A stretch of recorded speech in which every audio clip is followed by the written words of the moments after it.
Ladies and gentlemen, welcome back. I gotta show y'all something real quick. So you probably know that I keep track of all this stuff so I can directly compare like zones and instances and stuff like that. So I just want you to see this really quick. Red is bad, blue is good, right? Pretty simple and easy. But my favorite thing here is Suramar is so far a net plus 36 overall on story, and a net negative 7 on gameplay. Now, we asked a while ago if anything could surpass the Jade Forest, which is right up here, which is at a plus 51 overall. Suramar would already have passed it if the gameplay wasn't still trash, which means if they ever fix this for, let's say, a Legion Remix, it might actually beat it. But for the moment, yeah, the Ancient Mana Grind and the other Ancient Mana Grind just really drag this zone down. And what's funny is that's removing some of the rep grind negatives because they got rid of that. Anyways, I do hope you get out of the hospital as soon as you can, Zactaft. It's been a minute at this point. Let us begin. We have found our place in this world. Get rid of all those. The Arcandor bears fruit once again, just in time, too. Lilith sent us a message. Give the fruit while I decrypt this message. Our future shines bright. Let's see.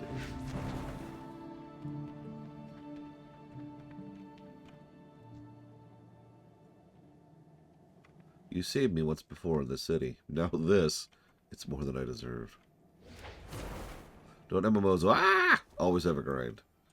Weirdly enough, not necessarily.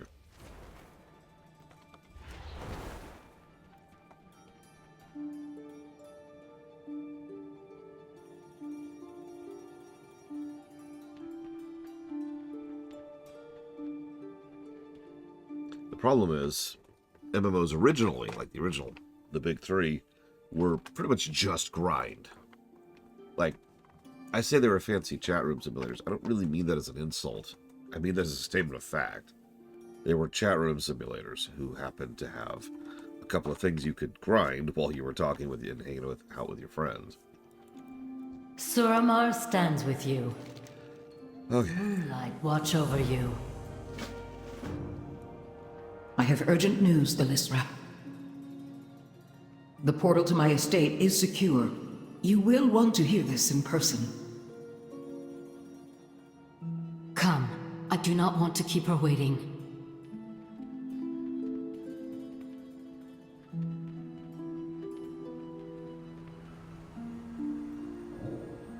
Welcome home, First Arcanist.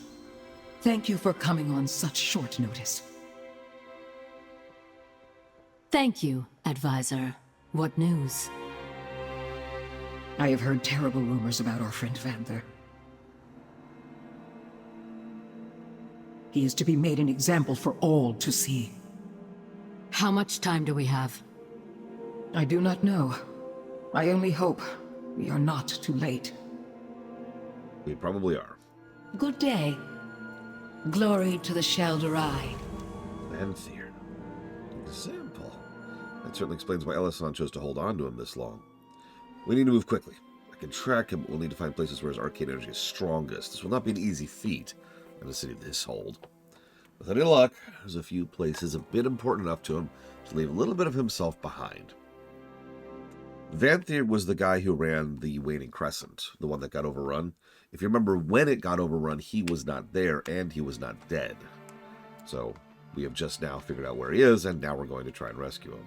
We will defend our allies. I will find him, preferably without being seen. Be safe, Belisra. I must return to the palace.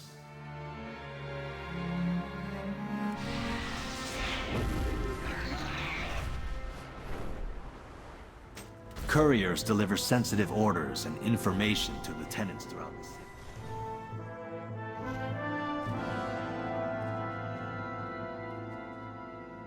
Let's scan a few echoes here. This garden likely gave him many hours of respite. His essence is strong and bright here.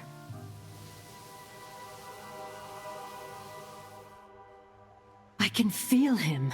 He's still alive at least. Oh, yeah. No, she wants him to suffer. If you think about it, Jay Palmer, in a demon occupied city, wouldn't running around in a giant fellbat be the least conspicuous thing I could do?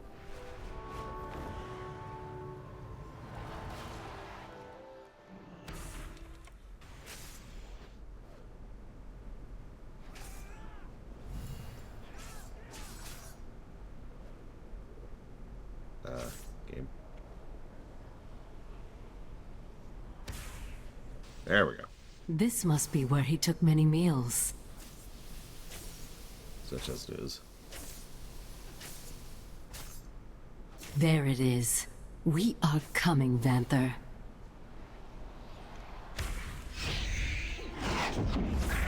Very tired this morning, but excited. I mean, imagine if I was doing something like frickin' Borean Tundra while I'm this tired Innocents are and feeling being this jailed bad all right across now. the city. This cannot stand.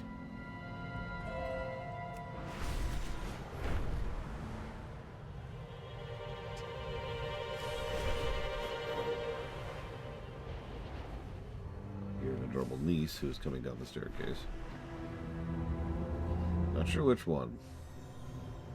Yeah, this could be Corellia. Oh god. Some of you probably weren't there for the tour run, but the worst part of the tour run was like the first couple of times we finished a particular class chain. It was like, okay, we're done, sure. But by the last few times, Corellia, we knew, right? We knew exactly how bad Corellia was. And so it's like, all right, now our reward for getting through most of the chain is to have to do Corellia again. Oh.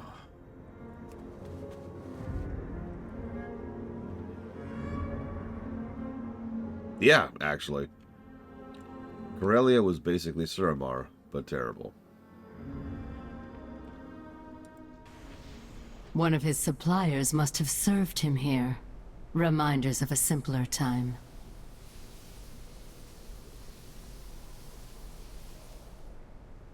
Perfect.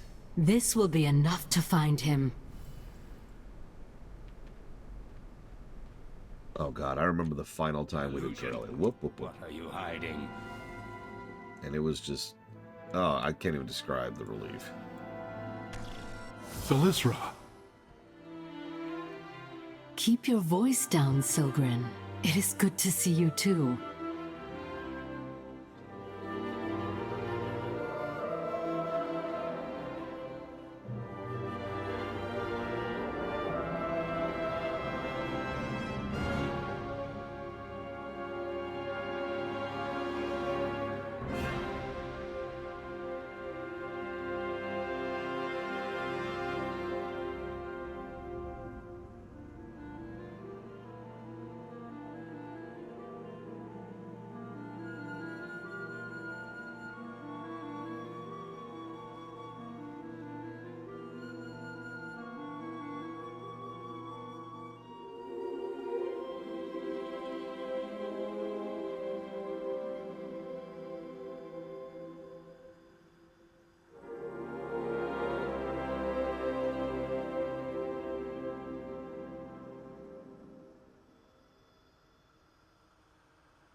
I will find you soon.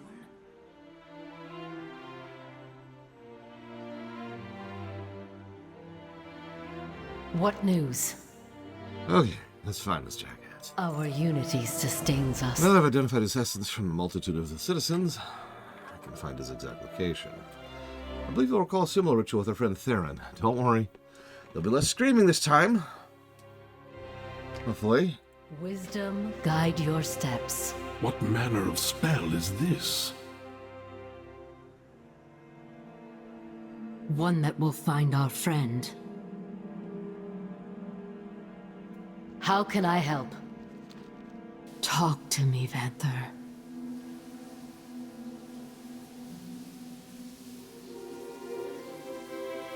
The moment he was taken from the waning crescent, he felt such terrible fear, but not for himself.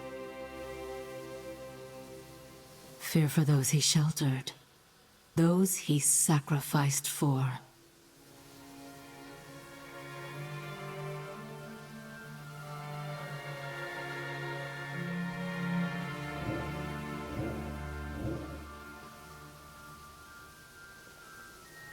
He was taken somewhere dark and isolated.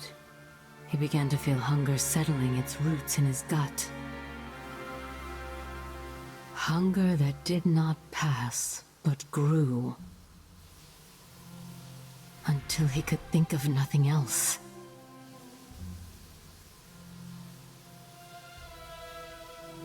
Yeah, that's what hunger is.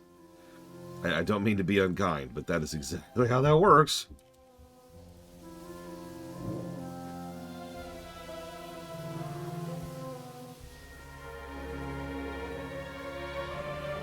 He is near to withering. His thoughts are jumbled, frantic. I just need to... focus. There!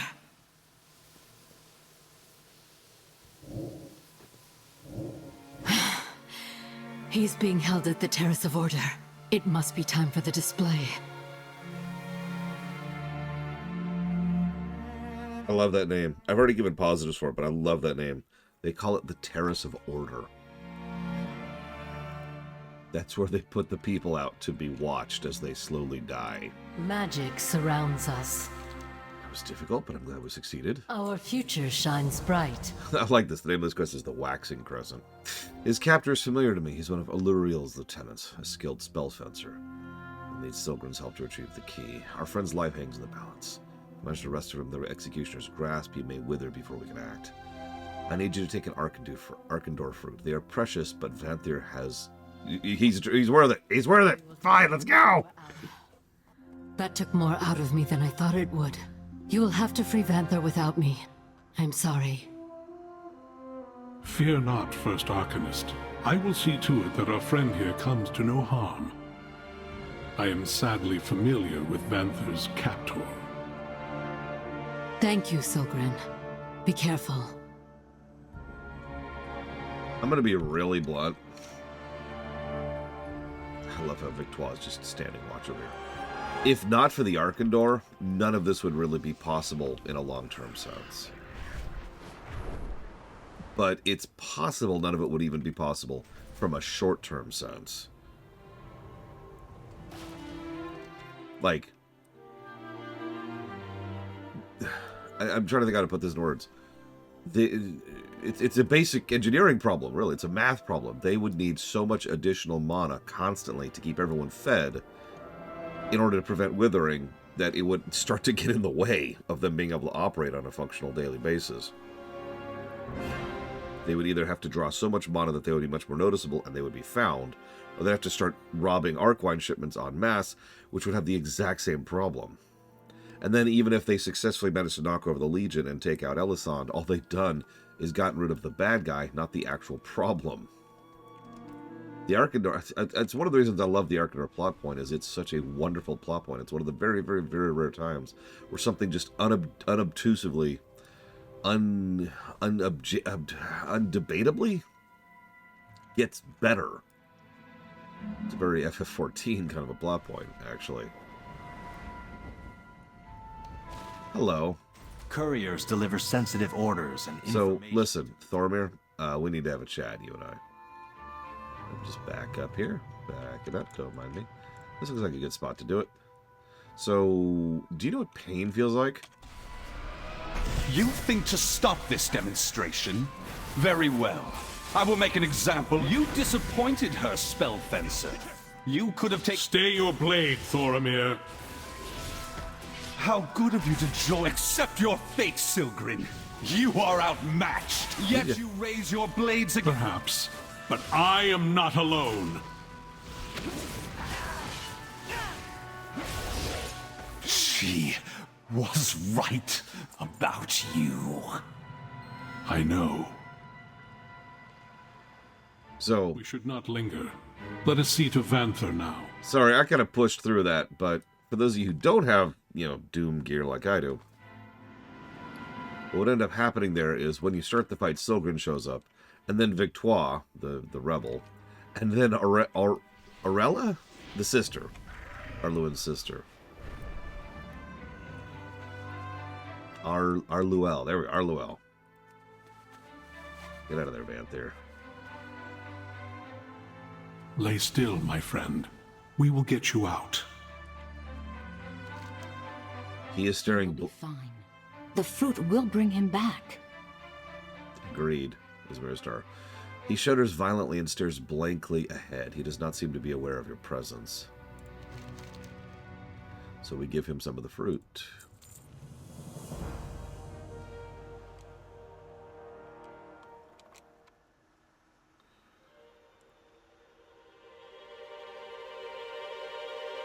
Relief. At last. Haranathiel. The nightmare is over. Welcome back, old friend.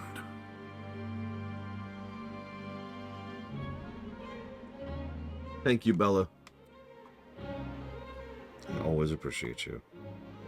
I'll jot that down for Guardians of the Galaxy, Cyberpunk, and Kingdom Hearts 2. Astounding. I have not had this clear of mind in so long. I am still weak, but... First, he gestures to the top of his cage. Show them the dusk lily triumphs this day.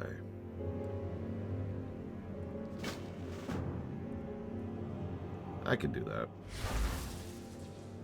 They wanted to make an example. We have stolen their message and made it ours. All will see hope in the Dusk Lily.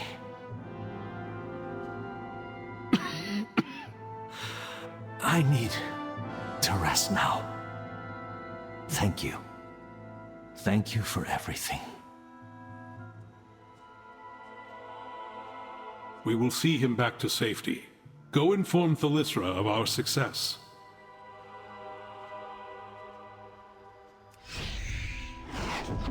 Hey,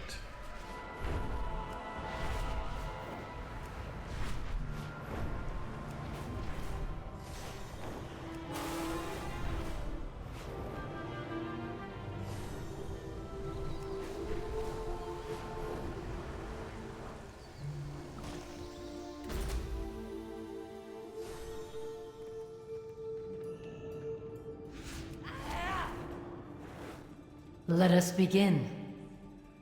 Our unity sustains us. I will see that he is made comfortable next chance I get. We made a great stride forward today, Neverrip. Elisand will not soon forget that we do not simply abandon our own. Wisdom guide your steps. Oh my god, you've got to be kidding me. Moonlight watch over You're you. joking. You're joking.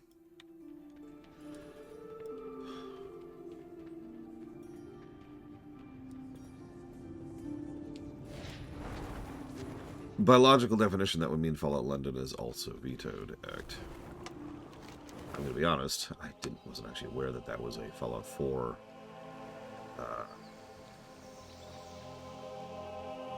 mod. I thought it was like New Vegas or something. 1, 2, 3, 5. This can't be. This literally cannot be.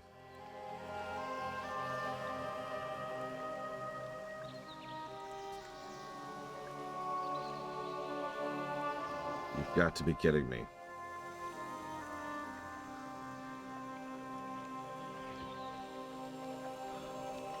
It's actually worse than a grind.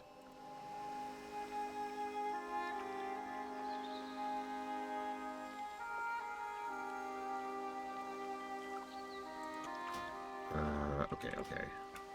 Hang on.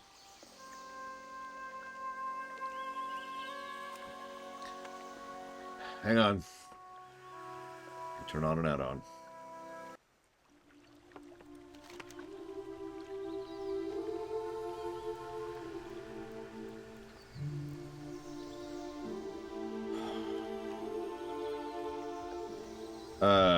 I can just look it up. Hang on here.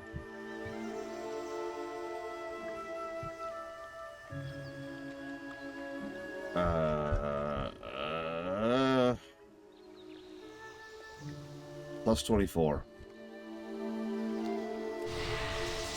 Okay, hang on.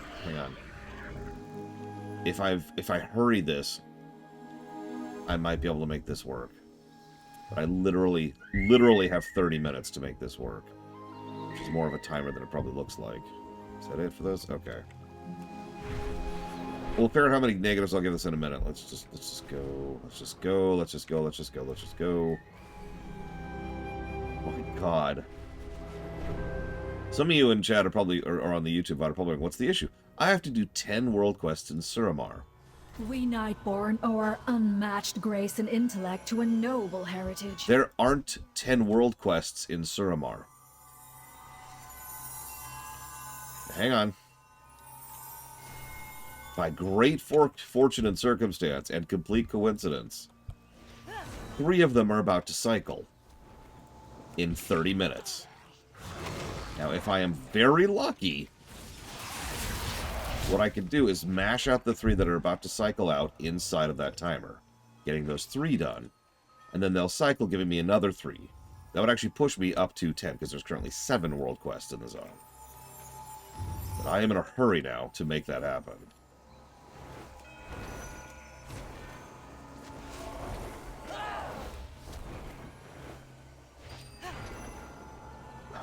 God. I'm in a lot of pain. Really sick of this.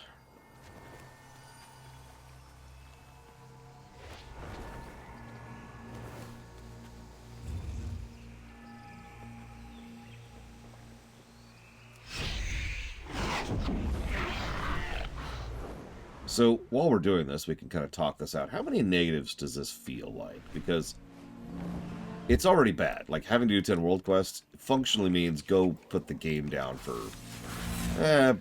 based on how the cycles work, probably about 4 days, if we were just doing this normally. Like, sure, go do the world quests that are there, then come back after the reset, which is a max of 4 days, a minimum of 30 minutes. So it is more or less literally a stop playing the game thing. It's right up there with the time gating that we already had in the Orderhall crap. I just can't win. I just can't win with Legion. Yeah, Dakota is correct. That assumes you have the time to actually invest in smashing out the 10 world quests to begin with. Now, world quests aren't long. They're by design. They're supposed to be quick and dirties.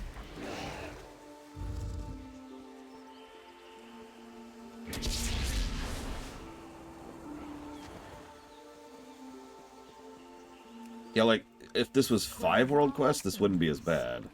Nobility through tradition. It would still be bad, but it wouldn't be as bad. 10? 10 is insanity.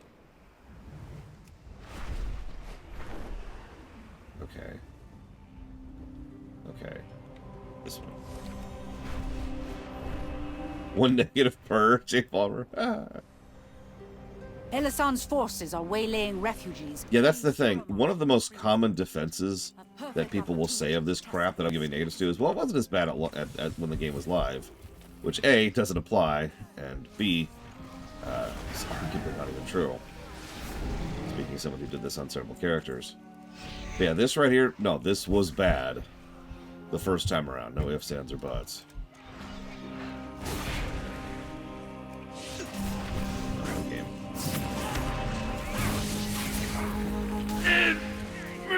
Impossible! No, it's pretty easy to kill people like you. I've been killing fell elves since BC, dude. Come on. But I have so much power. Uh-huh, yeah. None may challenge us. You sure about that?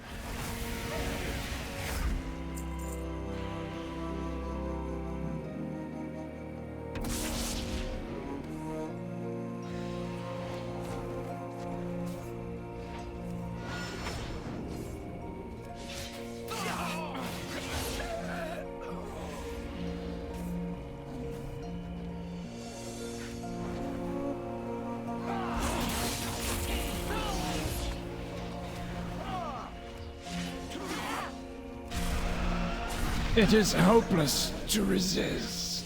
Did you say that as I killed you? The once proud Shaldorai attack their own people.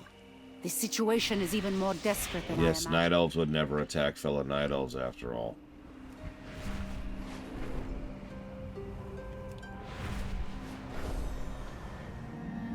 Well, someone who plays WoW like 1 or 2 hours a day, what they would probably do is they'd reach this step, go do 2 world quests, and then about a week later finish this one quest. All across the city. This cannot stand. Slay the guards, take their control orbs, and set my people free. Your star is fading! Couriers deliver sensitive orders and information to the tenants throughout the city. Intercept them and collect the correspondence they carry.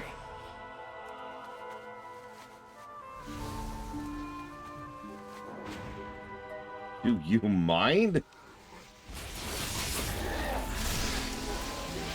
Yeah, Night Elves, you have something called the Warden Den.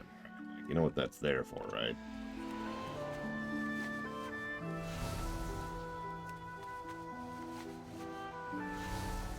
Night well nourish us.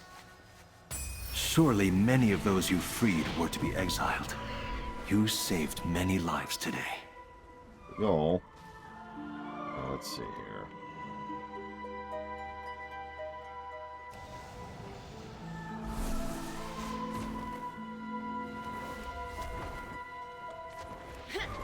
Wait, come here. I need to stab you in the back. More or less literally. Who goes there? Oh, you're dead. You're dead.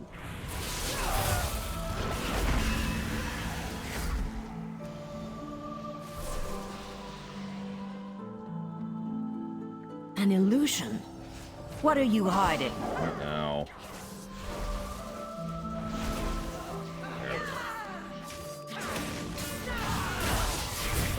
I actually kind of like the mental image of them being like, oh my god, we found an intruder.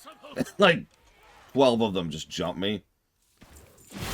And I'm ignoring them. Until I finally turn around and start just absolutely destroying them. And they're like, wait, what? What? Ah!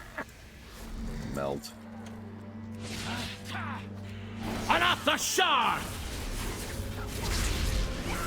Yep, it's a low bar. Pusha. This should be. Ah, yeah. I am one of many. No, you're dead. That's what you are. All right.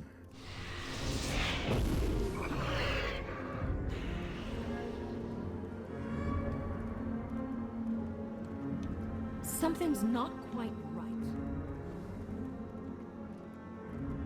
I mean, yeah, of course they are. Right? They're not going to actually die. But yeah. Well done. I will examine these letters, see if there's any useful information within. Okay. No, we've beaten the 4 within 30 minutes. The 3, actually, within 30 minutes.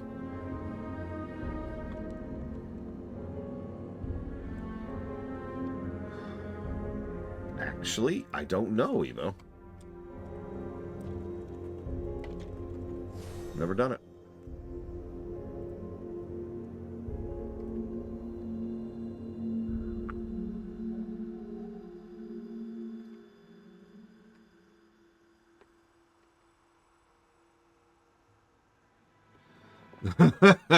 Sorry, I'm looking up the Wowhead comments on this to see if there's anything I don't know about this quest. Second to top comment is, Let's just disrupt the storyline completely to do random world quests that have nothing to do with it.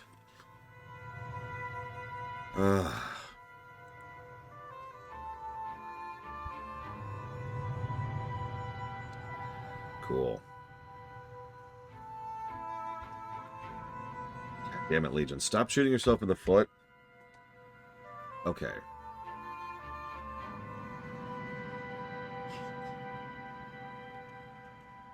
Okay.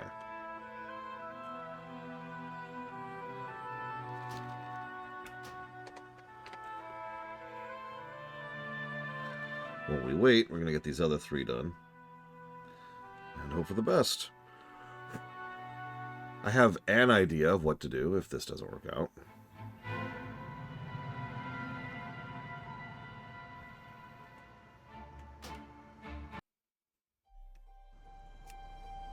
Nope.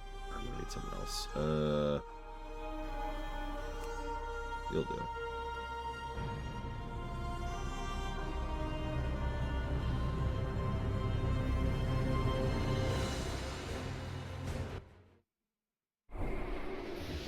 Jesus, Dakota.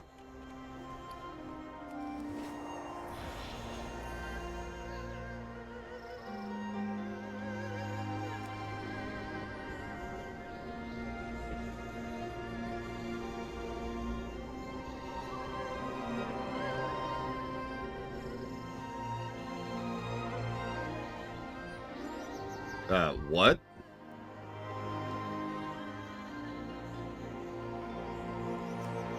Okay, let's try this then.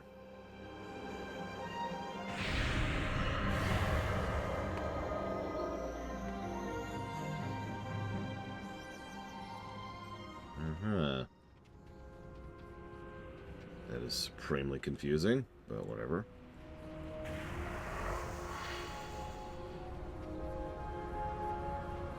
You're kidding.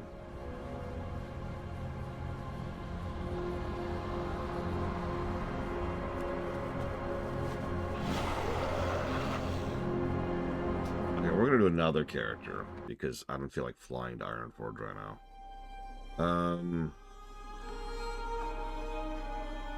You'll do.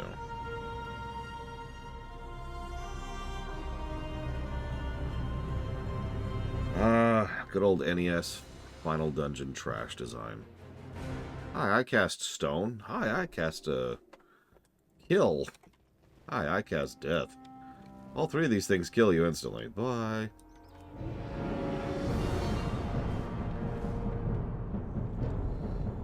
I actually forget the full list, but in FF2 there's several mobs in the second to last dungeon who have like 3 different spells, all of which are actually the same thing. I got Death. what you need. La, la, la, la, la, la, la. What she said. Come back anytime.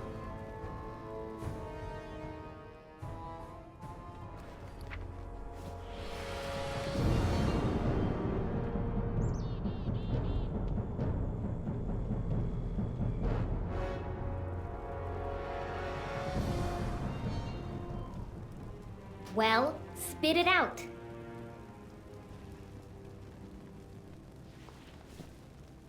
Be careful out there.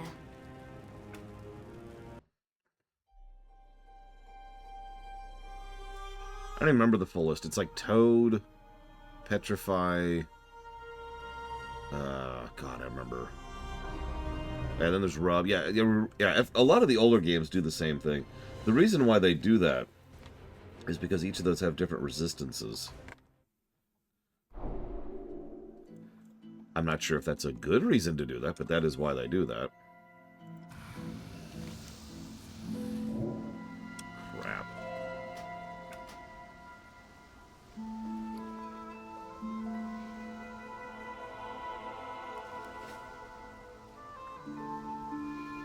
It's a good point, Blade Duel. I don't know. They stopped doing that after a certain point. I mean, like in FF10, for example, Petrify is functionally death, but it's death curable by a different means, which is kind of the point.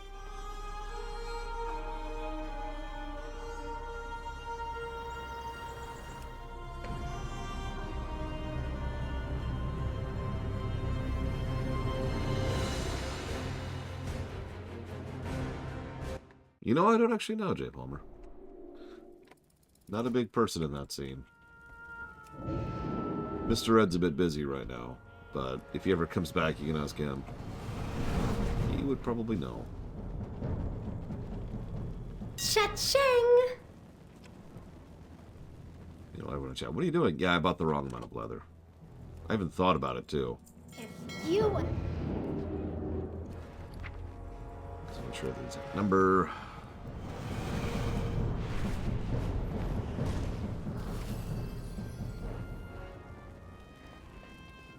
Yeah. Go get him, champ.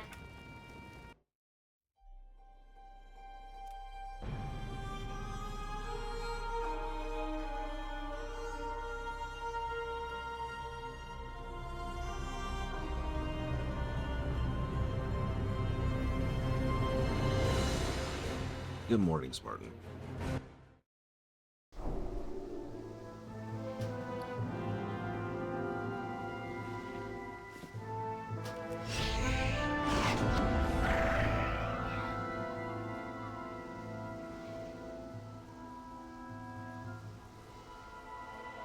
Bella.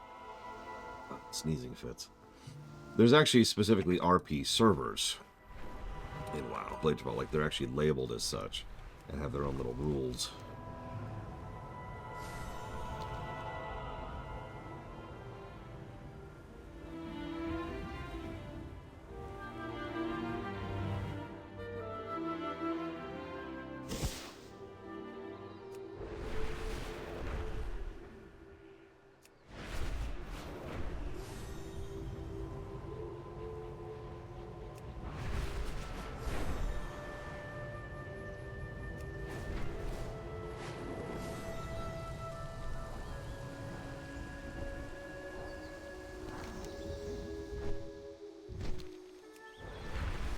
We must bolster our ranks. Seek out the Withered and soothe their rage. I will beckon them to Shalaran.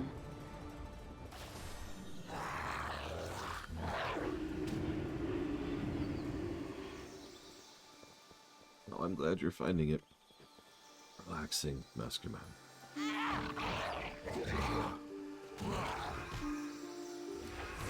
It is in many ways the goal.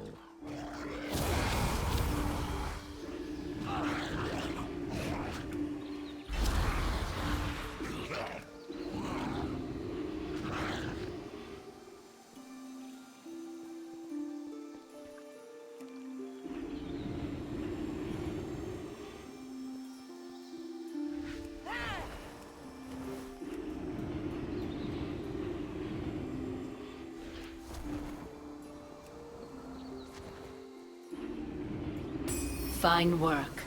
I have no doubt that each of them would be proud to help our cause. It's awfully presumptive, considering they can't say no.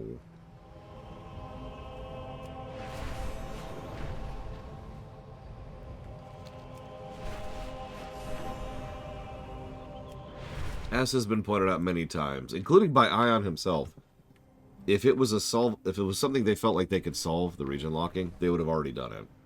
At the very least, they would have monetized it.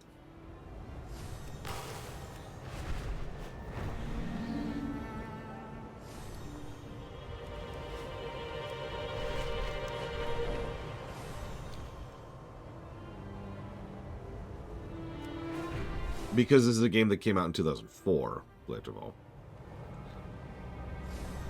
Most MMOs were, well,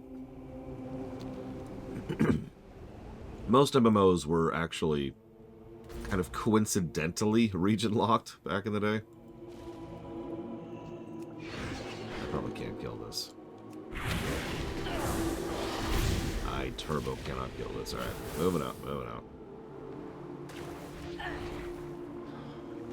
Well, again, it was kind of coincidentally region locked. It would be more accurate to say that infrastructure and netcode just didn't exist to support connecting to regions in general. Like, you more or less literally could not connect to it because there was no actual pathway to properly connect to it. Nowadays, we're a lot more interconnected when it comes to... I can't remember what they're called, but handshake servers.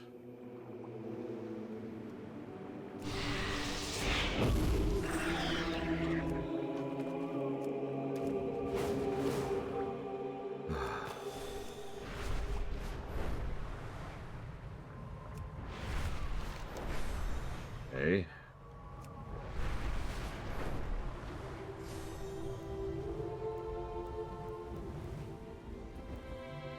"15 minutes. Looks like I was actually going a lot faster than I thought, because we still have 15 minutes left. Ah, okay.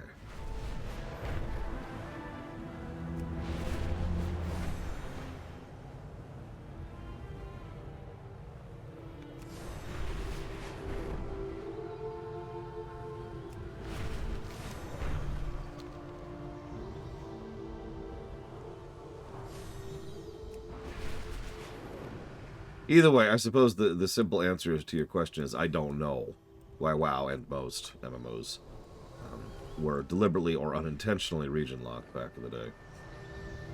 We say ping time, but that's mostly a solved problem by nowadays standards.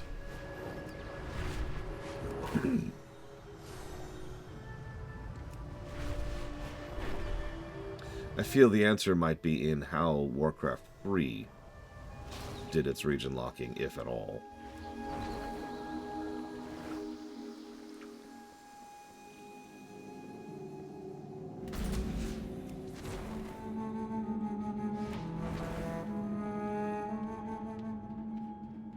Suramar stands with you. We have found our place in this world. Our unity sustains us. Okay, let's do this.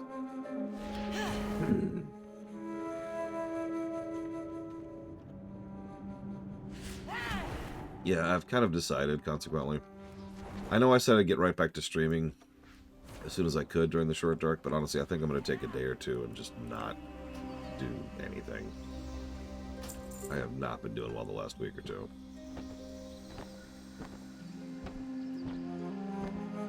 Don't worry, I'll still prioritize getting the LGAs done. And then getting back to streaming as soon as reasonable.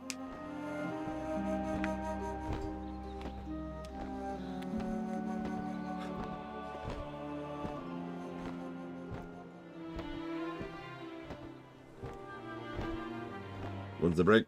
As soon as we beat Legion. So right now these world quests are getting in my way.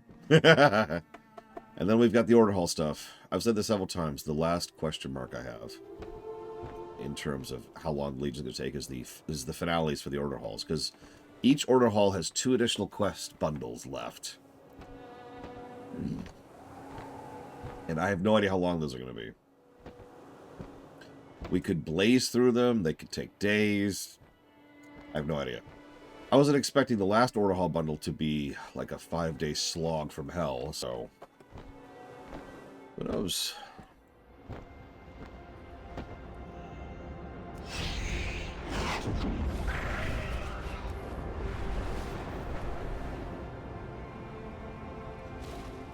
Well, it's funny you say that, Jay Palmer. Because I actually have a graph for that, although it's not finished being filled out yet. But I believe at the top right now is Rogue and Death Knight. Which, yeah, that tracks.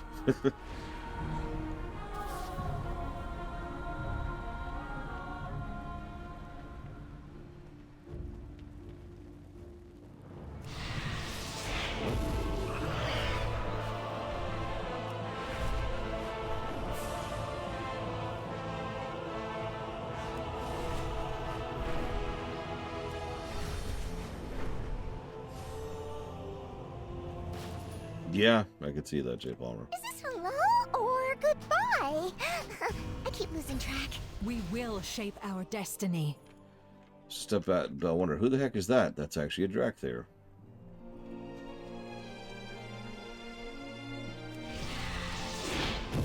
Wait. We gotta pet the cat. Heroes of the Alliance. Not you, Raytheon. Isles have awakened.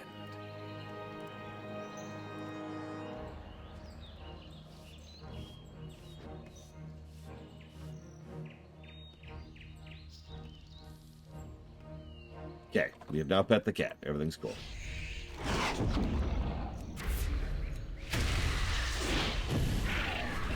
The real cat was the friends we made along the way.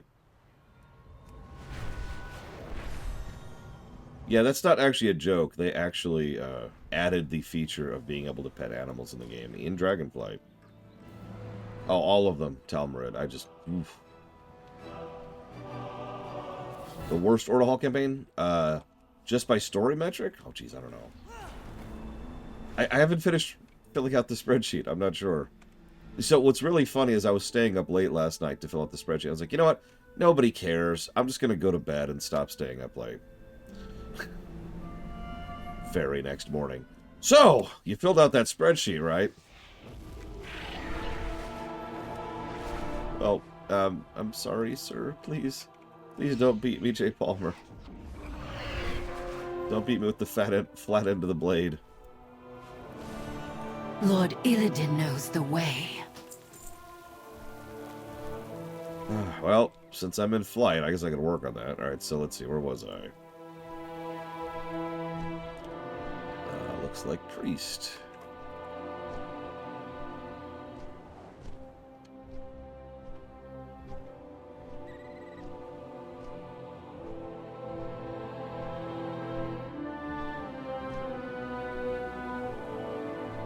But, you know, actually, in terms of just story, I just realized I actually have been keeping track of it. It's not Order Hall. It's Order Hall and also Artifacts.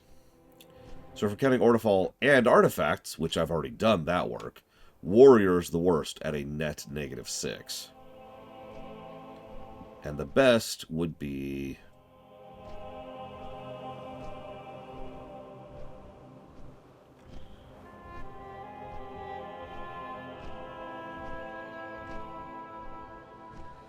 Hang on. Looks like it's actually a tie between Demon Hunter and Rogue.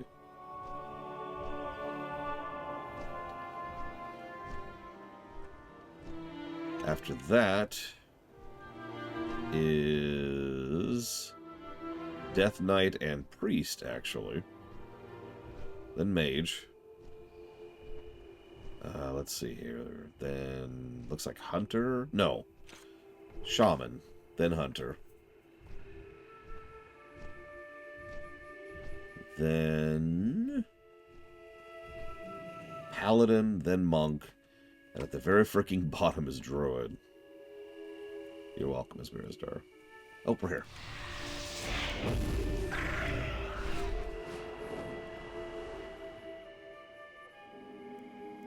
Eight minutes left. No, I don't know what you're talking about, Monobrand. I didn't spend like 10,000 gold buying Ancient Mana yesterday. An AoE death! Oh, those are even better. I'm gonna kill your party. Bam! The Wardens have pledged to bring justice to this world. Done. We cannot be everywhere. Justice brought. We offer you the honor of taking down a grave threat. Yeah, Warrior was better. Hunter was better. Druid was worse. For your actions this day, You're welcome. but stay vigilant. And I think, oh god, I don't remember. One of the other classes had a worse as well.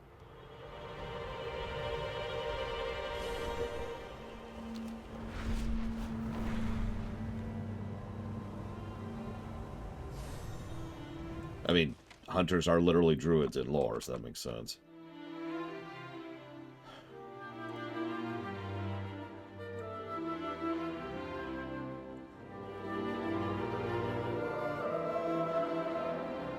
Yeah, I need to find that picture as Miristar, because I haven't seen it. Or if I have, I don't remember what it looks like. Let's see. Oh, okay. If you could find it, that'd be awesome.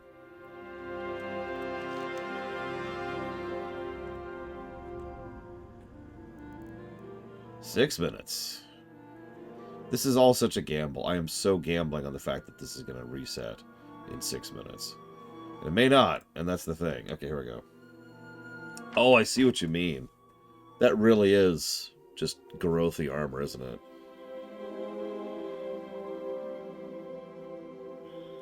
Wow. I'd probably go helmetless, but I do that with a lot of sets. That is wild looking.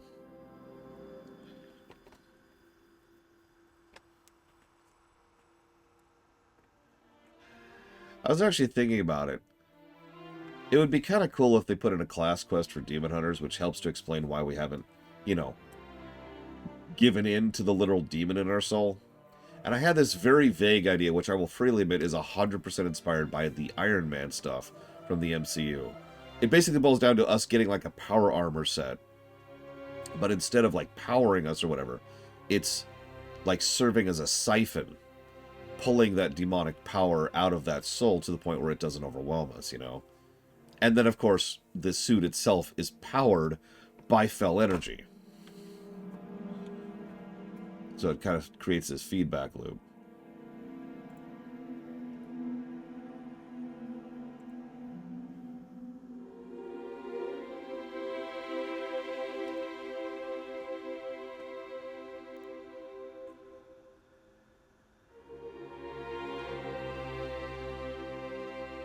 Yeah, just slowly siphoning that out there. A martial mage? Oh, that would be cool. That's true, Blade Javal. It would not be 100% fix. Interestingly enough, I'm not sure 100% fix exists. Like, I'm not sure if demon hunters can unmerge their souls. And if they did, obviously they would lose all of their power. So at that point, you'd just stop being a demon hunter.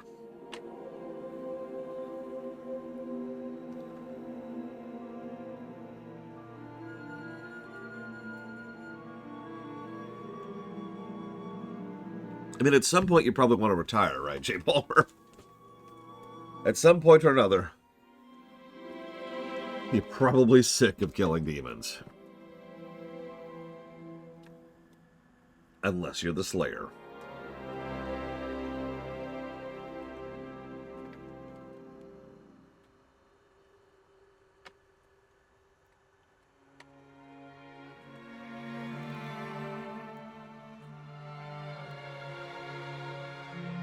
Your pension fund is not prepared.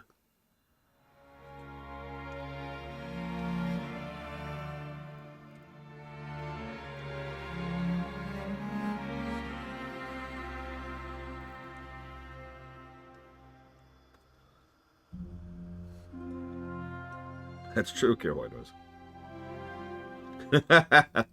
Your pension fund is over.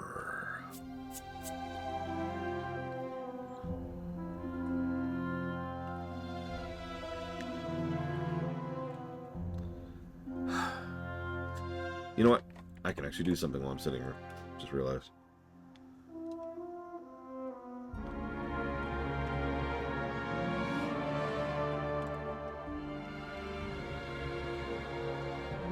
But you know what? I can do something else too. So for those of you wondering what the growthy power armor is we were just talking about, there it is.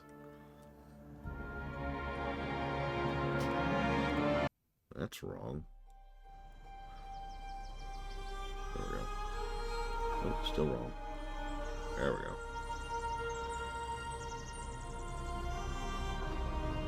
Okay. I'm not hugely in love with the leggings. I don't like everything about that.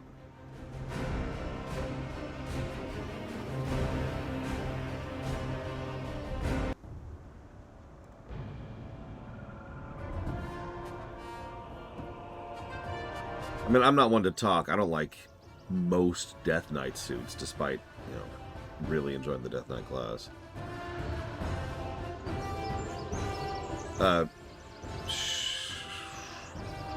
Well, I went to hit cancel, Spartan. I have failed you.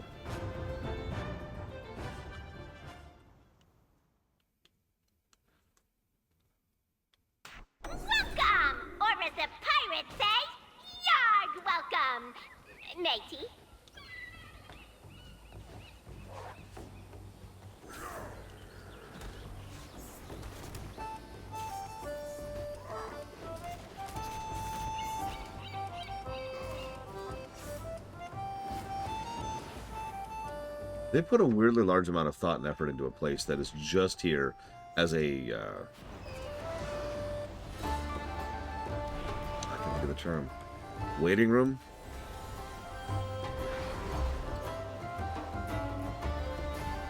Lobby. Thank you. That's the word I was going for.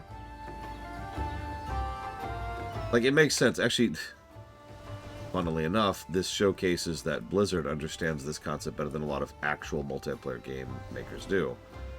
You want your lobby to be interesting because otherwise your players will be de-incentivized to continue. I know that sounds strange, but it's true. Oh, that looks terrible, Carolina Noise. Oh my god. Yeah, to even queue, exactly. Especially if the queue times have any kind of length to them. If the players don't have something to jump around, interact with, and do, like this, they're just staring at a menu screen. And then they have they get de-incentivized to sit in the queue, which ironically makes the queue longer, which makes the problem worse. You might have, Spartan. Let's see, what do we got? What do we got? Get moving! There's treasure to be found.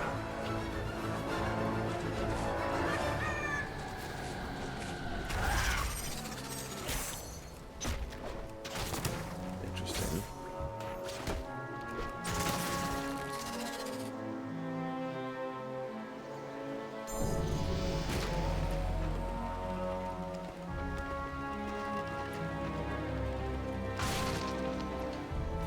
No, that was a pretty good drop.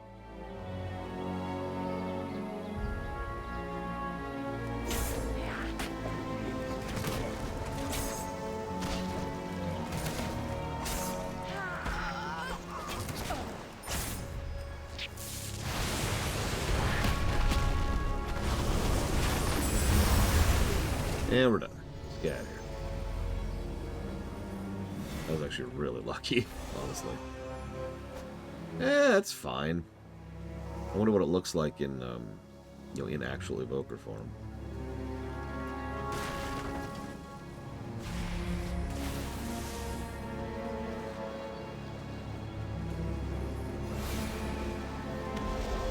You're working your aim, buddy.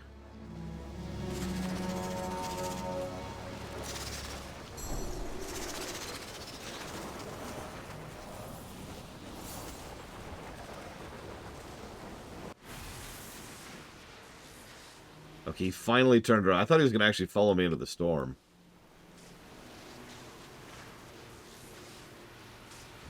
Ah, the sweet embrace of death. Look at all the gold you can see out there.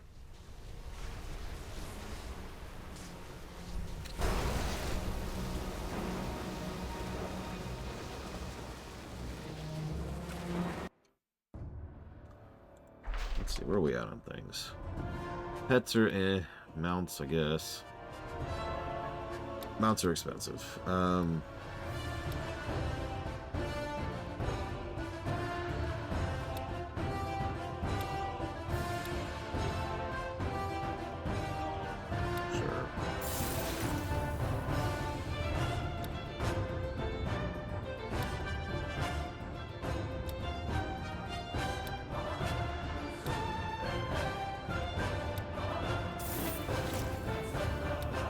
That's everything below weapons now, jeez. So I just need weapons, mounts, and if I care, pets, which I don't. But... okay, cool.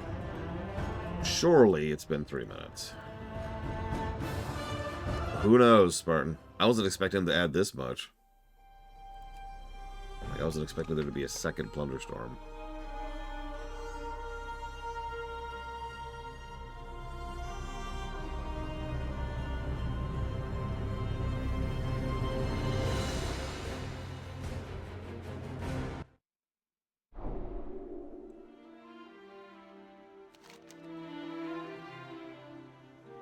Oh, thank God. We lucked out. The reset brought with it several new world quests.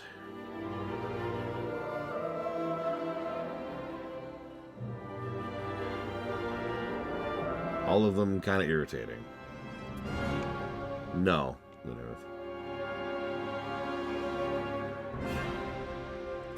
Let's just do those three, whatever.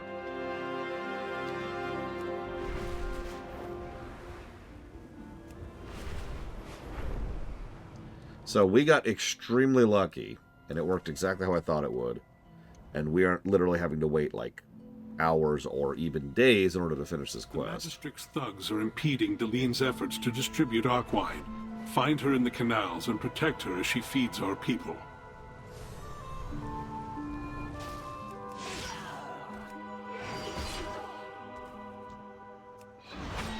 Congrats, Spartan.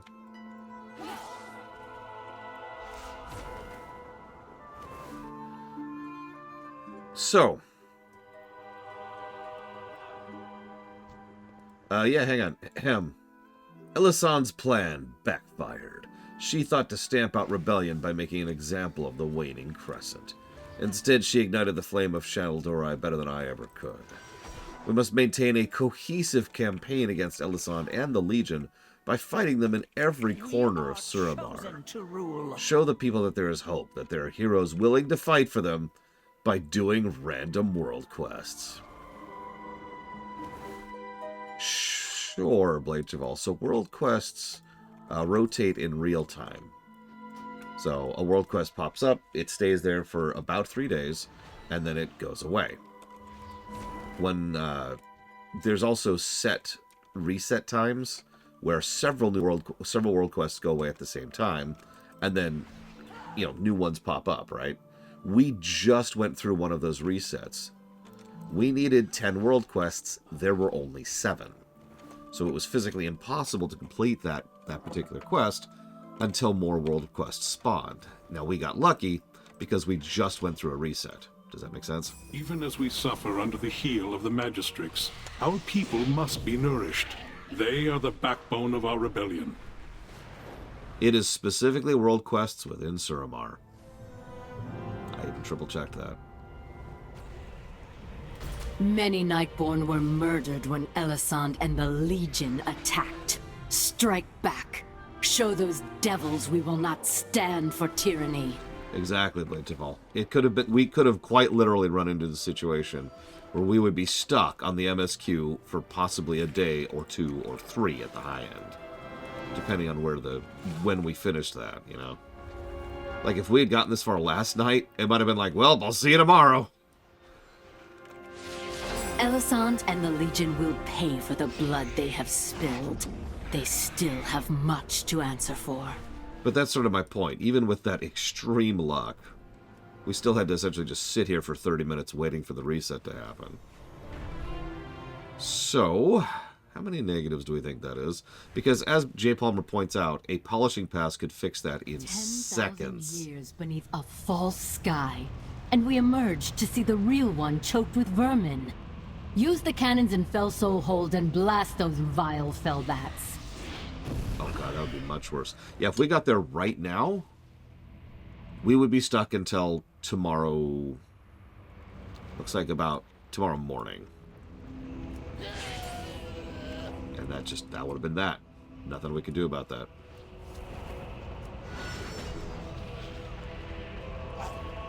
Like, I admittedly didn't have much of a plan for that. I mean, I can tell you exactly what I was going to do if that happened. I was going to be like, all right, we're going to skip over the rest of Suramar for the moment and pretend we already did it and skip to the plot beats immediately after it, because we're already in position for that. Really? Wait, really?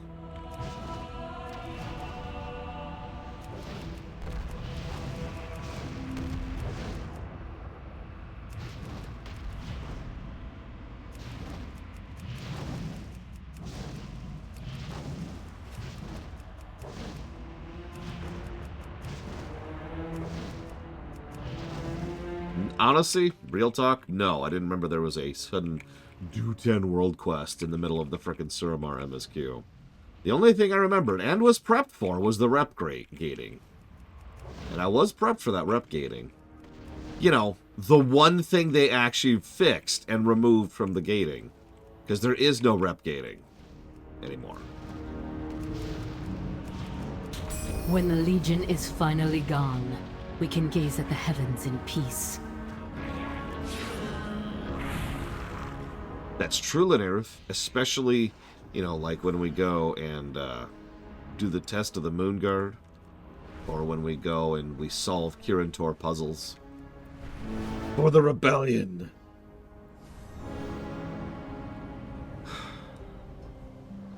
So I'm going to take a brief AFK. I was going to do this earlier, but then I did Blunderstorm. Very brief AFK. I'll be right back.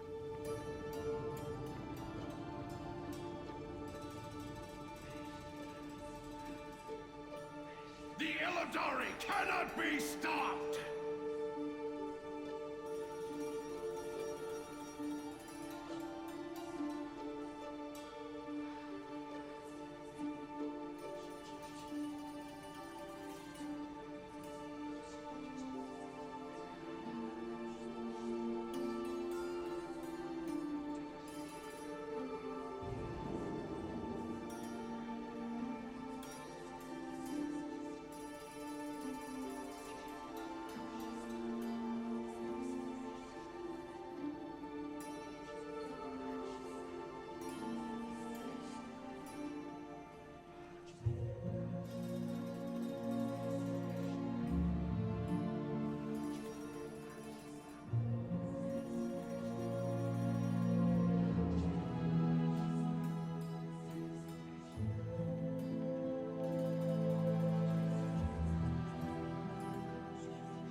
Okay. That's true, Lineruth. So, pursuant to what Lineruth just said, I'm going to give this 7 negatives. 1 for the grind in general. If it was like, hey, go do 10 world quests anywhere, that would be 1 negative. Not actually the end of the world. World quests are not that long, but it is still a weird, awkward, and unnecessary interruption, and literal just padding. So,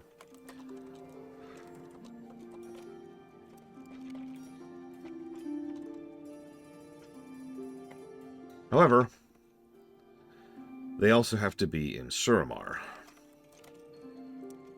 And there are never 10 world quests in Suramar at a time. It's not possible. So, that guarantees time gating, which we already have precedents for being negatives.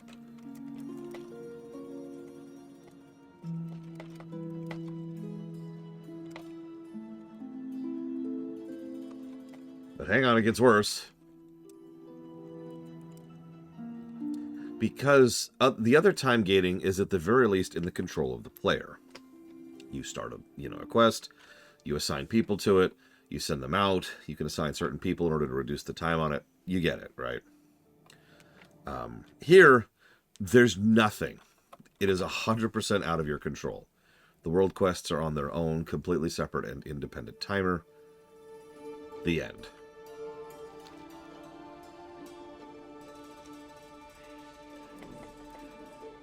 Congrats, Ismaristar.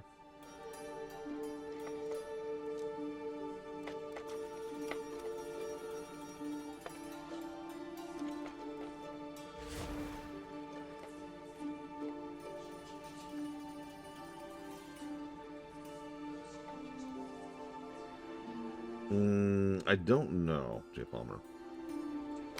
Seriously, Lord Harriman, this is...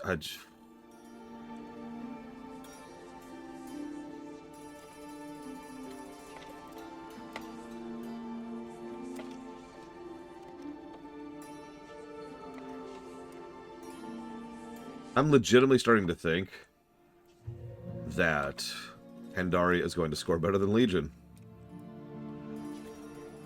What news? And that's despite the absolutely overwhelming cavalcade of nearly 400 story positives. Congrats, Spartan. Wisdom guide your steps. Okay, so... Our future shines bright. Having Vanthir around has done much to lift the spirits of the people here. I dare say some have begun to relish their newfound freedom, even if they miss their beloved city. I will not rest until I can give it back to them. You and I have an important meeting to attend, but before we go, let's distribute the fruit. I want people to know that I must leave for now, but I have not abandoned them. We have found our place in this world.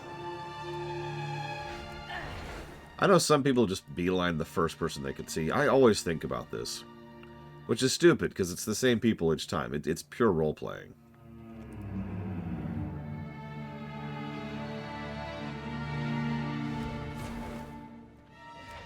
You'll notice the first several times I automatically beeline to the children. The idea being that, you know, in lore, the kids got the fruit first.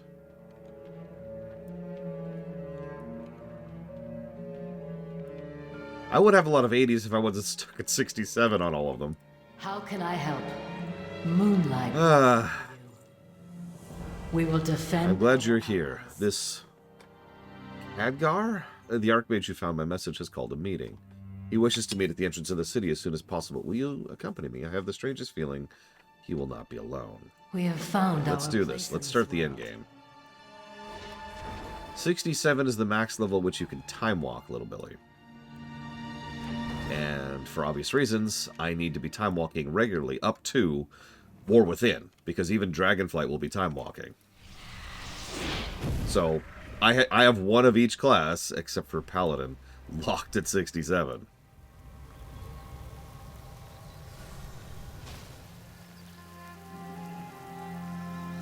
So, there's Verisa and Tyrande. I just want to show this off briefly over here. Here's the Blood Elven side of things. Romoth is over here. And they've obviously got the Pyre Star still going. But something about this... I'm trying to think how to put this into words. Because this is Suramar, and because Suramar is very well written, we can actually read into this a little bit. And one of the things I find most interesting about this is that the Night Elves being here is nice. You know, the Night Elves adding support to the situation in their fight against the, Elisand. Cool. But two things immediately. First of all, you notice the Night Elves are not here in force. Look at the Night Elven camp. It's a few tents, and they've brought a few sentinels. And some Night Saber Riders. But that's it, right? Now, that's important because the Night Elves are the ones who are probably one of the single strongest militaries in the world right now. Like, they took the least losses over the last few wars we've been through. They have the numbers and they have the manpower and the material. Yeah, this exactly, Dakota. The Blood Elven side, obviously this is MMO scale, but the idea is this is a war front. They have brought mages, they have brought peacekeepers, they have brought siege weapons. They are ready to actually fight. The Blood Elves have got jack all. They are one of the ones who have the least resources and manpower. In fact, I pointed this out during Pandaria. It was a plot point that the whole reason the Blood Elves under Lorthamar were specifically going after the Throne of Thunder was to gain whatever resources and knowledge they could to help bolster their limited forces. And the Blood Elves are the ones here in force. Now, true, Dakota. Now, this isn't me being like, oh, the Alliance sucks. Because here, this actually makes perfect sense. Of course the Night Elves aren't going to come and help out the Nightborn in numbers. As Tyrande herself will showcase in just a couple of minutes here, they still have a lot of cultural and internal biases against these kind of, arcane elves. Yeah, it's not it's not the Alliance that sucks, it's Tyrande and her upper echelons that suck. By contrast, the Blood Elves know exactly what the Nightborn are going through. They have suffered the magical degradation, right? Because of the whole thing with the wretched. Oh, by the way, there's Liandrin, if you were wondering. They have suffered from the same magical degradation, although less severe, and they've also had to suffer having a violent and militant leader give in to the Legion. They had Kael'thas. So the Blood Elves are like, we got your back, bro. And the Night Elves are like, I guess we'll help. That makes so much sense. Some people have wondered why it is exactly that the Nightborn ended up joining the Horde and not the Alliance. This is why, right here. I'm not actually even being facetious. This is why. In fact, as you'll see, if I ever get to do it on camera, I'm not sure if I have the unlock quest still available on this account, but Thalyssra reached out to Tyrande first, and Tyrande was like, By contrast, Liandrin was like, yeah, we got your back. What do you think she's gonna do? Sorry. I just wanted to comment on this because this is such a wonderful bit of logical storytelling.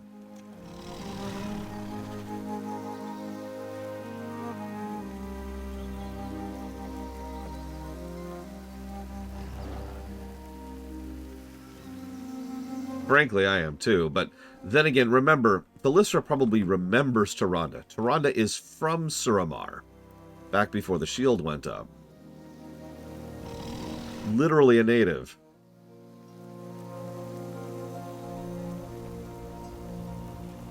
I don't remember, Dream Whisperer.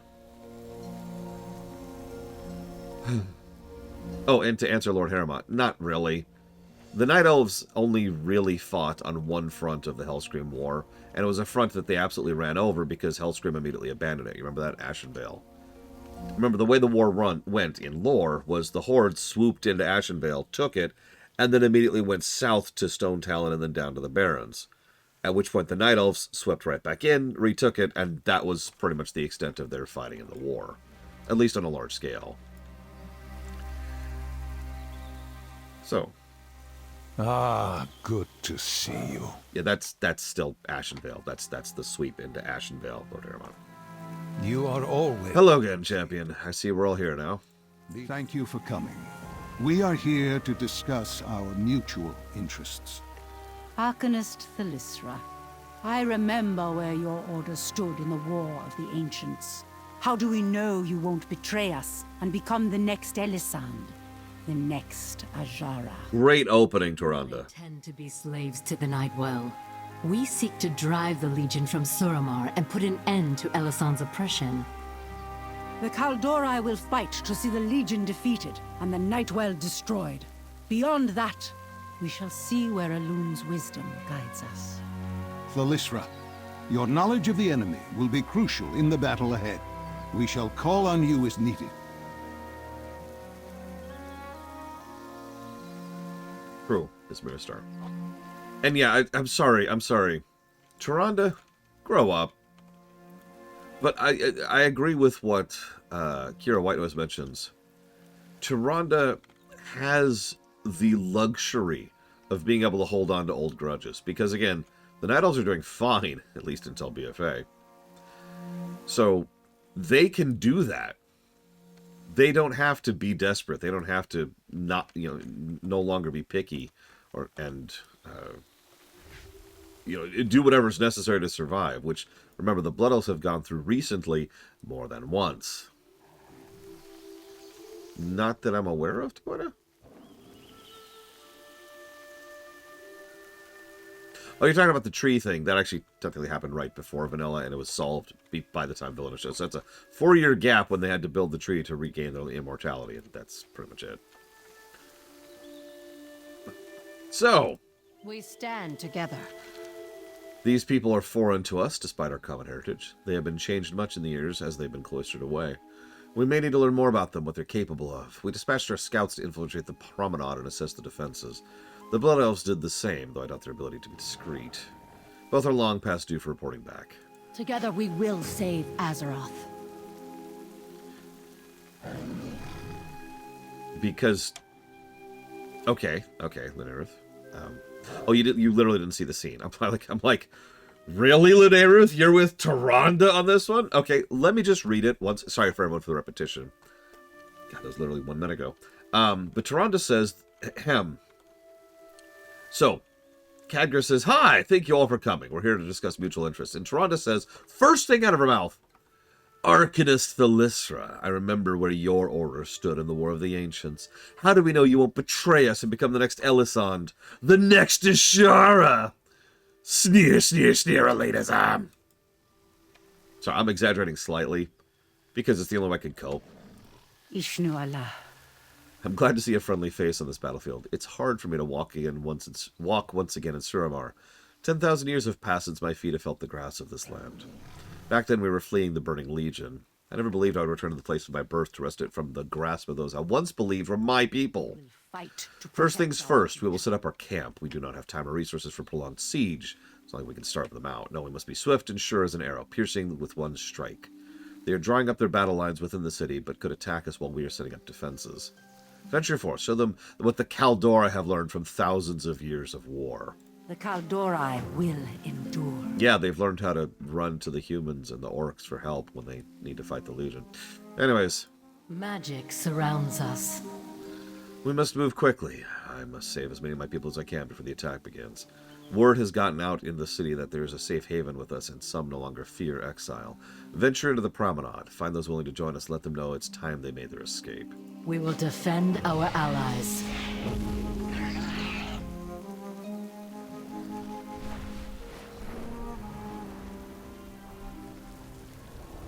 So now the battle that you've actually been seeing this entire time has started beginning. Yes, that's right. Has started beginning.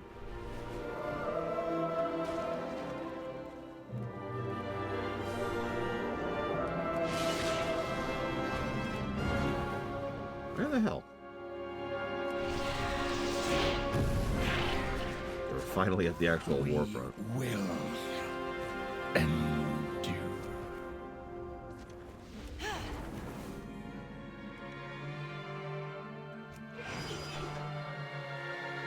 Oh wow, he lived with 600 health. Anyways.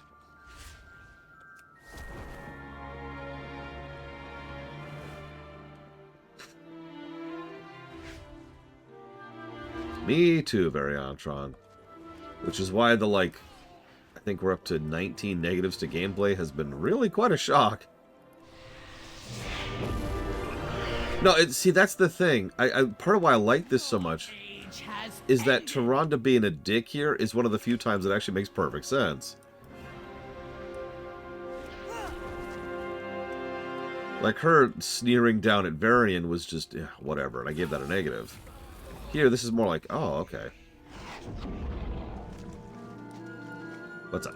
Anaria Shola. Just a blood elf and a night elf sitting in the corner, discussing tactics. Nothing strange about that. We will have justice. The magus in charge of the defenses here is powerful, perhaps too strong even for the both of us. Fortunately, the Sindor, I know a thing or two about magic. His magic's barrier is strong, but we are clever. He's channeled enough power into his staff to power another set of defense portals, but he left it out of his sight. Bring with a staff and an energy source from one of the constructs. I should be able to create something we need. The reckoning is at hand.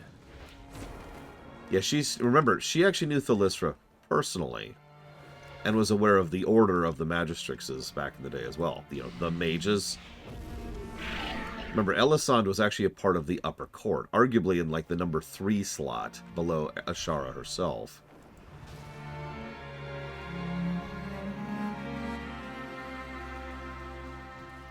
Now is the age of the Shal'Dorai. It is hopeless to resist. Let me kill this guy who's invincible really quick.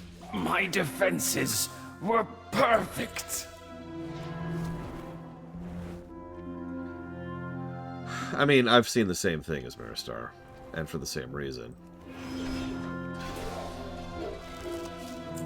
One of my favorite little tidbits about this is someone who is an actual diplomat by trade, as in, like in real life, decided to break down Tyrande's comments here from a purely professional perspective. Like, imagine if a representative of France reached out to Germany and then was acting like Tyrande does here, that kind of a thing. It was a fascinating read, to say the least. Because even you or I, who is not a trained diplomat, could be like, she's an idiot. But it's one of those things where when you really break it down, it's so much worse than you thought originally, right? I unfortunately do not have a link. I'm not even sure if it's there anymore. This was back when this was brand new. Like, when this weekly quest went live. We will persevere. Death to all who oppose us. It is really child's play when you consider the magical weaves. I can see the flaws within just a few minutes of study. Farewell. Excellent work. The weapon will provide the proper housing. The magical signatures in the core will let me bypass. There we go. 1 arcane nullifier. Using the weapon and magical signature to cloak the spell, it should tear the shield apart as any good spellbreaker would. Remember the sun. Yes, that's right. Remember, and this is actually funny that they remembered this. Blood Elves actually have an entire class of fighter called Spellbreakers. Of course they do. They primarily fight wars with magic. And obvious comparison to Warcraft 3 is obvious.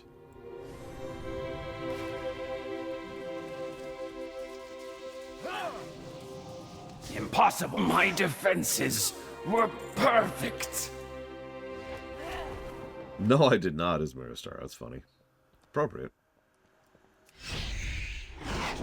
I mean, you're absolutely right, Variontron. It's one of those things where it's perfectly written, but yeah, it's kind of a tragedy in universe because she really screwed over Nightborn relations going forwards. Anu Belore de la Na. Farewell.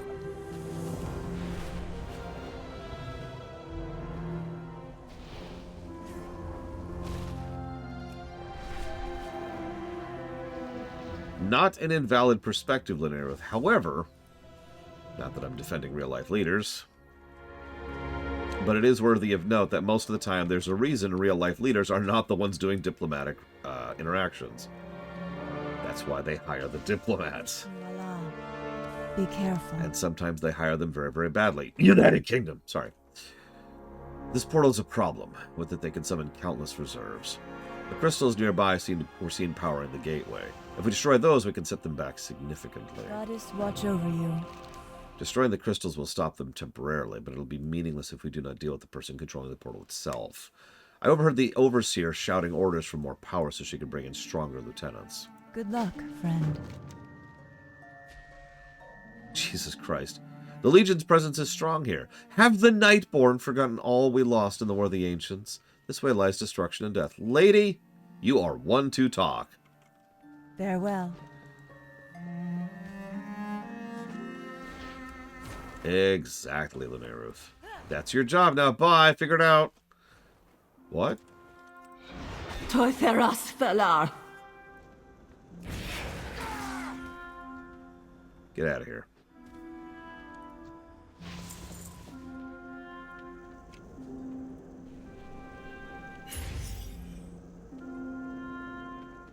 Actually, yeah. A running trend as we enter the era of, well, frankly, good writing in WoW. You're going to start to see more and more good character writing, I should say. You're going to see more and more that both Forsaken and Blood Elves are not, you know, the bad guys. And are just kind of horribly betrayed by their leaders. Which, you know...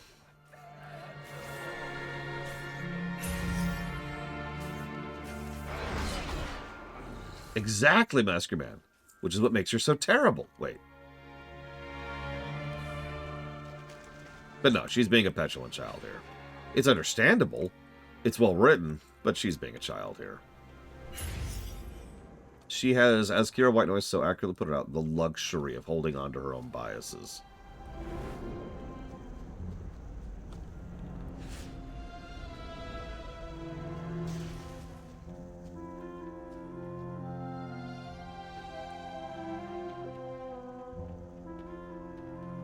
You know what would be fascinating? Nightborn and Tauren working together to merge nature and arcane.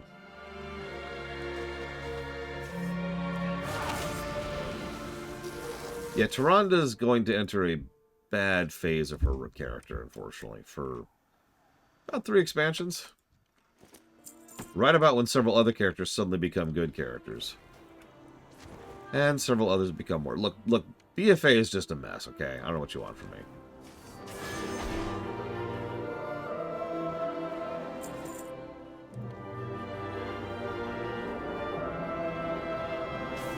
He's still jamming. So, first of all, thank you. Kind thoughts. So the lore run... What I'm doing right now is I'm reviewing the game. What I did back then was I lore ran the game. The two probably look a lot the same, especially since we spent a lot of time discussing gameplay design and the lore of the series in both, right? The difference is a lore run's job is to try and help explain what's happening and why, which involves a lot of research and a lot of backchecking and all that stuff. A review run's job is to point out what they're doing right and wrong and try to explain why. So, to use a specific example, because this came up early on in this very stream, there was an issue with a specific plot point. And during the lore run, I went out of my way to try and explain away that plot point. In the review run, I pointed out this is a plot hole, gave it a negative, and moved on. So which you prefer is kind of up to you. If, however, you are uncertain and just want to enjoy some Warcraft story, can I highly recommend the Warcraft series I put together. I spent about 4 months putting that together 2 years ago now? Something like that. In fact, if you type !Lorecraft into chat, you can get a link to it. I am honored. Del Nadris. Be careful. Del Nadris. A portal that big will not be reopening anytime soon. I would say that counts as weakening their defenses. Farewell. GG. Appreciate you. Don't be a stranger. Unless you want to. That's cool, too. Of course it would, Masker Man. Like, I really feel like we're agreeing with each other, even if we're using different words for it. Remember, I think this is a good thing.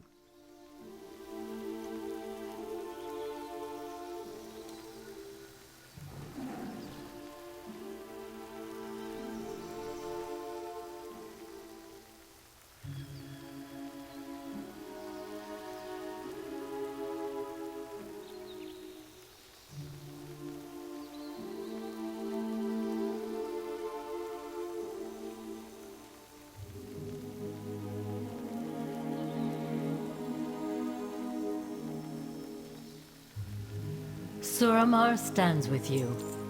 Greetings. Aldiel Shala. Do not lose faith. What news? The insurgents you marshaled gave me some bad news. The Arcanists loyal to Elisand have reactivated the arm of the Magistrix. It is the most powerful construct ever attempted. It raged out of control and was decimating an entire district before it was disabled. It must truly be desperate to turn it against us. Moonlight. It is also a group quest. Oh, I know, Variontron. WoW's writing quality has been very high and very low. Sometimes within the same expansion.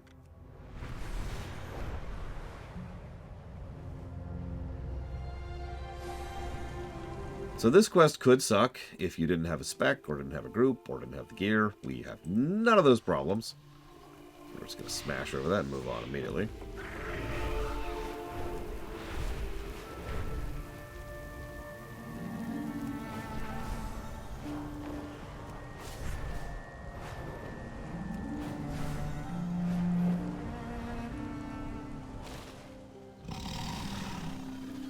How can I help?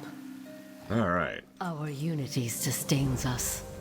We done here? We're done here. Okay, next. Yeah, War Within is, in my opinion, the first expansion where I don't have to suddenly add asterisks to the writing quality. Even Dragonflight has its issues. Yes, this is all weekly stuff.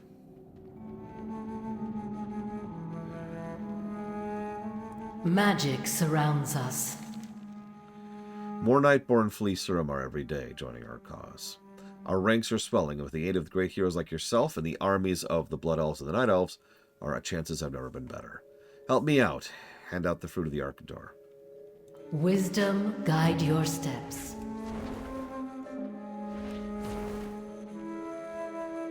You. Here you go. Have some real food. Yeah, I know, like I said, I know some players who hated having to feed the fruit out, and it is pure just a role-play kind of a thing, but I love it. So much of the Suramar quests have been trying to drag the player's perspective down to the level of the individuals. And I think that's one of the things they do best. Because make no mistake, we are not at the level of these people, especially not in Legion. As I've pointed out a few times, the player characters in WoW are pretty strong, but we've arguably never been stronger than we were during Legion, with those artifacts directly empowering us. Let us begin. Like, we're kind of death walking right now, in lore. Our future shines bright. Shalaran is bursting at the seams with refugees and rebels. We practically have an army now, but not enough weapons or mana.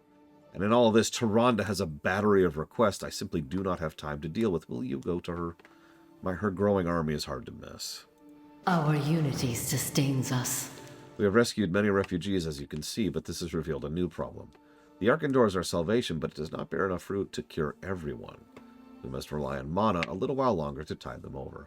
Valtois thinks she has a solution. Go see what her plan is. We will defend our allies.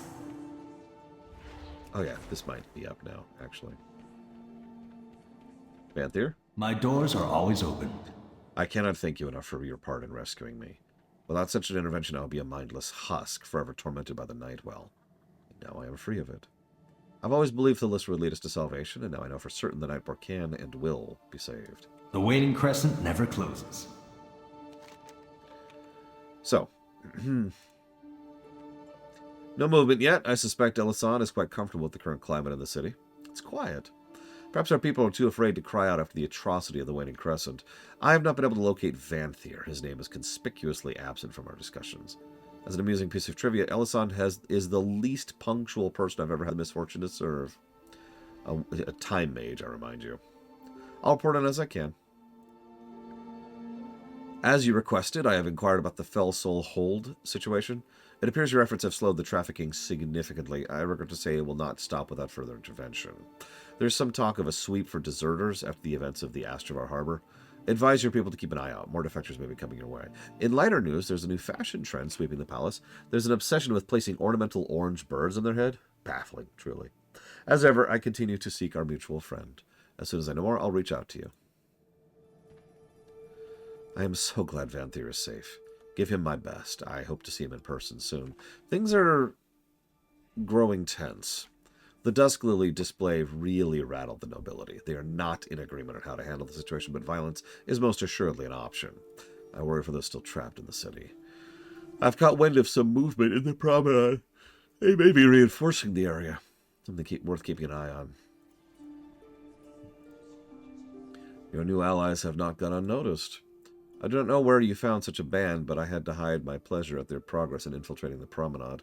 The mood here is increasingly disturbed. The nobles no longer have any illusion they can avoid a fight. Elisand will not allow them to stand idly by while Suramar is overrun by outlanders. I would not assume victory just yet. Be cautious, be strong. Alright, what do you got, Valtois? Elisand was wrong to doubt our magic. Oh, good help is so hard. Oh, hey. I've been wondering when this quest would show up. I've referenced this like 3 times. I have a plan to feed Shalaran. Now that I'm no longer starved for mana, I have time to study ley lines in new regions.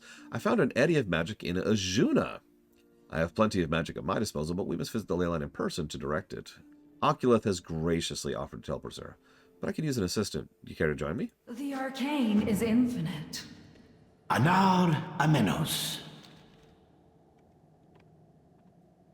Next stop, sunny Azuna.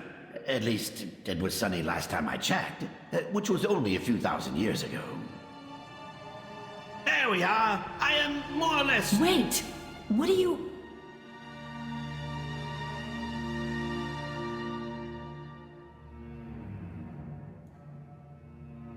Rogue Nightfallen are rebuilding mana pylons in the Ley Ruins. The Azure Wing have requested your help in eradicating this pest.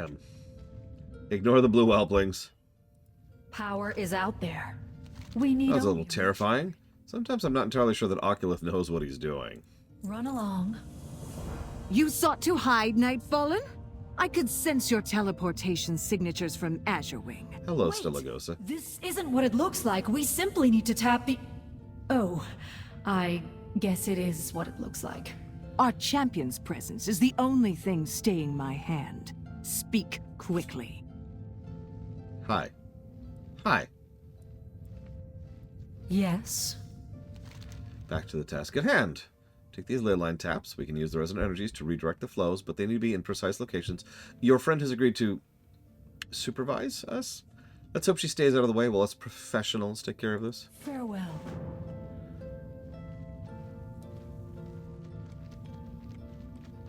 Oh my god, the whelplings. The whelplings! The taps on key points of the ley line. I can direct its flow. If you are going to poke at a ley line, at least make sure it's the right spot. Try a little bit to the right. I am not poking it. I am tapping. I suppose it could work there.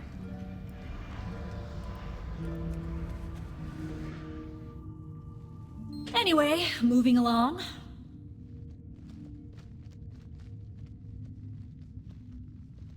The next tap should go here. Are you sure about that placement? It would be better here. I have spent millennia studying ley lines. I am certainly capable of finding one right beneath my feet. But I can see the line and the focus of the conduit. You want to put it there. Fine. We can do it your way. But if this entire cave ends up exploding with arcane energy, it will be on your head.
Oh my god. Sorry, adorable children. My favorite bit about the quest that you just saw, like, 5 minutes ago. The quest objective marker is there. It's that glowing thing, right? As she was like, hey, put it here. It popped up. But then Stilgos was like, no, put it over here. So it went away and then popped up over here. And, like, the quest objective marker kept moving as they were debating about where to put it.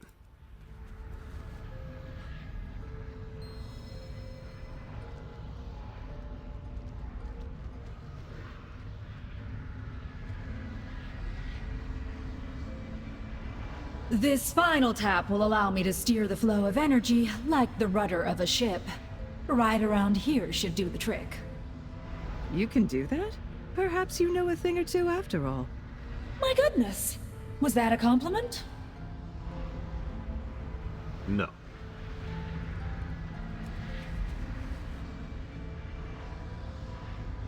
Shalasan Torah.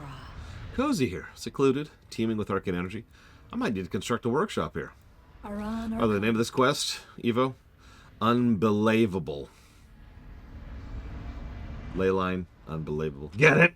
This was more infuriating than it should have been. At least her natural talents mostly matched my calculations. Oh, good help. All done. We have but one more step and Shalaran will have all the mana it needs. Now that I have better access to Leyline below, I can break the pool so it'll flow through properly.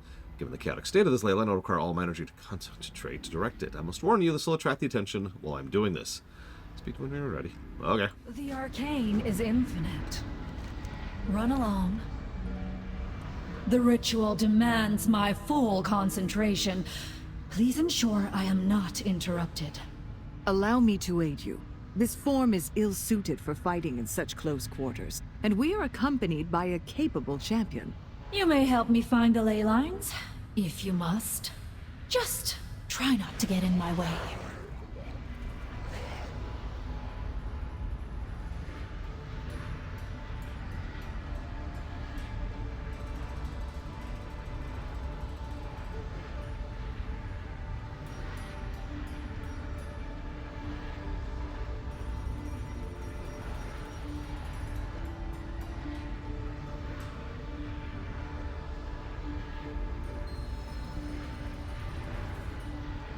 I mean, canonically, it would be funny if all these blow-ups are like, hi, hi, hi. They probably like us, like in lore, you know? We did kind of help out their grandfather. I speak. I'm just like giving him scritches. The currents are chaotic. This will take time. Whatever you plan to do, do it quickly. I sense the approach of something hungry. Oh, that's me. I didn't have breakfast, sorry. What does a demon hunter eat for breakfast? Souls. Oh. Don't worry, I don't eat whole souls. I'm on a diet.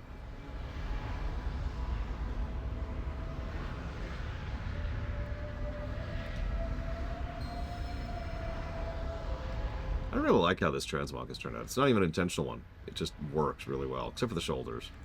But I can fix that later. Or right now. There we go. That's better. Shalasan Torah. Almost there. Just need to hold out a little longer. Look out, champion! It is here! And yes, I did eat breakfast. Sorry, I'm unsynced right now, but that was actually an elite we just killed in one shot.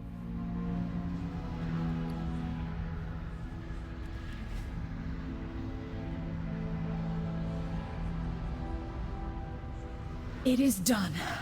The flow has been redirected to Shalaran.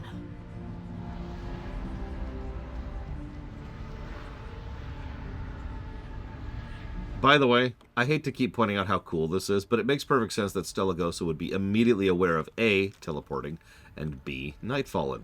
Remember, the events of Azuna were not that long ago in lore, where we helped her fight against Nightfallen invaders who are recent exiles from Suramar. You may speak. It is done. Shalaran will have no want of mana now. Farewell. It is good to see you. I must say I'm impressed. You and your friend were able to fix a ley line. You're not even dragons. You must be exhausted. Allow me to get you back home. I hope to see you again. I must rest before we make our way back to Shalaran. That was more taxing than I expected. You have done enough, Arcanist. I shall take you both to Shalaran. Come with me.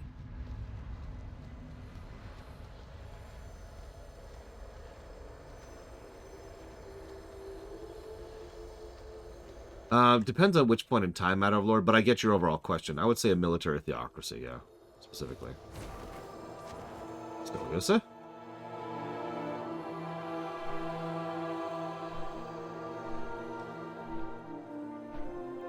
Your control over such vast energies is impressive. That was no small task. You made an excellent assistant. Your inherent knowledge of ley lines is almost as expansive as mine. Yes, and I know the convergence of ley lines feeds great power to the Nightwell. Harnessing that much power is perilous, but if she could...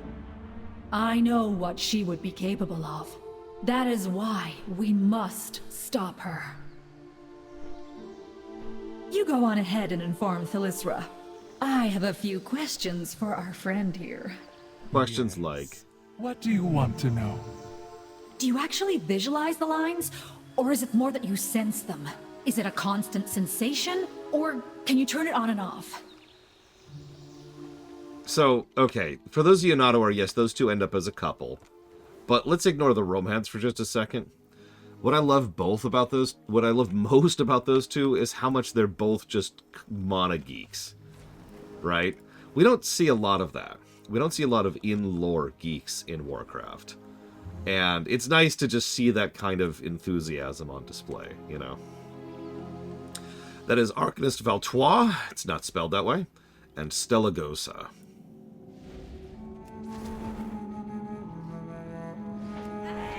I'm sure there's plenty of fan art out there. Suramar stands with you. I mean, one of them's an ancient elf and the other one's a dragon. Wisdom guide your steps. That is quite the adventure you had. Thankfully, we now have plenty of mana for the refugees. Thank you. Moonlight watch over you. Our future shines bright. So yeah, delightful little quest. Love that.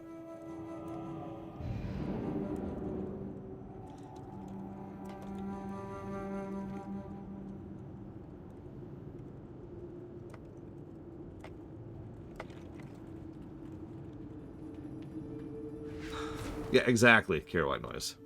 Like I said, the romance is fine and I'm down, but like, for real, the fact that they just were able to geek out with each other like that is great.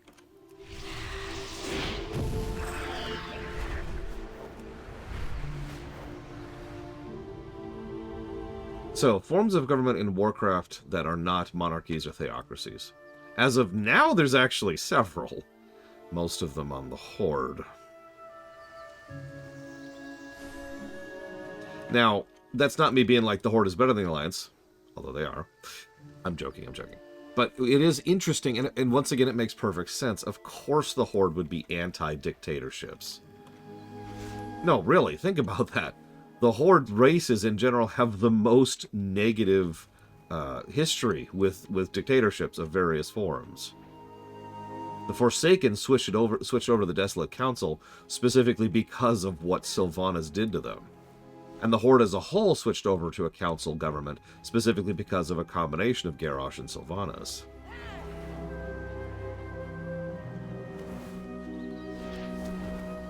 So, yeah. The Alliance, I was going to say, the Alliance, like it or not, hasn't really had a bad experience with a Stalin or a Hitler. I mean, I know Varian, but then Varian suddenly became good. And then after Varian was Anduin, and after Anduin is Turelian. They haven't experienced that yet. Now that I say that out loud, you probably can already guess my prediction for what they're going to do with Turelian going forwards, but moving on. I speak for my people. The Nightfallen insisted on being part of this conflict. There's more work to be done than people we have.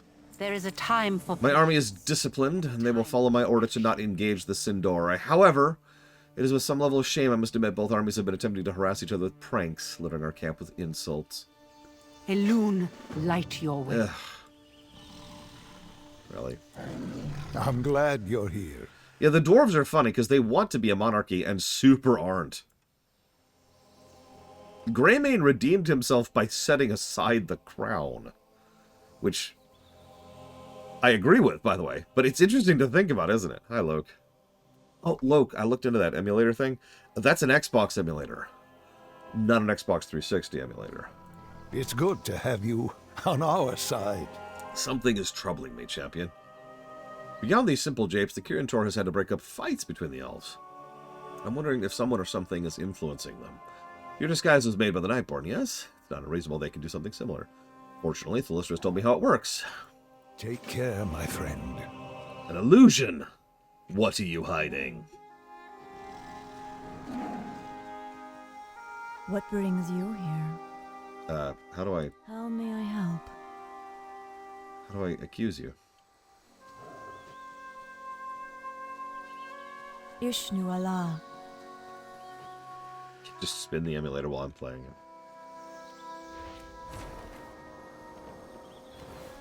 No, I've never actually played Gothic. There are quite a few... Why is this not working? European games, I don't have a better way to put that I never actually got to experience.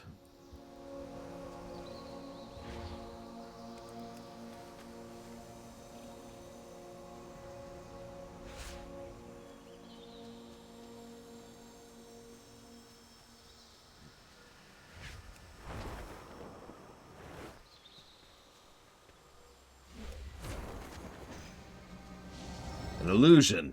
What are you hiding? Sorry. I've always wanted to say that.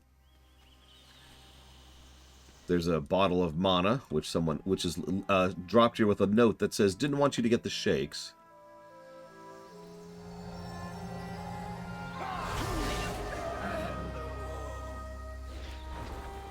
Well, so here's the thing, Act. You know there's like what usually is referred to as the classic games? The classic Japanese games, right? Like Mega Man, Mario, Final Fantasy. I've played those. Because those all came out in the NES and the SNES. They had a big market in the United States. And then there's the classic American games like Doom, or Master of Orion, or Civilization, or Wizardry, or Ultima. I've played all those. But I never really played the classic European games. And again, not deliberately. It's just something that happened. Because, yeah, plenty of games I play nowadays come out from European studios. In fact, statistically speaking, it's probably actually the majority of games I play nowadays.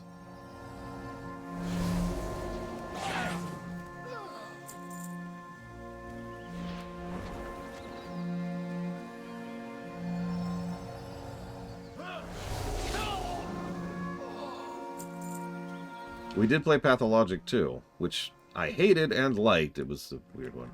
Oh yeah, so here's a statue of a troll which says, "Your ancestors." It's one of my favorites.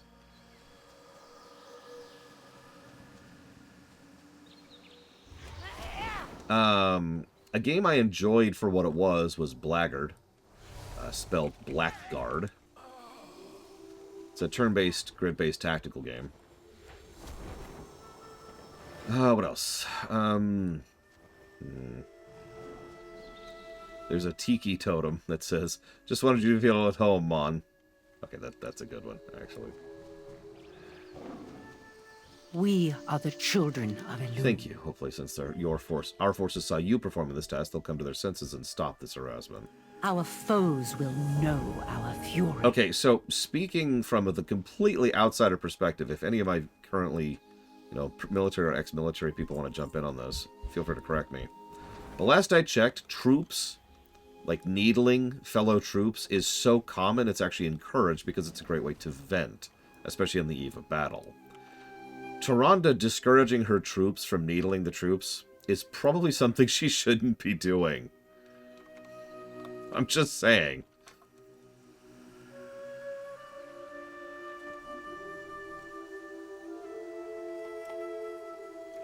Like, these are all... Liadrin tries to stop them too. But, like, this is all pranks. How harmless little... Can I give you an example of needling? Okay. Imagine I go into a night elf camp, leave a tiki mask, and say, hey, thought you might feel more at home with this mon. That's needling. Admittedly, that's not the word I want to use, but I can't think of the proper word. It's low-level pranks. Yeah, busting their chops, exactly. It's a thing. I don't know what else to put that. There remains much to be done. And thank you, Magister. Always appreciate. But you didn't put that towards anything, so I'm afraid now I'm going to have someone stab you. Yeah, hazing is worse than that, you're right. Because hazing is when you do something actually unpleasant to someone, usually as a sort of a ritual kind of a thing. This is just blowing off steam. That's all this is. It is a world of wonder. As I feared. Hopefully they'll think twice before sending more spies. Remain vigilant. Ah, frickin' ice block. What would you ask of the Kaldorei? The Nightfallen Rebellion is growing in number, but they have not fought a real war in ages. Victoire and Silgren are doing their best to train new arrivals, but they can use experienced hand. Heed the voice of Elun.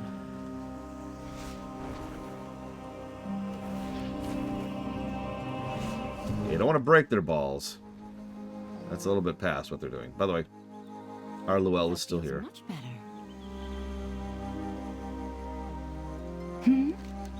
Understood. You're right, I forgot about that Blade Duel, but you're right, that was one of Sarah's quests. Ashtarastinil. Every member of the Duskwaz has centuries to perfect their techniques. We do not have that much time to get rebels in fighting shape. These times are troubling. You rarely get these civilians to stand in a straight line. They are untrained, undisciplined, and unarmed. They need to be ready for the real battle. Khadgar suggests we try field training. You want me to what? Walk in the moonlight. You want me to what? Like this? Relax your shoulders. You are limiting your mobility. Much better. So either as many as there are classes or as many as there are specs, J. Palmer. They've never clarified, but we know it's one of the two. So many of the rebels want to help in the coming battle. Our people have the will, they only lack the means.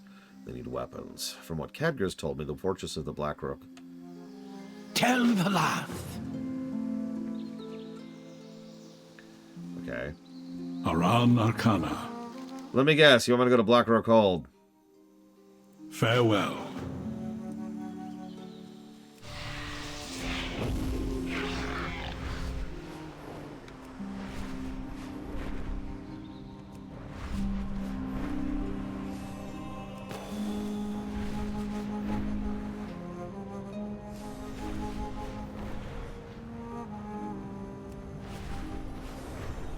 That's true, Blade Traval. It's not hard for an arms warrior to also be a prot warrior. But it's a little bit more unlikely for a balanced druid to be a feral druid.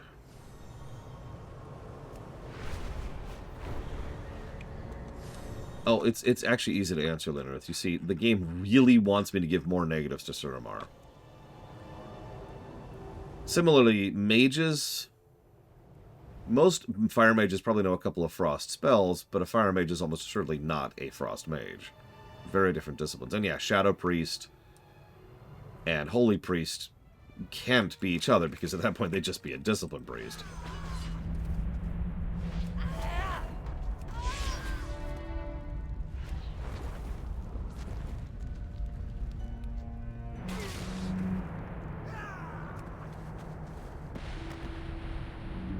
Yeah, Paladin. I could see a Paladin. I mean, canonically, Uther was all three specs, for example. Even though he was probably primarily Ret, which is funny to think about. My strike is swift and true.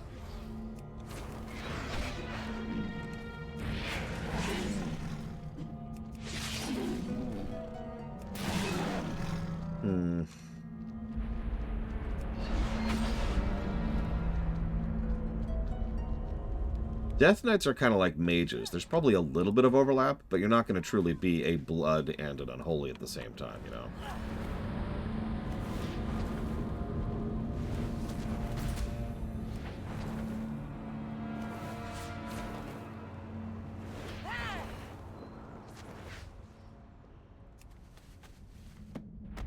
Khadgar's primarily arcane, though. that's cool. Oh, sure, absolutely, Lunarith. Let me just read these quests again, because Lunarith refuses to listen to me. Because my voice is so unpleasant and abhorrent to her that she mutes me every time I open my gob to talk. I heard you were traveling to Blackrock Home. It was once home to the legendary Lord Ravencrest, a brilliant tactician. His knowledge may be exactly what we need to give us an edge against the Duskwatch. While you're there, keep your eyes peeled for any books that might have survived the ages that outline his stratagems. So many of the rebels want to help in the coming battle. Our people have the will, they only lack the means. They need weapons. From what Khadgar has told me, the fortress of Blackrock Hold has plenty of munitions, which makes no sense because they've been sitting here and rotting for 10,000 years. Sorry, that was a little bit of commentary from me there. Travel to the fortress and place these beacons on the weapon caches. Once placed, I can teleport them back. I can barely get these civilians to stand in a straight line. They are untrained, undisciplined, and underarmed. Still, they need to be ready for the real battle. Khadgar suggests we try field training at the ruins of Blackrock Hold in Val Shara. The risen forces of Lord Ravencrest apparently remember how to fight and canonically have let go at this point. So go, hero, and I will send some trainees to support you.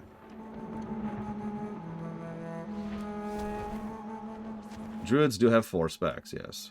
Which, once again, is almost assuredly not a cross-branch thing. Last. Sure thing, J. Palmer. Stab! Trespasser.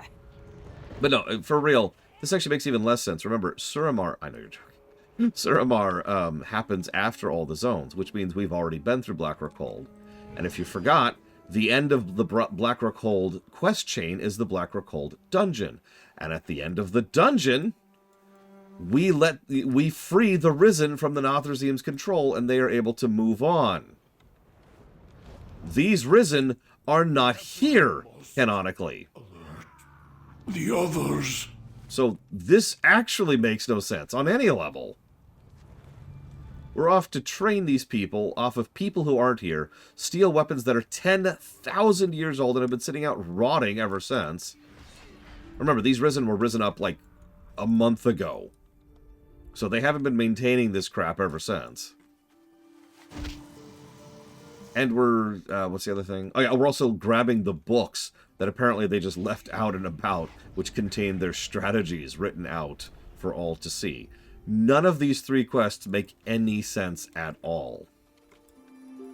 And you know what that means? I cannot freaking believe this. But it means we don't just have a negative for gameplay for some pointless padding. It means this story beat makes no sense. So negative to story.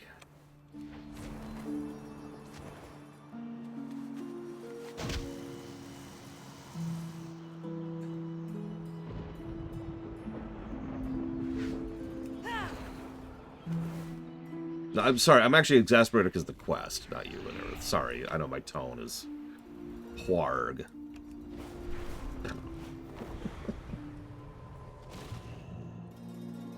Yeah, these are books, excuse me, that are left out in the open. Have you ever left a book outside for an extended period of time? Bad feeling. So, hang on. Adding quest.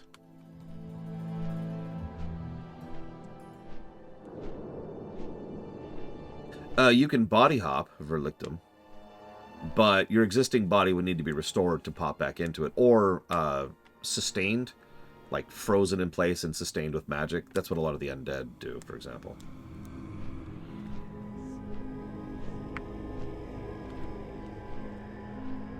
You know, okay, I can't actually argue that, Little Billy, but I'm still giving the negative.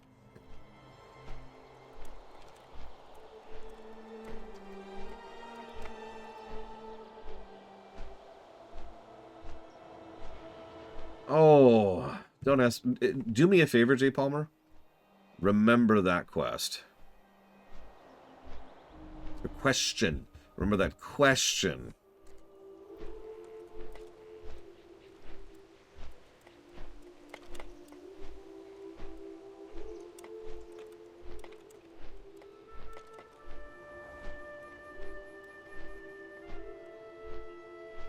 That's even weirder. Oh, I guess that makes a degree of sense. They should, if you think about it, Pillars of Snow.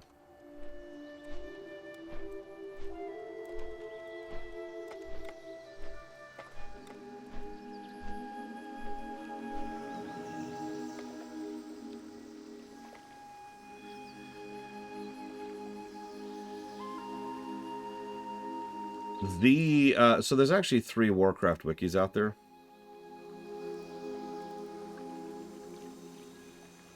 Only one of them is worth a damn. And I mean that. Oh, sorry, I forgot to answer your question, Relictum. I think only the Mario and Luigi series has had using a toilet as a pipe. So if you go to something that's called warcraft.wiki.gg, that's the right one. Then there's the Warcraft wiki, which is on Wikia, which is garbage, and never use that one. And then there's Wowpedia, which was fine, but has since been abandoned. So...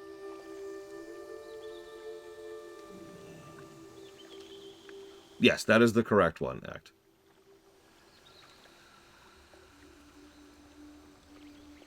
Oh gosh, I don't know.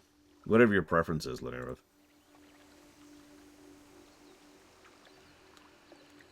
Yeah, the wiki that you just linked. Well, okay, so the Wikia one is a Wikia one, which has the same stigma all Wikia wikis has. But also, it's notoriously inaccurate and has a lot of either misleading or completely out-of-date information. And again, Wowpedia is abandoned. It's not updating anymore. What stigma is that? Really? Okay, here's the stigma. Wikia sucks.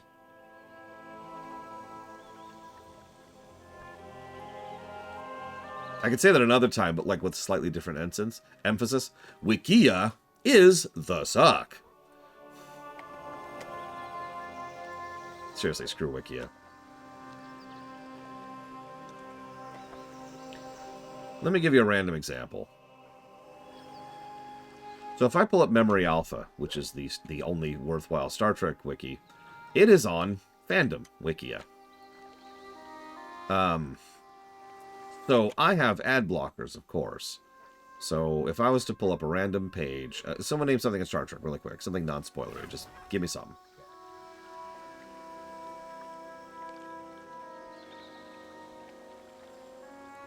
Anything.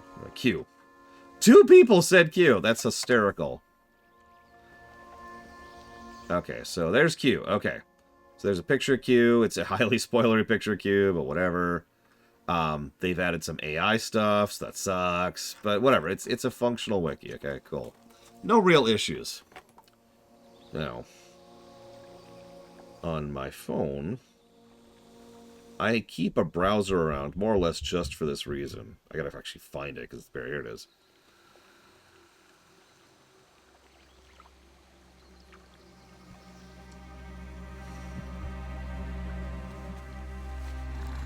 So I'm going to look up Q. Same wiki. Same exact page.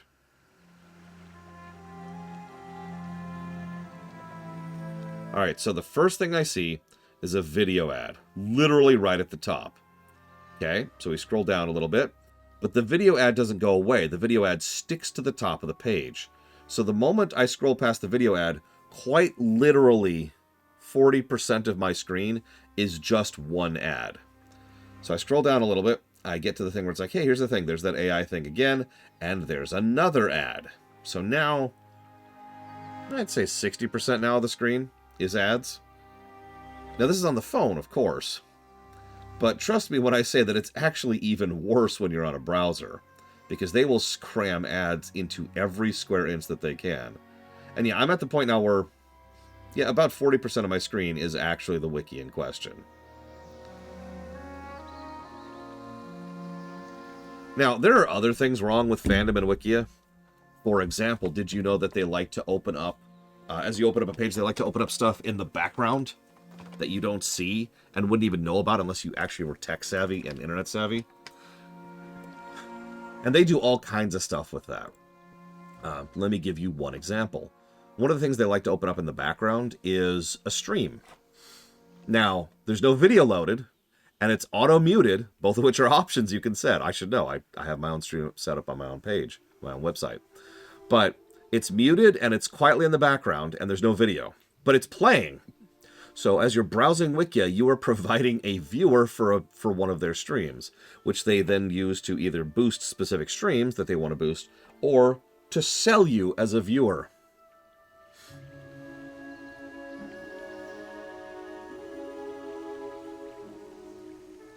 Oh, it also uses up bandwidth if you happen to have a bandwidth issue or a limited bandwidth, which plenty of people do.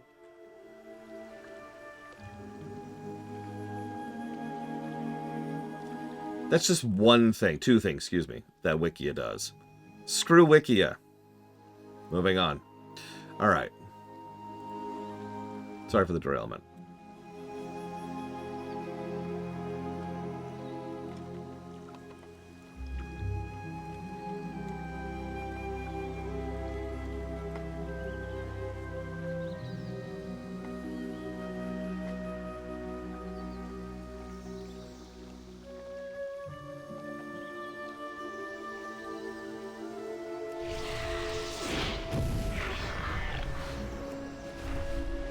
Wait, what did you say? Oh.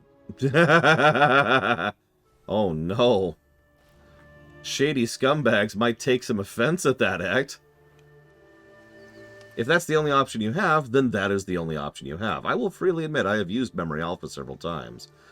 And, like, when I'm looking up some random game, because we cover a lot of very random games on this show, sometimes the only wiki that exists is on Wikia. Doesn't make it any less scummy. You know, every now and again you have to go to a Walmart, right? Doesn't make Walmart any better. Well met. Step carefully. So yeah, here's your books. Have you made a discovery? Here's your weapons. And I killed your ghosts that aren't there. What a dumb quest chain. Order must be restored. Anratha Ador. We're out of time. I've had reports a pit lord has come. Oh, I remember this fight. Be kind, or be strong.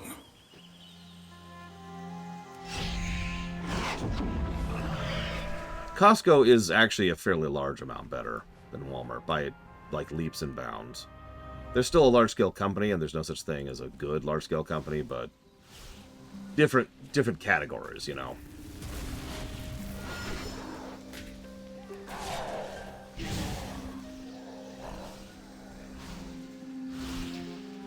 Yeah, that's a pit lord beelining for the Arkandor. Not great. You're supposed to fight him with the rebels, and it's a whole thing, but obviously Sam's Club is just Walmart. I don't know if they still exist, though, to answer your question.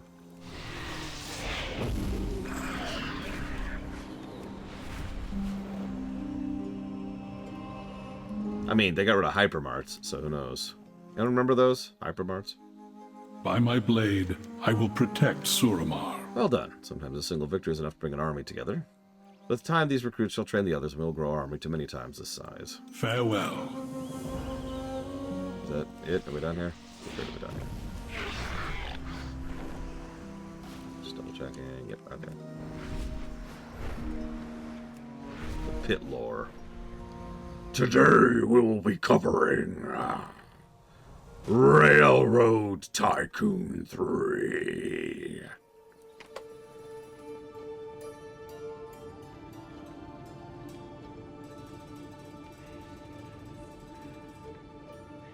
What news? Our rebel fighters are armed, morale is high.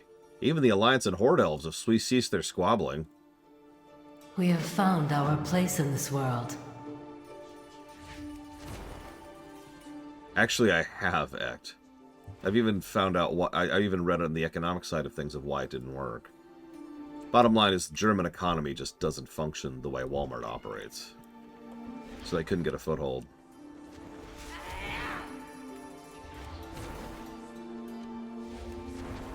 Oh. Damn it, I just can't stop being interrupted today. Let us begin. We will defend our allies. Thanks to your efforts, a lot of effort on the part of our new army, the Nightfallen are prepared for battle. What is more, we have managed to evacuate nearly all of the civilians. I have drafted battle plans. You have drafted battle plans. Maybe we should ask Liadrin. Yeah, no, I'll be back in a minute. I'm sorry, guys. I hate these constant interruptions.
I feel like I'm just lurching towards the finishing line here.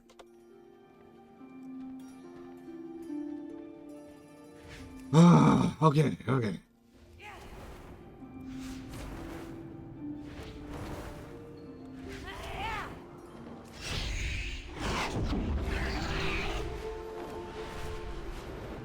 That's right, some dude disrespected that chair. My chair now.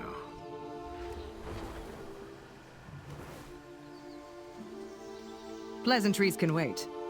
Your leaders need to get their head in the game. Varisa is so obsessed with her desire for revenge against the Horde, we can't trust our flank to her. Taranda's a sentinel who knows little of war on this type of battlefield. While her scouting is useful, she should recuse the Kaldorei from the main assault. Yeah? The rebels are ready for battle. Impressive. Let us see what they can do. Notice, of course, Liadrin is reasonable here. As kind of previously mentioned, she's already been through a lot of crap. So she's at the point where she does not have the luxury of holding on to her biases. Hello. She's also fought in several large-scale wars at this point. See you next time. Hey, look, saber kittens, get out of here. Toss it on the ground. All right, so. Taranda. The goddess gives me strength. So the time has come to march an army upon the city of my birth. May Elune grant us a quick end to this conflict.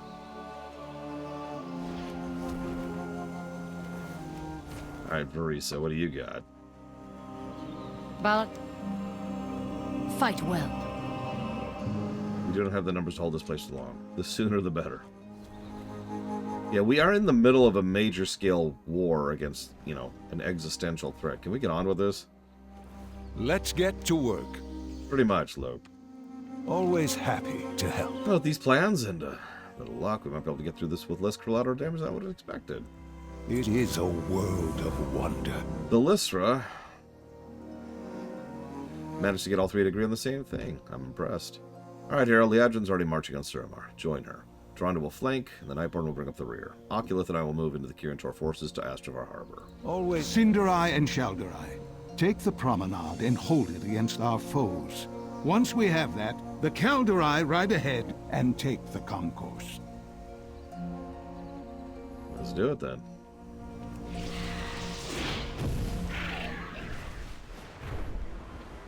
Champion, come. Join my Cinderai as we crush this vanguard. Let's do it. I meant to resync for this, but whatever.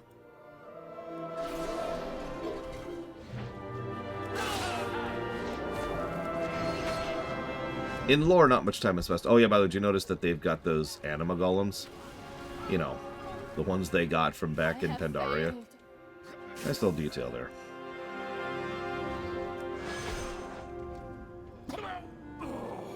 Speaking of which, if anybody wants to join me for the raid, we are quite close to it.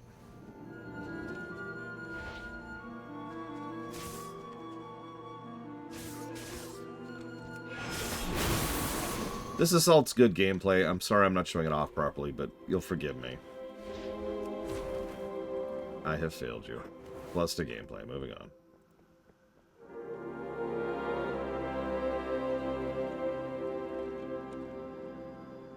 Yeah, the civvies are just gone at this point. Kirintor are holding positions in several key spots, because of course they are. Oh yeah, and you remember how NPCs actually are part of the fight in these modern things? Well, if you're low level or low geared, these NPCs got your back. For the most part.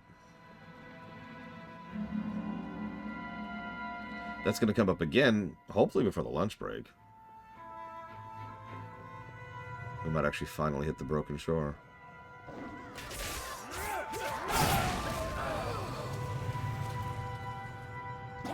What would you give a plus to gameplay for, Yura? The time gating?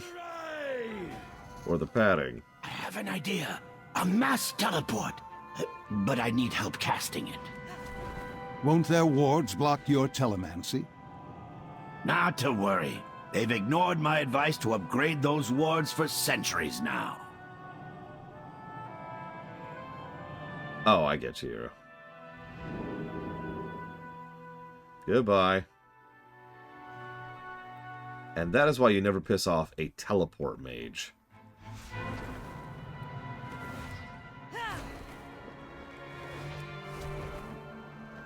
Yeah, by the way, these are the... City, you say? In one teleport? Well, to be fair, I had help. Fascinating. I would love to compare notes when this is all over. Come, champion. The Kirin Tor and Dust Lily rebels have secured this floor of the harbor. Into the water, Magister. But yeah, these are the two best portal mages in the world right here. You've arrived just in time. Few things bring together an army better than a common enemy. Yeah, ain't that the truth? A week ago, these elves were at each other's throats, and now, thanks to your efforts, we're ready for the final push to the Nighthold. While I would like to be at the front, Tyrande insisted you and I stay back with the Nightfallen and cover the rear. Remain vigilant. These telemancy traps you placed prior to the battle are doing wonders to reduce our losses. Well, yeah, I definitely did that. You are always appreciated. That's quite a corridor you and our allies have punched through the city. It'll be difficult to hold, but it'll cut a wedge. Oculus has been busy redirecting telemancy beacons to this location, but wanted to give you the honor of activating it. Be mindful of your duty. Yeah, no kidding, Czar.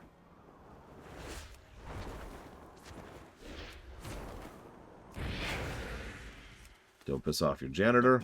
Don't piss off your ride. Don't piss off your healer. Don't piss off your metadog. The network by adding another beacon. Oculus, can you please stop doing things by the seat of your pants? For 5 seconds. But I'm not wearing any pants. Alright, we're good. Never mind.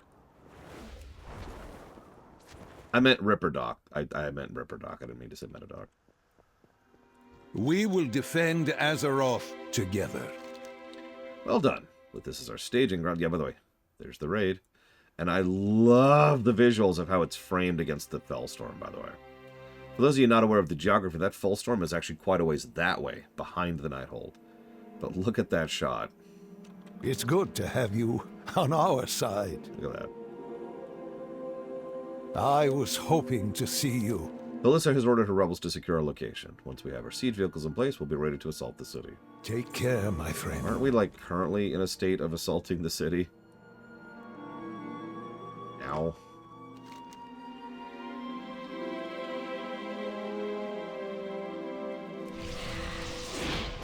Now we got to do one last thing for the thing, because remember, these were all weekly quests. They all restart every week. Back in the cave.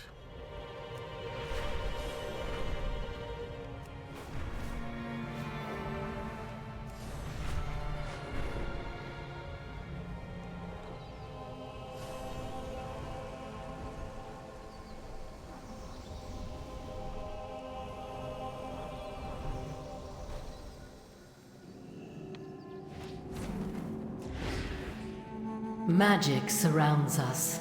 So many years of my life spent studying within the Nighthold. Never had it considered I would one day have to fight my way back in. Time is short. The battle will be upon us soon. Please continue our tradition and feed another refugee. Our future shines bright. You got it.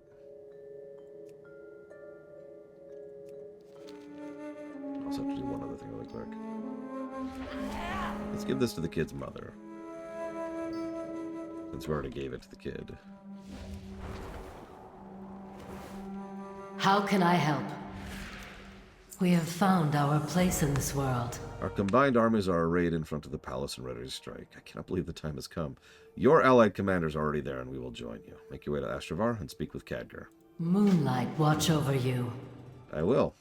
Soon as I make a quick pit stop to Dalaran.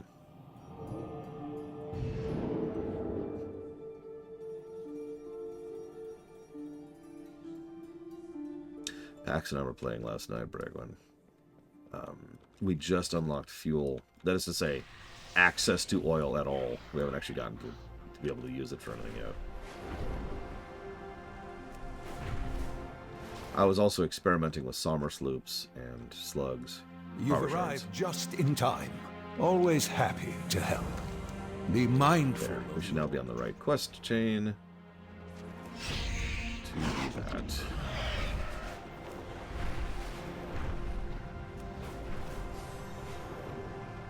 Sorry, the quest I just turned in was to go find Illidan's soul and shove it back into his body at the end of Nighthold.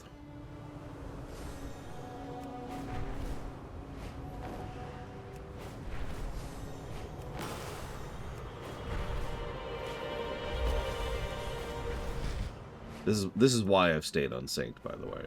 Because I want to do this raid on this character. I don't have to, but you know. There remains much to be done.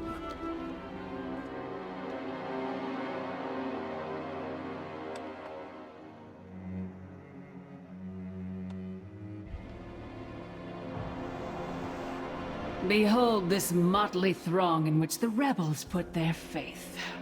I have always thought she's ugly. You disgrace a glorious past, hiding in trees and cloaking yourselves in false piety. You have grown as savage as the trolls that skulk about your forests. Quel'Dorei, you are peasants playing at nobility, all too willing to mingle with lesser races that dilute your bloodline. You are unworthy of the name High Elves. Sin'dorei. Of all the elves, I thought you might understand the choice I made to save my people. Instead, you ally with misfits and monsters. Each of you has debased your proud lineage. Each of you has forgotten the ancient power that is our birthright. Let this failed rebellion be a lesson to any that would stand against the Shaldorei. Seriously, her helmet is so ugly. Anyways, yeah, that's Jennifer Hale. Notice we barely get Khadgar out of that. Did you catch that? I actually like that little tidbit. Khadgar would have been stuck in the time stop spell if not for us.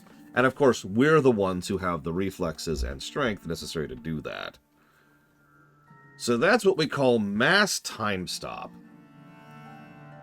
It is exactly what it sounds like. I'm glad you're here. Thank you for saving me. It seems we underestimated Elisan's power. Remain vigilant. It's good to have you... I knew the Shaldorei temple dabbled in time magic, but this is incredible. Elisan stopped time in our entire army. Come, let's investigate. Maybe there's a way to break the spell, or at least discover how it's being maintained. Our allies have suffered the brunt of the enchantment. I can protect us from the residual energies for a time. This temporal magic rivals that of the bronze dragonflight. I must concentrate on maintaining our defenses. Take care. Hostile entities have been drawn to this disruption of time. All right. Lead the way.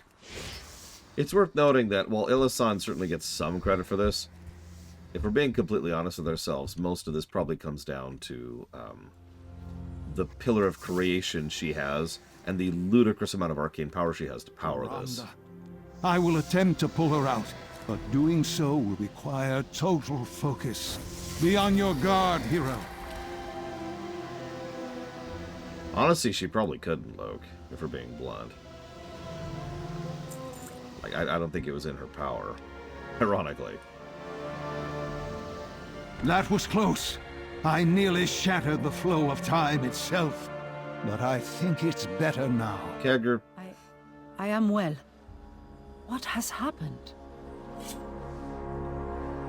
No time for that now. Let me get you somewhere safe. Actually, no, I have not. I can't maintain our protection any longer. We need to go. Can we? Okay. I was hoping to see you.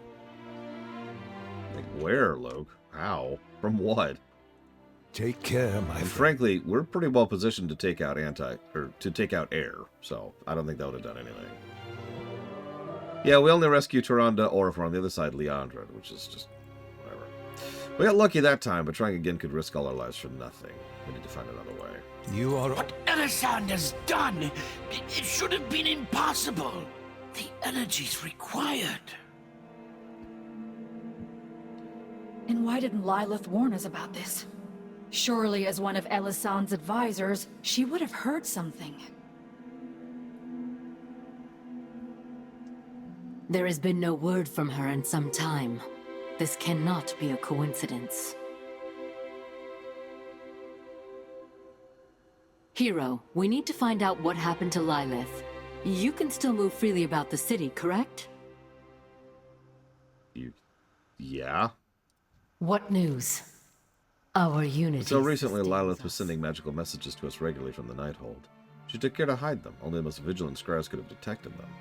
They could not be from the palace. Too much interference. Ah, the Chairs of Enlightenment. Check the scrying orbs. We'll see what she was trying to tell us. We have found our place in this world. And here, let's satisfy J. Palmer's curiosity.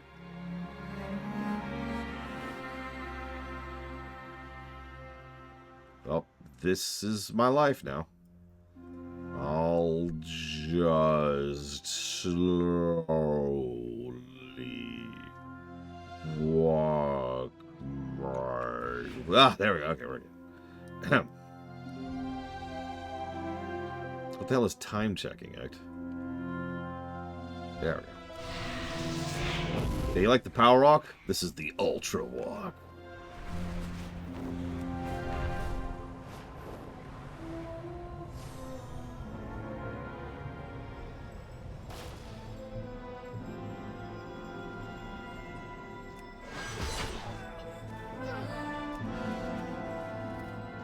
Thalyssra, I hope this message finds you well. I have just come from an emergency council regarding the Horde and Alliance forces amassing outside Suramar.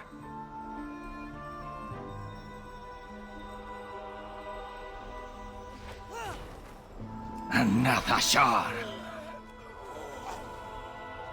Elisand has appointed a new first Arcanist, a dreadful woman named Andaris. Together they are working on a massive enchantment to break the siege.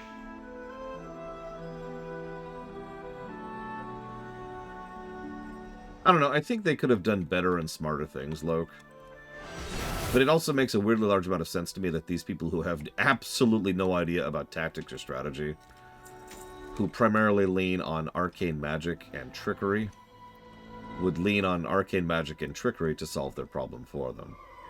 And act really snooty about it, too. An attack on the main gate is ill-advised, but there may be another way. Andaris has dispatched her Arcanists to the Sanctum of Order. Arash Falas! It seems there is some kind of breach that runs beneath the Nightwell and into the palace itself. They are trying to seal it, but I am sure you can find a way to...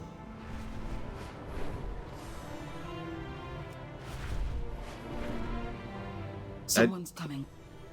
Who are you? Wait! Unhand me! How dare you! Do you know who I am? From their perspective, probably nothing, J. Palmer. Like, when they do it right, they are not aware that time is passing.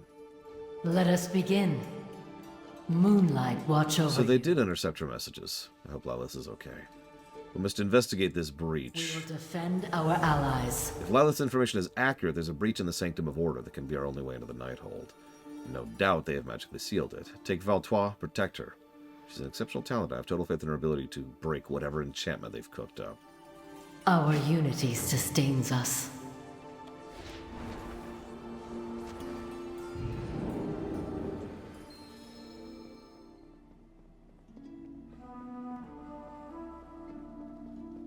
Over here. I sense energies converging below, but aggressive guardians bar my way. I need you to clear a path. I've always loved that buff they have.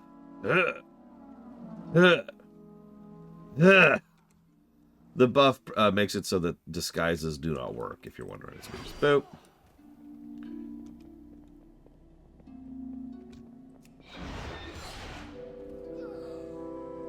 Oh no, Sylvanas is 100% wrong, Zara. And she's always been a villain, while we're on the subject. So there's the raid. Our enemies will fall. Elisand, very efficient. Let us get a closer look. Say, this is impressive spell work. A mana bore, perhaps? Nothing. This requires a great deal of power to maintain.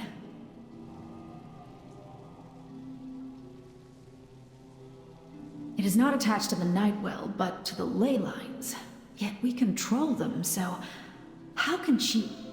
Ah, yes. I see.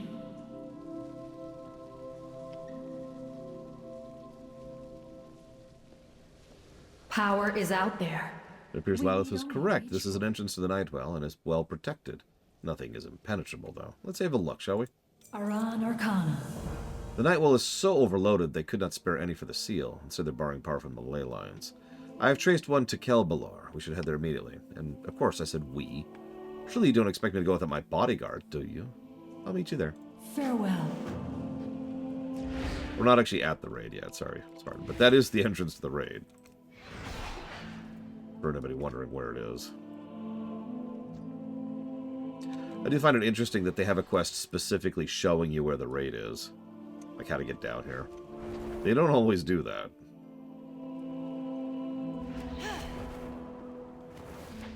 You know, I was thinking about Sylvanas' stand against the Scourge in Warcraft 3.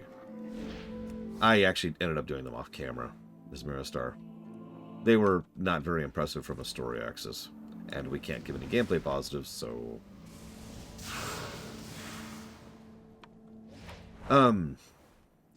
Sylvanas obviously was a little bit too arrogant and a little bit too negligent when it came to how she was fighting the Scourge. But at the same time, if you think about it,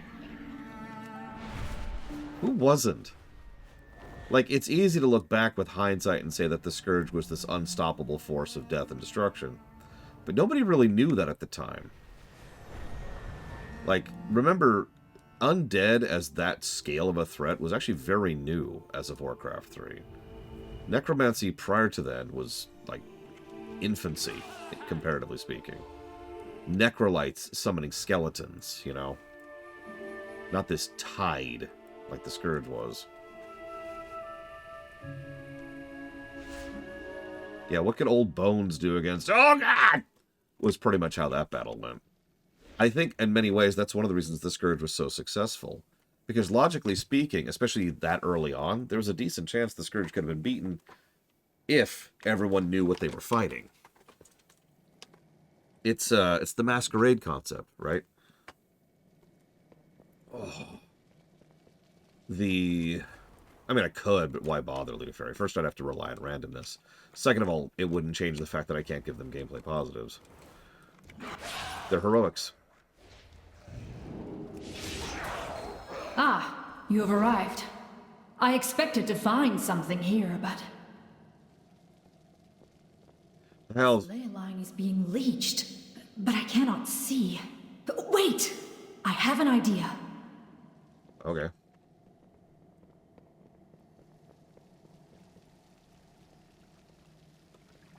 Exactly, as Miristar. Yeah. A clever cloaking spell, but what is that device? Keep watch. Yeah, if there was another... I mean, yeah, the Iron Horde is exactly what I'm talking about. We were completely unprepared and scattered for the when the Demonic Horde showed up. When the Iron Horde showed up, we were very ready for them. Had an advanced warning system in place for it, thanks for that, Khadgar. And us. They are redirecting a portion of the ley line's power directly to the Sanctum of Order. And yeah, we turned that around in a hurry, didn't we? I am hesitant to take any action at this point. I will return to Shalaran and continue my research. Oh, I know, Lita Fairy. So, funny story, because I've been doing some of the time walking this week just to get my mount. We actually got Court of Stars, and it is the first time, I want to stress that for a second, the first time that I've had a group that actually knew how to do the ball event, the party event. It was vaguely shocking.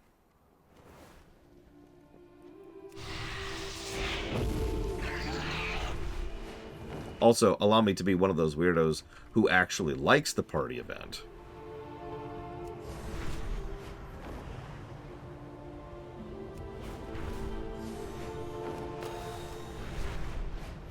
I did not know that as Miristar. Hey, Valerian.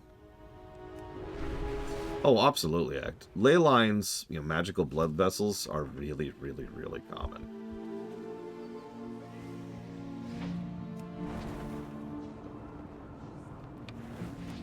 Most fantasy settings have ley lines to some extent. My fantasy setting has ley lines in it.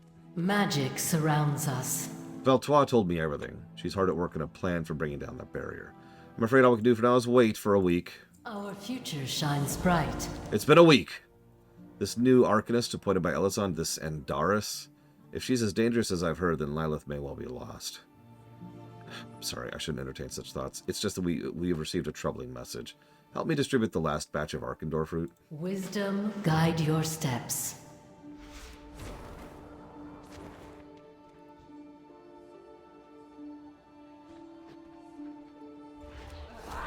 Yeah, there is literally a ley line of Guido in my setting. No, really, not a joke. I actually want to do a story about that someday, because that has some long-term repercussion potential. How can I help? As I say, this should be it. This should actually, really be the lead into the raid, finally.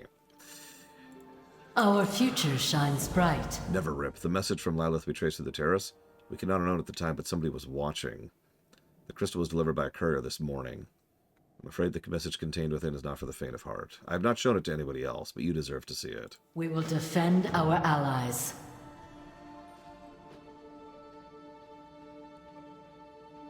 Poor Thalyssra. You try so hard to save your people, yet you cut them off from the one thing that can restore them. I fear Lilith shall pay the price for your arrogance.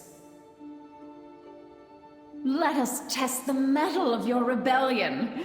Send your best to face me at Lilith's estate before I bring in more citizens for questioning.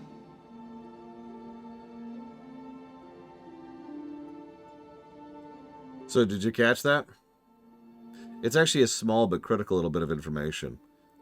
For all of their back pushing, for all the tactics and strategy and difficulties and all this stuff, they still don't know about the Arkandor. We have somehow managed to keep this one thing quiet from their forces, which is probably a really, really good thing, because, once again, this is going to be the salvation of their species. Because I guarantee you, if Elyson's forces found out, they'd infiltrate and probably destroy the thing. It's too fragile. It would be too easy to destroy it. So... Suramar stands with you. Oops, wrong thing. Wisdom guide your steps. Moonlight watch over you. Make no mistake, this message cannot be taken lightly. Any threat against our people will be dealt with swiftly. We have found our place in this. I will take the teleporter to the estate and bring our most powerful wizard. Meet me there.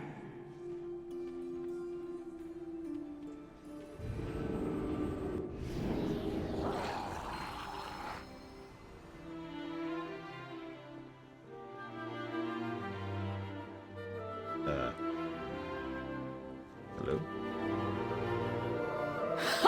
This is what you bring? An outlander and a pack of mindless, mana-starved corpses. You have fallen on hard times indeed.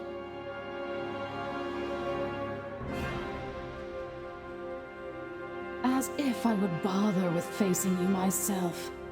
Fellborn, kill them.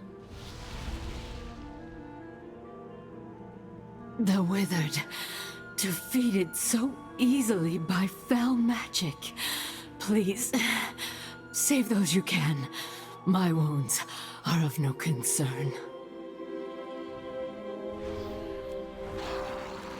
The Shal'Drai are chosen! The Shal'Drai will rule this... It's no use.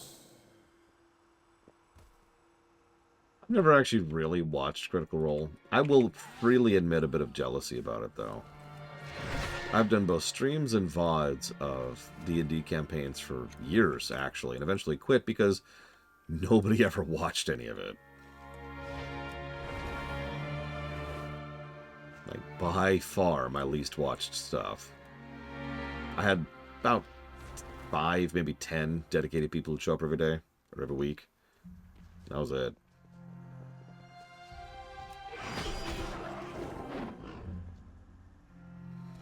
That is a good question. Especially considering at this point in time her soul probably isn't split.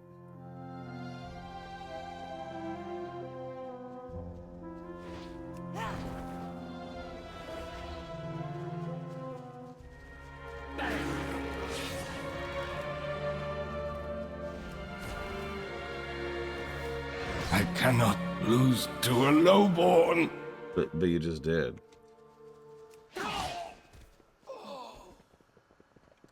Wrong campaign, but lol. Later fall.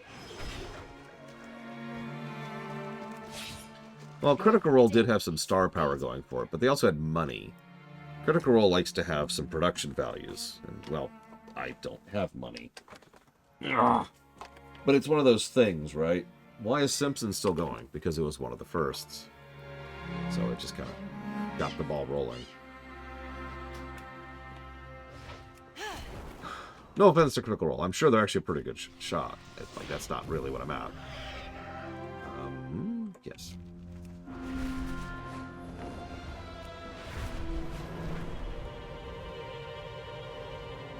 Ah! There's actually... I've done a little very, very, very small amount of research on the whole thing, and actually D&D streams and YouTubes are, in general, very unpopular. I'm actually not sure, Spartan. A lot of people swept in to try and, you know, follow through on Critical Role success, and, like, 100% of them failed. Because what it boils down to is when you're watching a D&D stream, you're watching some friends hang out and have fun, and not really watching the D&D itself. Now, that can work, but usually when you see people doing that, there's something to watch. There's nothing to watch when it comes to D&D. It's all purely imaginary, by definition.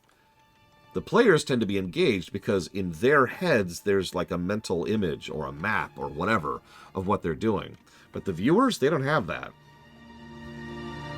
So there's this automatic disconnect. Yeah, exactly. It's one of those situations where it is substantially more fun to play than to watch by the very nature of it. What news? Wisdom guide your steps. The Withered, defeated so easily. We must find a way to negate the magic of the Fellborn. Moonlight watch over you. Andaris' control over the Withered poses a real threat. For to increase the Withered's resistance against these effects, we must do so in an environment built from this very magic. Head for Fell Soul Hold at once. We have found our place in this world. Speak with Oculus. Okay. Our unity sustains us.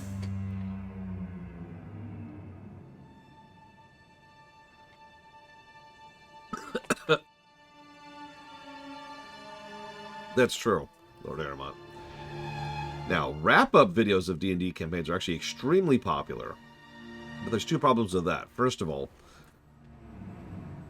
properly presenting those either requires a lot of charisma and essentially a script. Or, more likely, someone to heavily edit it and probably do some animation work for it. And once again, I don't have either of those on the table. Like, look at Acquisitions Incorporated. They literally have an animator on team who puts together a narration of their previous adventure every time they start a new one. Why, hello. Test, observe, repeat. Never a dull moment. Well, perhaps this is not entirely true. I'm afraid I must ask you to return to the city government church about any information extraction. I require specific coordinates to focus my teleportations with extreme accuracy. It will unfortunately take a bit of time. May your path be clear.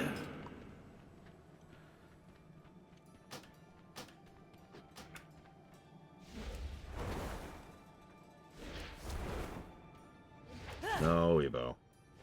I cannot afford to pay you what you are worth. I actually know certain groups who have a Patreon whose only purpose is to pay for the animators and editors. To explain that a little bit differently, imagine that, you know, you make money off of ad revenue or direct donations or Twitch subs or whatever, and then you have a Patreon separate from that, and that thing's job is to pay for the editor who actually puts together the videos. And yeah. Excellent! Begin when ready. use the surveyor and follow the alignment indicator. The light. Just follow the light.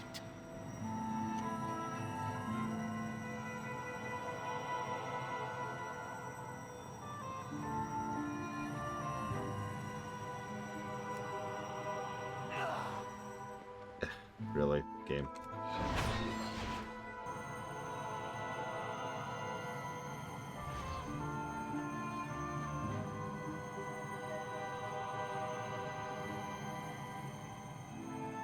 Yeah, animation is hard. I should know. I've animated things before. It's all sprite work animation stuff that I've done. I can't even imagine animating actual drawn stuff.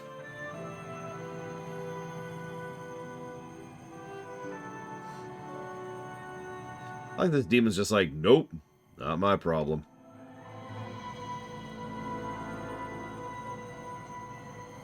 That shall suffice for now. This positional data will enhance... Oh, never mind. You did a fine job.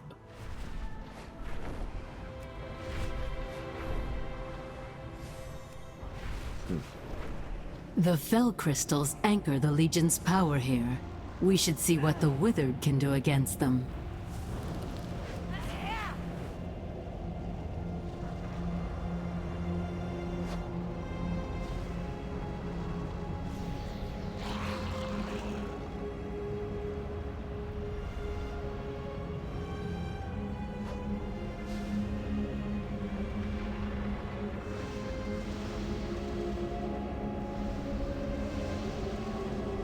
Yep, let's just use our Withered as mana drainers, which burns their life on Fel crystals. Jesus Christ. And yeah, this is also a terrible idea for several reasons. Keep in mind, we don't really need the Withered for this battle. So we don't really need to be powering up the Withered. But, okay, sure, whatever. I get it. She's spent a lot of time and effort on this.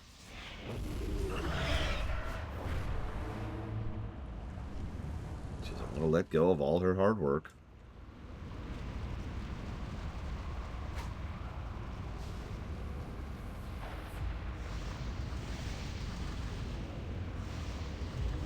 For the record, I actually enjoy animating. It just takes time, my eternal enemy. If I could just, like, pause time and go animate, I totally would. I mean, pretty much to kind of... I've seen enough. I believe I can dampen the effect of Fel magic on the Withered. Go to the Soul Engine, and I will send new subjects your way. That sentence out of context, I'm just saying. Go to the Soul Engine, and I'll send new subjects your way. I would quite literally rather than jab a knife into my neck than use AI for animation.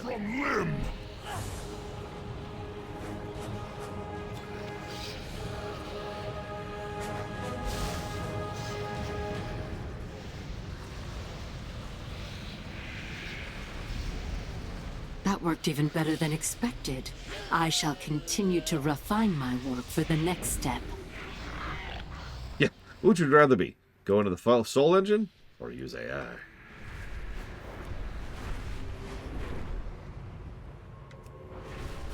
AI animation does look absolutely terrible. Just terrible. No, I don't mean bad AI animation. I mean the good AI animation. Bad AI animation is even worse.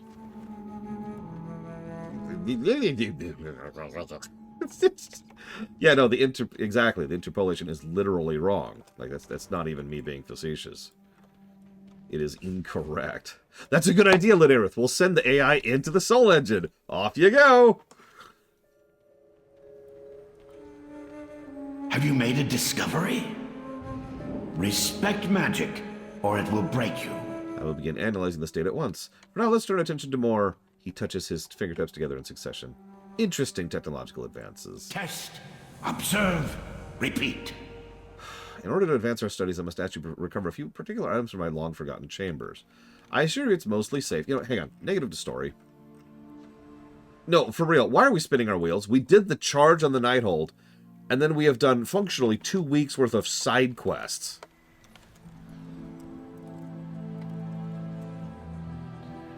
I assure you, it's mostly safe there, aside from a few unstable elements. Respect magic, or it will break you.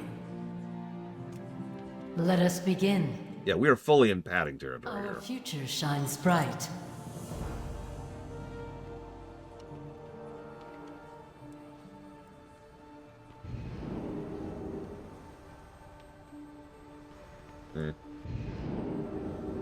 Oh, this is actually not where I wanted to be.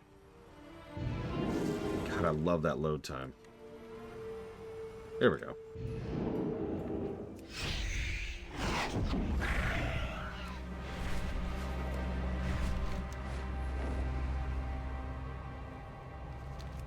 So Ect asked a good question. What area do I find AI to be useful or even helpful in? Agreed. Off the deep end. Like any tool, used properly is the answer, but I know what you're asking is what is used properly. Woo.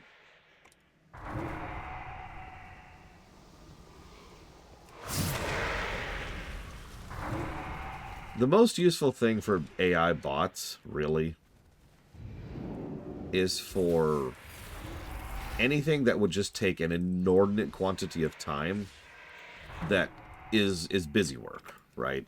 Yeah, exactly. Pure repetition. Anything which is literally just copy this, put it there. Copy this, put it there. Those kind of repetitive tasks is honestly what AI bots were designed for. I've pointed this out a few times, but the medical industry actually does a lot of good work with that because they can, take and process inordinate quantities of data in a period of time that isn't measured in years, which is what Blade Cheval just mentioned.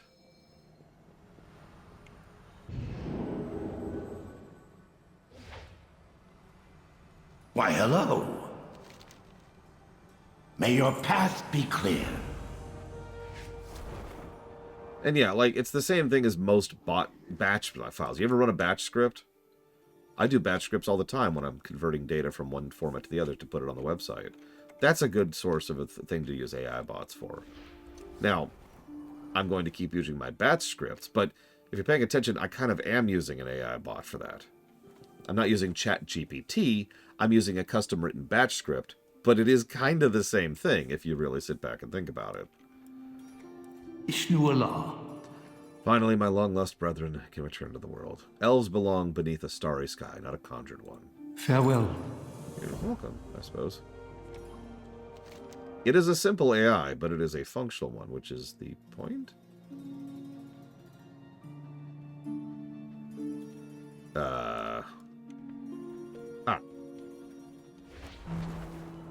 Suramar stands with you.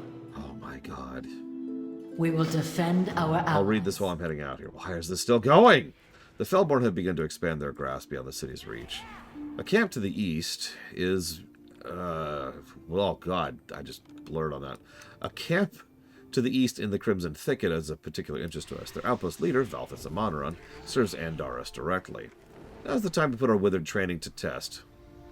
Head to the camp, use the orb to sever the head from the beast.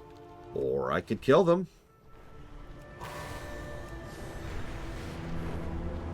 AI will 100% crash. Too many companies are jumping on the bandwagon because... well, because people are stupid is the very summarized answer there. But because it's the hot new thing, and if there's nothing people in the office, in a suit, love to push more than the hot new thing. I shall dispose of you, lowborn! Alright, let me use this thing on you, and I killed you with it! Oh, man. Chosen! Oh, thank God I had the wither for that.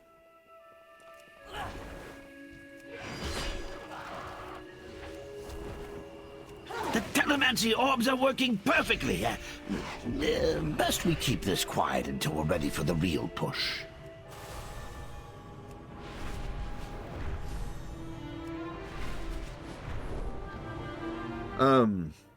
There's another thing, too. It's not just idiots in suits in businesses. It's also idiots in suits who are running the investment. Investors. I don't mean like you or me, real people. I mean, the investment firms and companies who actually run the majority of investments. There's very little investment firms like more than the latest hot new thing. How can I help? Our unity sustains us. Moonlight watch over you. At this point, I've just lost patience. Here, have some fruit. What? Thank you. Yeah, uh-huh. You're welcome for the fruit. Magic surrounds us. Wisdom guide your steps.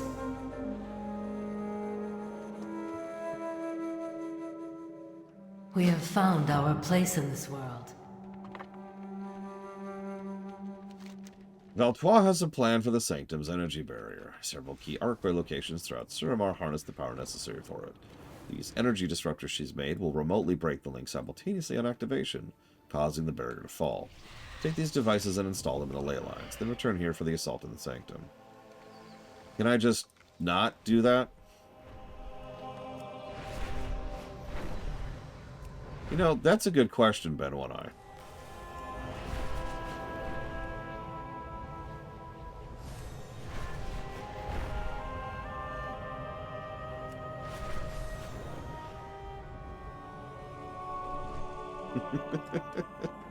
End statement. But no, Act is correct. These people are not learning economics or good business practices. Why would you want to learn that in an economics class? It'd be ridiculous.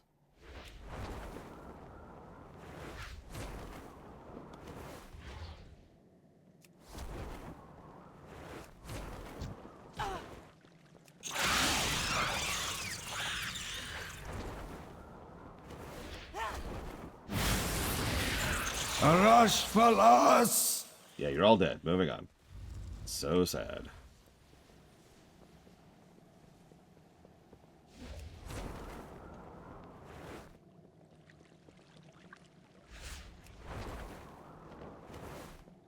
I can actually confirm that, Valerian. Oh, well, let me walk that sentence back. From secondhand information, I can confirm that. Because most of my friends back in the day went to either tech school or business class. I took several business classes myself, too, management stuff, back in college and high school.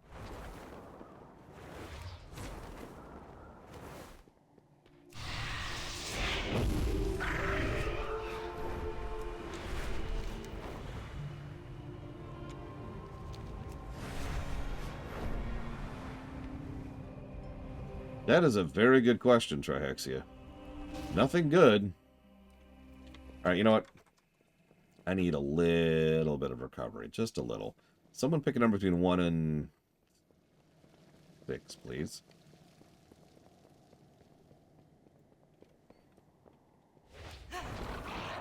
Three is a good pick.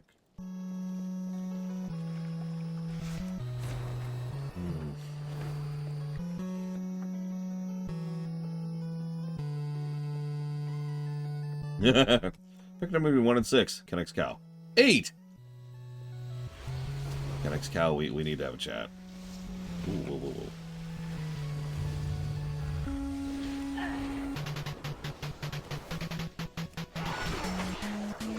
Well, it's 5.4, which means it's rounded down, so that would be 5. Half. Well, you always round up on the even, so that would be 1. No, I have all my files locally, off the deeper end.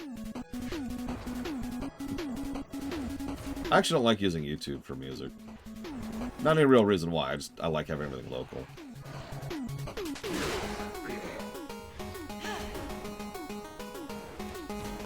Actually, that's a good point. Half would not be between 1 and 6.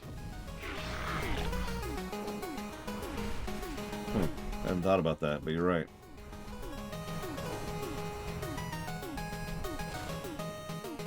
It's also easier to sort everything into the massive playlists I do. Because I have a lot of playlists for what type of music I have. That's just for me, never mind for stream. Like, I have dungeon playlists, I have battle playlists, I have boss playlists. You get it. That's a good question, Ben One Eye. Let's find out.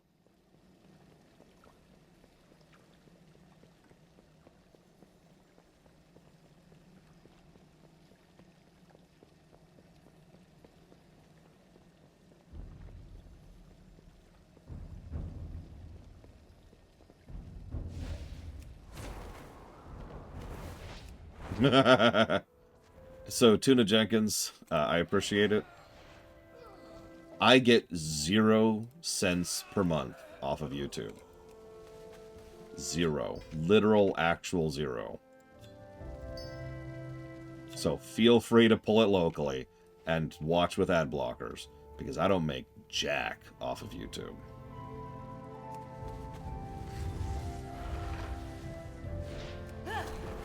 Why not? So I turn off monetization, which also means I turn off ads.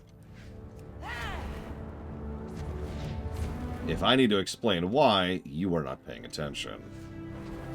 Was YouTube ad revenue ever worth it? For me, no. For YouTube ad revenue to be worth it, you need to have viewing figures in the hundreds of thousands at a minimum. The people who actually make a living wage off of YouTube ad revenue are people who may have millions of views per video. I have about 1,000 to 2,000 per video.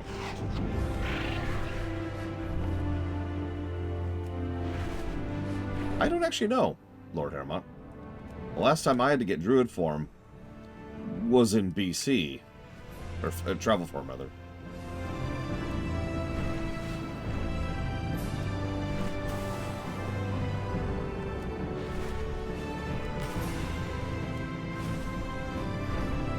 Yeah, that was pretty depressing, Jay Palmer.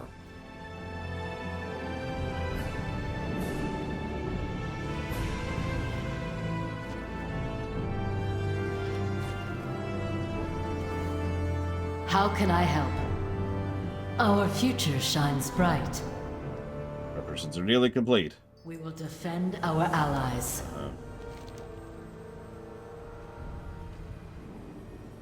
Tell the laugh. You know what? I should at least do the synced.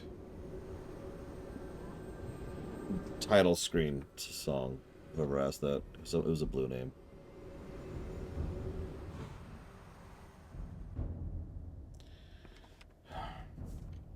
That's true. I could make, like, a whole video where all I do is just look at other people's videos and be like, wow, that was funny. Like, comment, and subscribe. This video is sponsored by this scammy corporation. I was telling my niece recently, my eldest niece. Well, let me actually walk back that sentence for a second.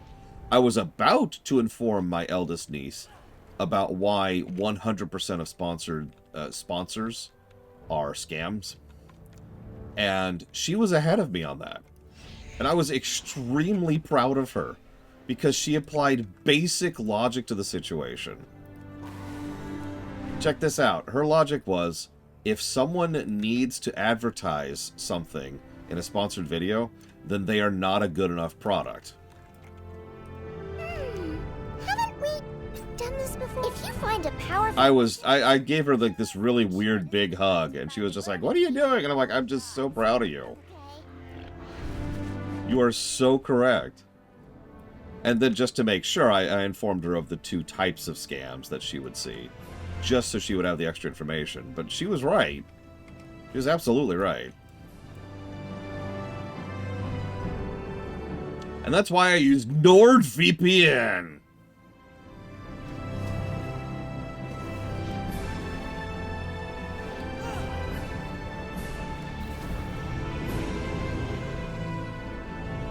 And BetterHelp. It's funny, everyone's mad at Honey. I personally hold BetterHelp as probably the actual worst. Like, the worst of the sponsored companies. The big ones. Because, yeah, what Honey did was robbery. What BetterHelp does is evil. Well, I don't use a VPN off of Deeprin unless I need one for work purposes. And it's so uncommon that I use a VPN, I literally have to double-check my own figures here to see who the hell I use for it. Hang on a sec.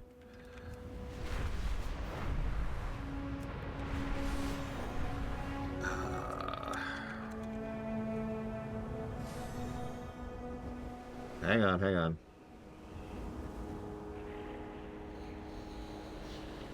Private internet access is who I used to use professionally. NordVPN's... I mean, it's a scam. But if all you need is a quick and dirty and easy VPN, it's functional. That's why I said there's two types of scams. There's something where at least it does what it's supposed to, it's just overcharging you and lying to you. And then there's scams that are actually not doing what they're telling you they're going to do. And those are the ones that can go directly to hell.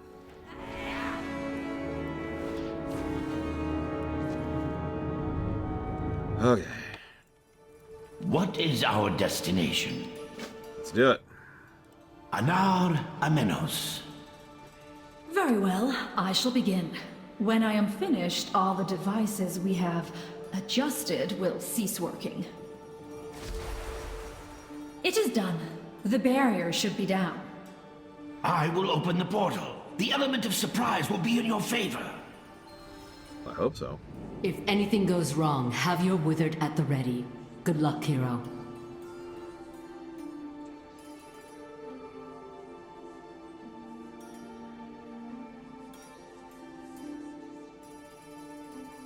My spell! What just happened? That's actually cute. You think we didn't notice your skullduggery? Your old tricks are no match for true sorcery. I don't know how they co-opted my spell. It shouldn't be... We have prepared for the possibility of discovery. With the telemancy orbs and the fel-resistant withered, you have the tools required to secure the breach. Yes. Yes, I do. If you're wondering, this is what the orbs do. Go to town, kids. And as you can see, they can handle themselves.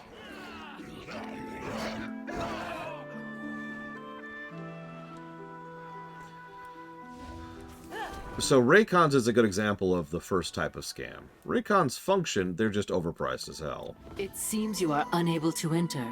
Find the power source for that barrier and take it down.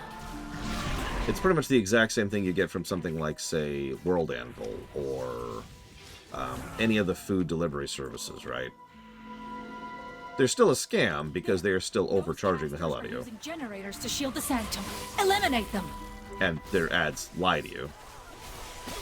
But at least they freaking work.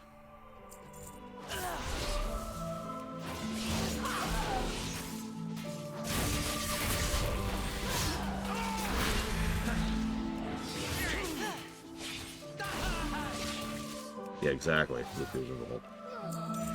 Not to that extreme, but that, yeah. Someone asked what the difference is between something like, say, BetterHelp. BetterHelp... I'm trying to think of how to say this as bluntly as possible. They're trying to be a mental health service. Now, you may or may not know this, but mental health is such a thing. Now is the age of the Shelder. But we don't even 100% know how it works, even despite years of study. It's very to the individual and requires time and care and effort and consideration. BetterHelp does none of those things, and so actually does lasting mental harm to people by lying to them and convincing them that they are a specialist when they are not. Let me put it to you this way.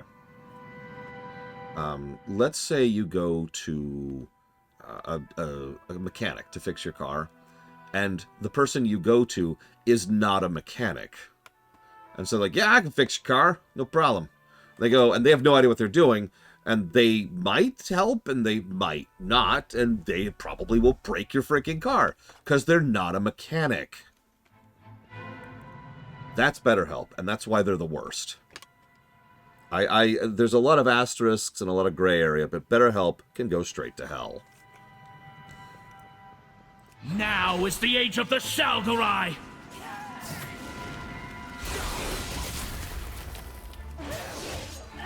Like, at least if you get frickin', oh God, what's it called? I can't remember the name of it. Pro Jared had them as like a food delivery thing. I can't think of the freaking name. Anyways, if you at least have a food delivery service, at least the package that arrives at your door is actually food that is actually edible and you can actually cook and eat, right? HelloFresh, there we go, thank you. Like, at least HelloFresh is just overcharging you, right? Or Factor, it's another one.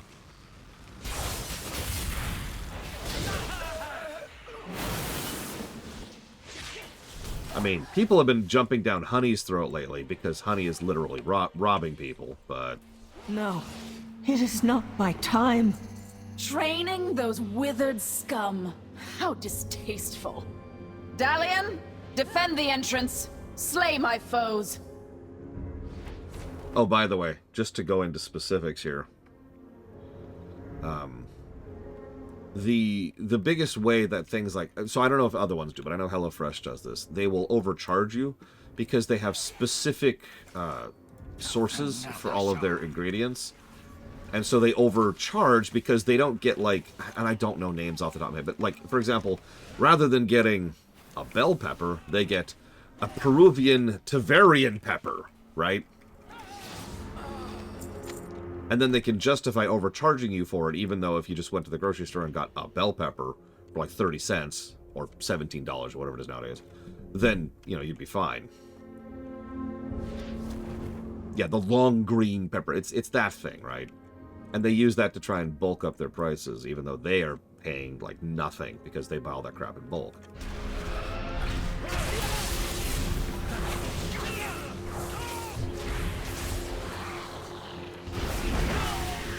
Now that Andaris' dog is put down, you should have access to the building. Get to the breach. I'm sorry. Are you joking, Lita Fairy? Okay, so first you boil the macaroni in hot water, and then you add cheese. I'm sorry, I know it's not quite that simple, but Jesus Christ. You might as well tell me that, yeah, we've got a recipe. For what? Peanut butter and jelly sandwich. This cannot be!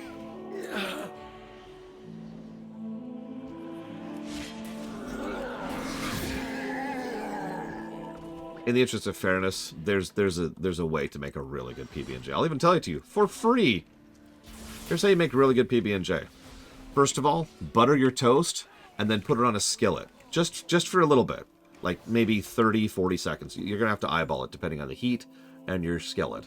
But just make it so that you butter that you bake the butter into the toast a little bit, okay?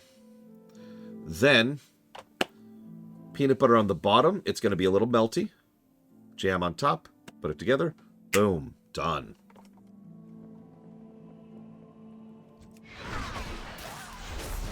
That's some PB&J right there.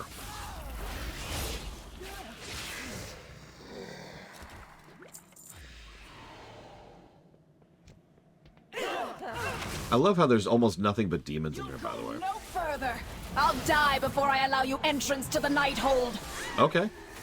Andaris has made a critical mistake. Her shield is vulnerable to the withered. Drop some in a safe spot and they will leech the magic in her shield. Hi, Lenny's Sunnyside eggs. They're just eggs. They're just eggs. There's nothing.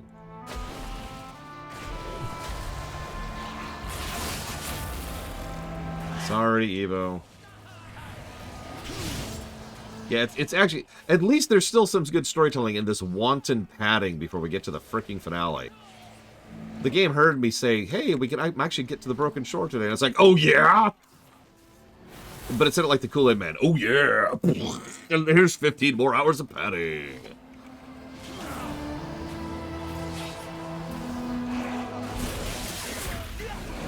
When I was younger, I stated my intention to not go to college. My mother threatened to disown me over that.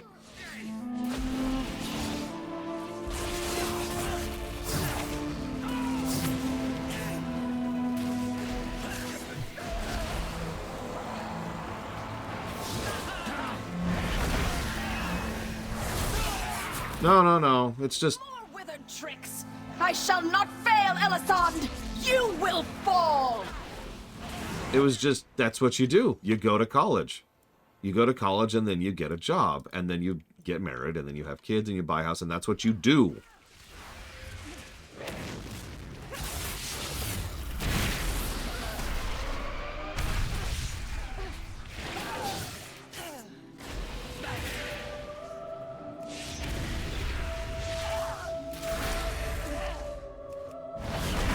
I actually know several people who had a positive experience in college.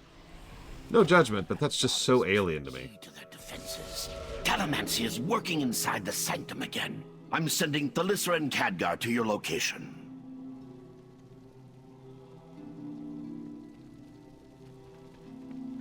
Outlander, over here. I hated college, by the way.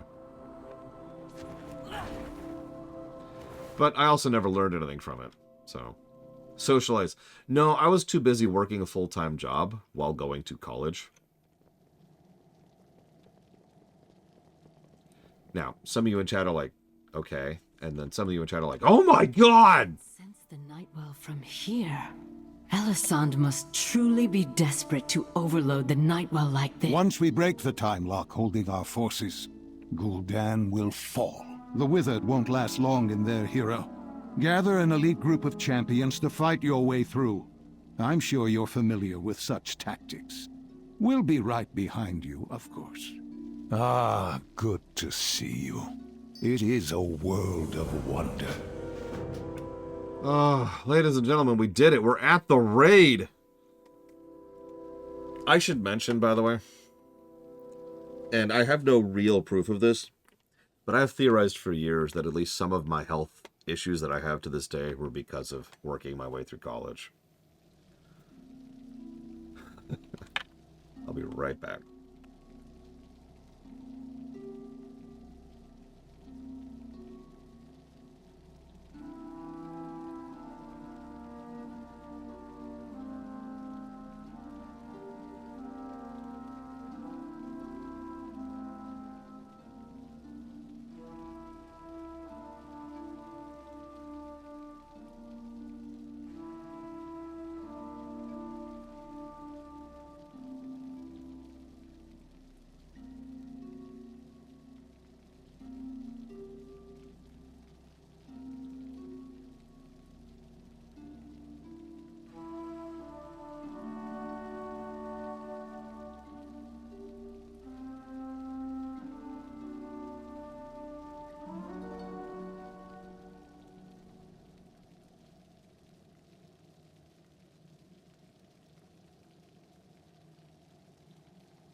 Okay. The raid. Okay, so normally I do Mythic, but I was informed we have to not. So now I have to leave group, because Spartan is the party lead. I'm going to actually bump it down to normal.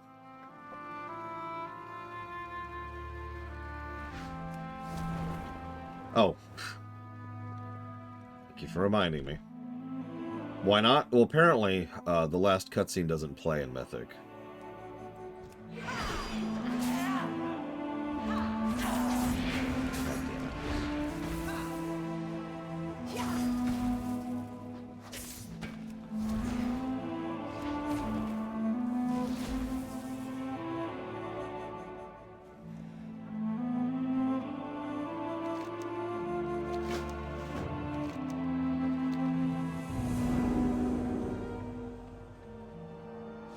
I could, or I could just not do Mythic.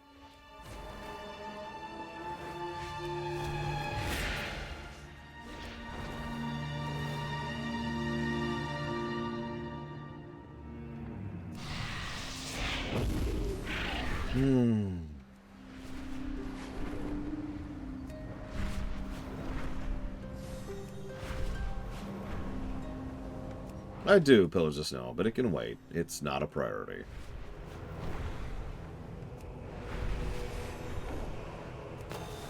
So, we're about to do Nighthold. Another one of those best raids in the game.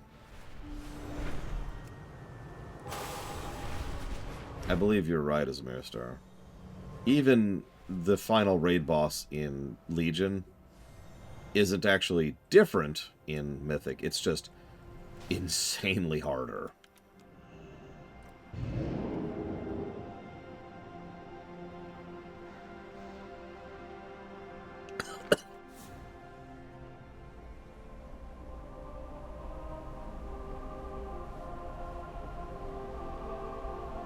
Dear Blizzard, please let me switch time walking on the fly in a menu, rather than having to burn my Hearthstone to go back to Stormwind or Orgrimmar every freaking time. Thank you.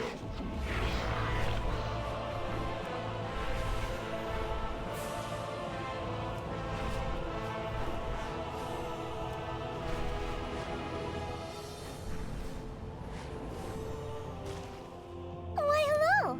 I always have time for you.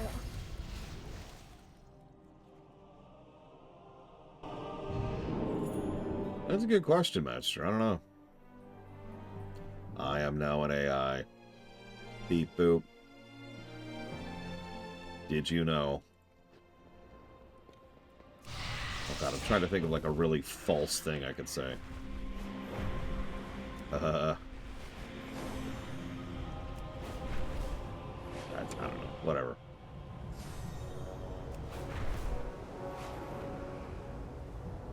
Did you know that up to 500,000 people every year consume fell energies? Are fell energies good for you? Yes. In fact, there are plenty of studies that prove that fell energy has tangible benefits to your your lifestyle, and your health.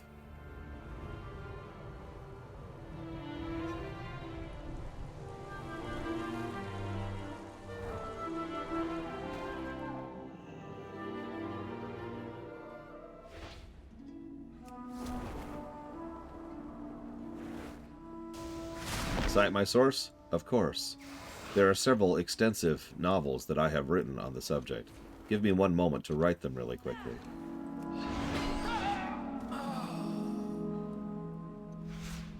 Did you know that Final Fantasy XIV 1.0 is the greatest game ever made? Here is my sample pool. Making up a fake sample pool.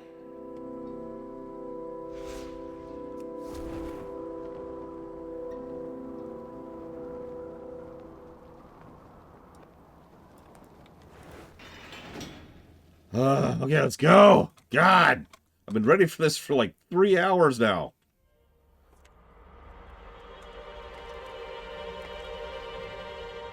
More negatives.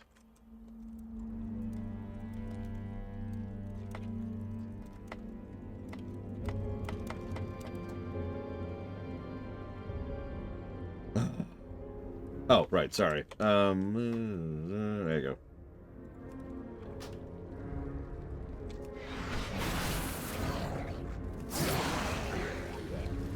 That's true, I haven't done 30 world quests yet. There's also a timed event, which I have to do, which takes 3 weeks real time.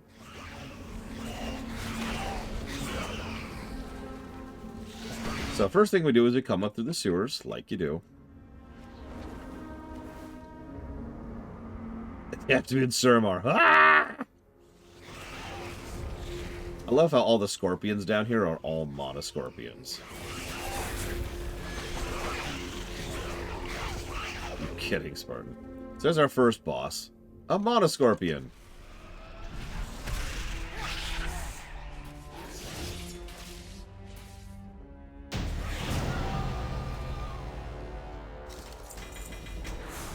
This is a momentous day, my friends. Until the Legion came, no outsider was permitted inside the corridors of the Nighthold for 10,000 years. Yeah, because there were no outsiders in Suramar for 10,000 years. That's not actually as impressive as that sounds, Thalisra.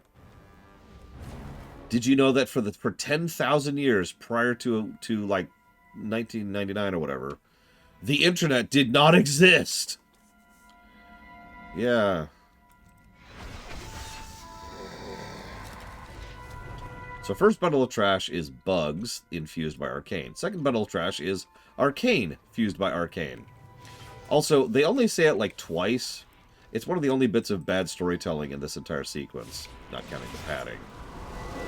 So they're supercharging the Nightwell. The fate of my people rests in the hands of outsiders. All of you, to save us from the terrible bargain made by our queen. I'm not actually being facetious, Bladeball, and it is exactly as damaging as it sounds.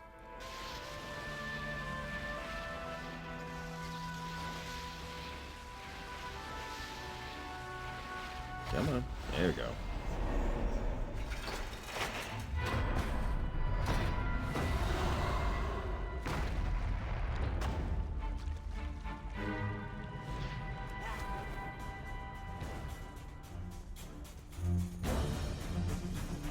So, there's the Nightwell. Are you gonna talk? Shinar Yep, Dalaras. I have no idea how such an entity came to be, but the essence of the Nightwell is surging through it. Tendrils of power are emanating from the aberration. I believe Elisande is using this creature to maintain the time lock spell. In order to free our allies at the gate, this monstrosity must be destroyed. So yeah, that's what happens when you fuse Arcane with Arcane. It is more or less accurately an abomination. It's like folding iron into itself. Actually, it's not like that at all. Anyways, no, it makes, yeah, it's a monster. It makes a monster. Real quick. So they haven't really emphasized it properly, in my opinion. But that right there, that's the Nightwell, which they are supercharging right now. They have got like 3 power shards in it. They've cranked it up to 250%. Now, the significance of that hasn't been stated yet, but that's the point. The player is supposed to pick up on that and think, wait, why is she supercharging the Nightwell? Because we don't know yet. Why defy that which devours all things? Oh, you mean Fel? Done! My time has come. I was gonna laugh if I got the appearance off of that. The illusion. I still don't have that illusion. Time lock is broken. They are free. No doubt our forces will be disoriented. I will inform them what happened, and see that they make ready to resume our assault. From here, we have access to the palace grounds. We can open the gates from the inside. An excellent plan. Good luck, heroes. By the way, all these bosses are awesome. Just wanted you to know. So, I'm going to let this boss live for a bit because I love the voice acting on this guy.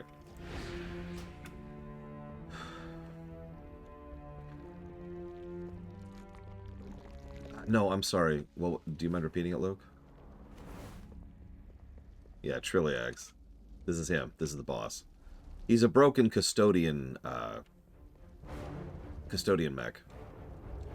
Oh, the gear in Nighthold is great looking. This is a great place to farm for transmog.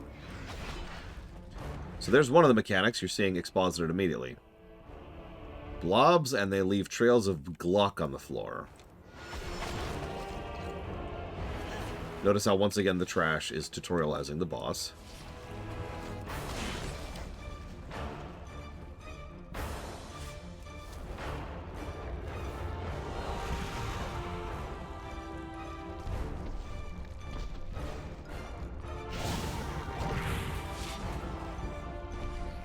Filthy, filthy, filthy!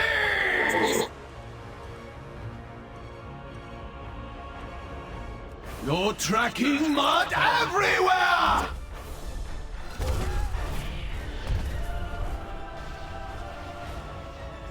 Oh, I thought I answered you, Luke. I'm sorry. No, I have not. Bite, Master. I know it's your favorite. Oh, sweet. Cakes. Rotten skull putrid cakes.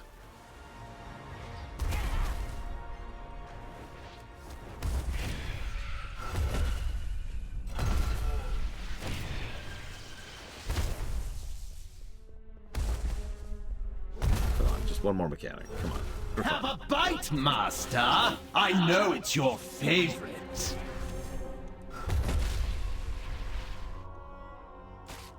Stop squirming! Makes it hard to stab you. So there's his phase 2. His phase 1 is still trying to be helpful in a deranged and diseased way. His phase 2 is openly murderous. You notice he is actually flickering and falling apart there.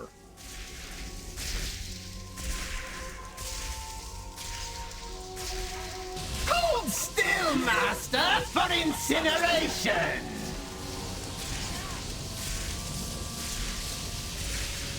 This is a fun fight.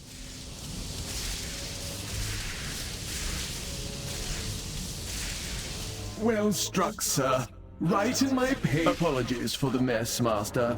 I shall tidy up immediately. You look famished, Master. Please have some refreshments. Oh, thank you. Ah! Filthy. Filthy!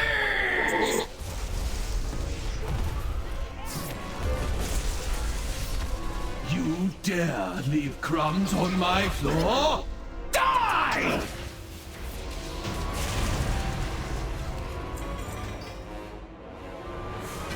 The palace grounds are just ahead. You'll find them even more heavily defended than the lower levels. Thank you, Sakage. Appreciate you. I will put that towards dealer's choice. I'm almost positive that's Yuri Lowenthal, too. Don't quote me on that.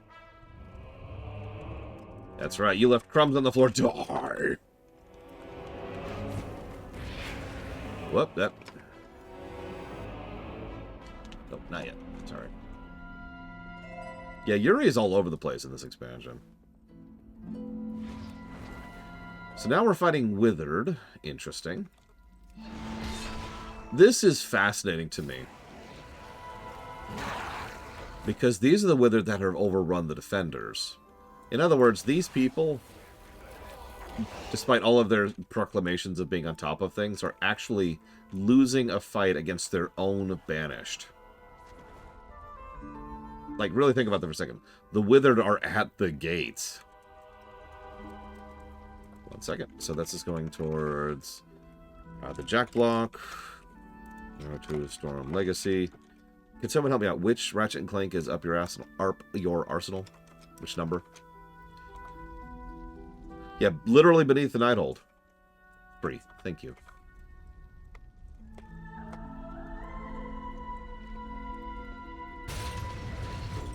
Like, look at the distance between here's the city streets and there's the night the Withered.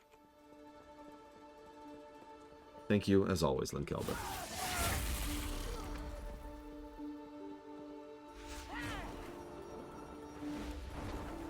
So what is it, Luke? You never answer me. Or maybe I didn't ask. One of the two. Don't be afraid, we're not here to kill you. Everyone else is dead, though. Just so you know.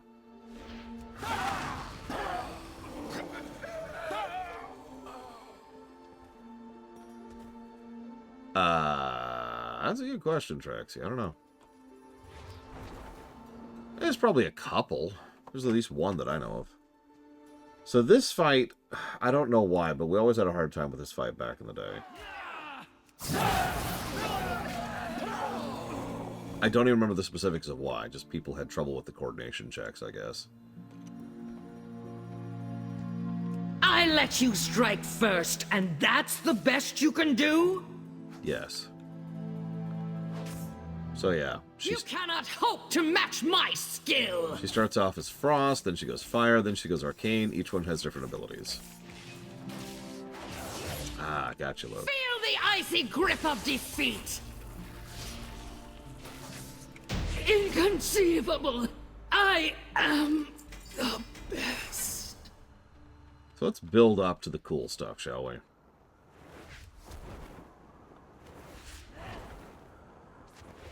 First thing we're gonna do is rescue Lilith.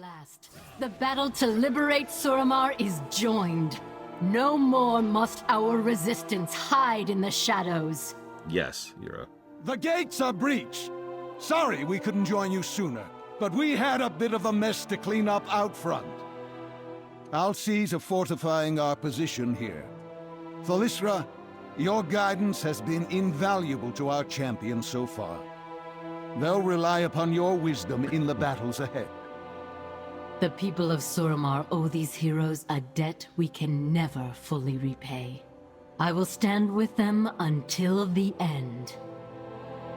I'll keep an eye on your progress. Good luck. Okay, so, as I was saying, let's go free Lilith. A lot of people don't. I do every single time. Because of course I do. Get out of there.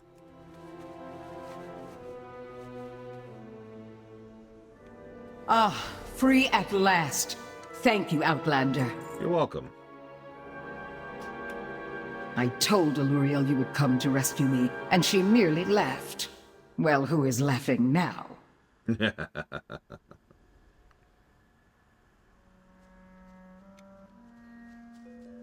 Oh, it sounds cool to me, Luke. Alright, so how many of you have played Warcraft 3?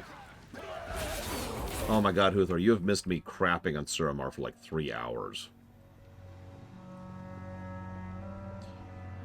Now, if I was to ask you, who are some of the biggest villains of Warcraft 3? Reign of Chaos, specifically.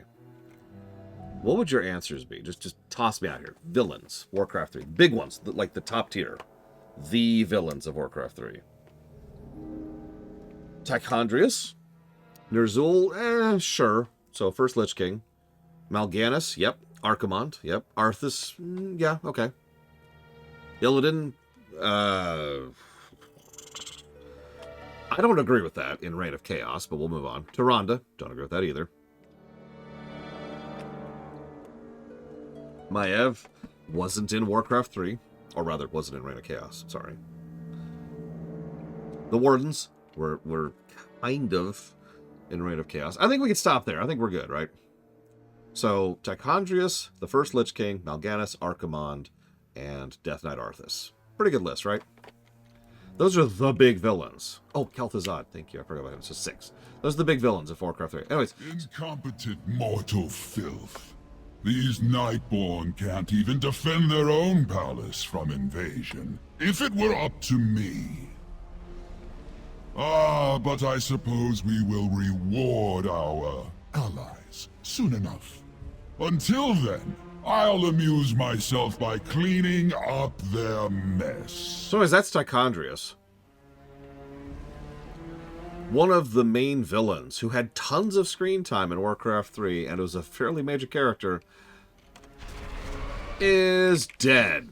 Oh, heck, he actually lived. Holy crap. Power-addled elves. There we go. Impossible! You are inferior! This has always irritated me, that he's not even the main boss of the raid. He's just some random Nothrezine. Tichondrius fell in battle against Illidan's Stormrage. I think the Demon Hunter's spirit is pleased that the Dreadlord has met another painful end. Yeah, it's just here's Tichondrius and he's dead. Now, if you remember, we have precedents for giving negatives for exactly this. Because WoW has done this before. Here's a major character. And they're dead. They actually did this with Kel'Thuzad back in Vanilla/Wrath, if you remember.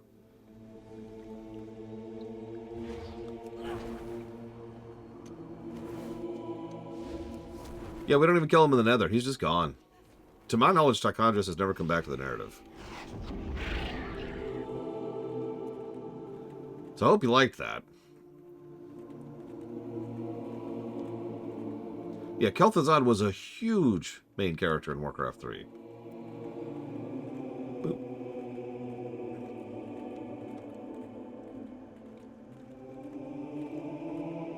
Actually, yeah, Blade Javal.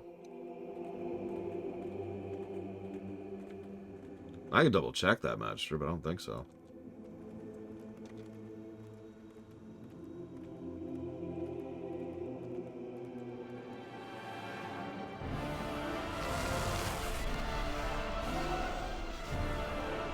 Up. Yep, nope. The last appearance he has had was as a boss in Tichondrius. In Tichondrius, Jesus Christ. In the Nighthold. No, you're correct, Loki. He should still be alive.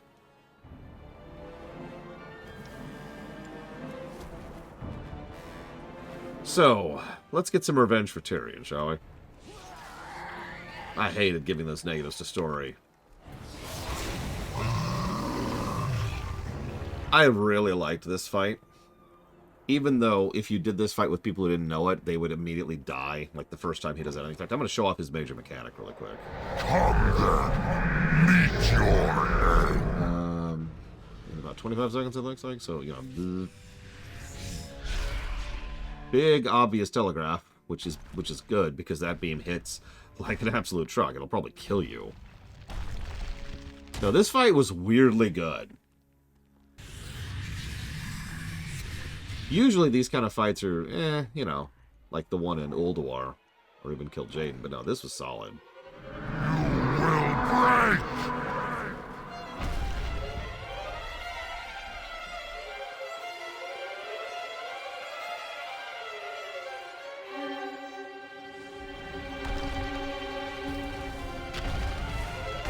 Yeah, I'm in melee range.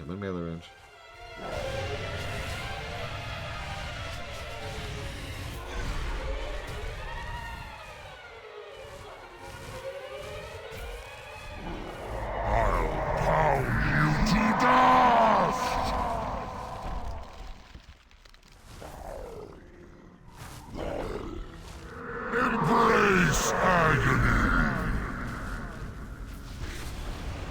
Yeah, because that's not water.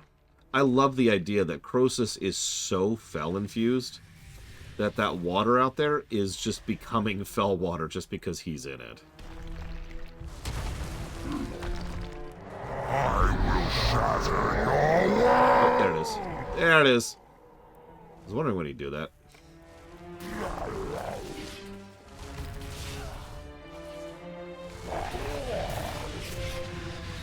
So yeah, this is actually like that advancing wall fight all the way back in FF4, but like much more complicated and meaner.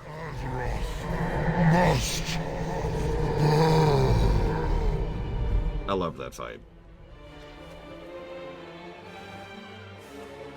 That was for Tyrion Fordring, monster. Croesus may not have struck the killing blow, but he played a part in our great champion's fall.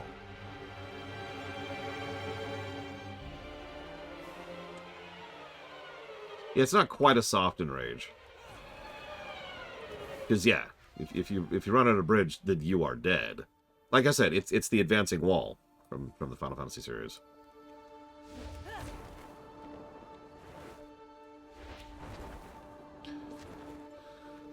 So, okay, good. Tyrion is dead twice technically, but yeah, he is actually dead. That's a good question, actually, J. Palmer, because yeah, you don't find that out unless you are a paladin and go do the Retribution artifact, which is an optional quest.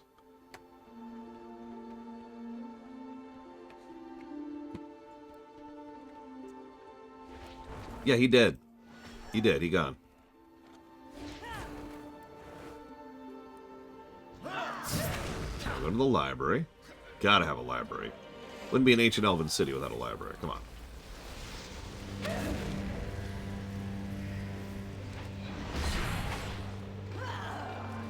Yeah, I know, J. Palmer, and that sucks.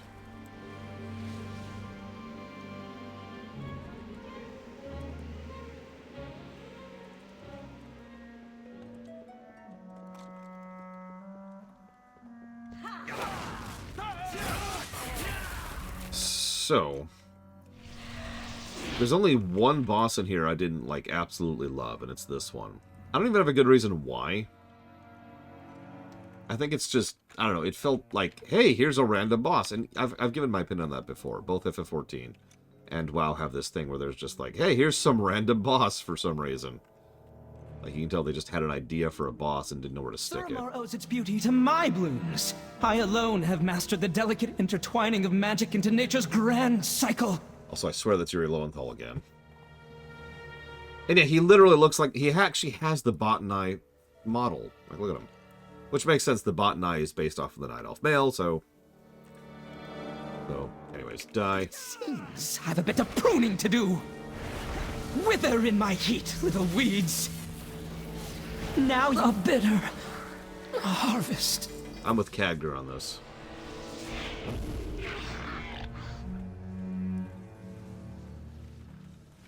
So the palace gardener turned himself into a plant? What can I say? He took his job seriously. Wah, wah. Might be Loki. I'm not actually sure, to be honest with you. So, most of these fights have actually been kind of eh. Like, there's some good stuff in here, don't mistake me. But from a story axis, it's mostly eh. This next fight, I'm going to try very hard not to one-shot. Because this next fight is probably one of the biggest pluses to story in this raid. First of all, I love the walk-up.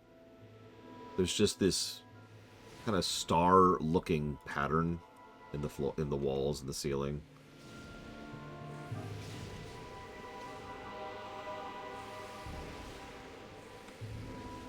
And there is Star Augur Atreus. So, I'm going to try to showcase this as best as I can.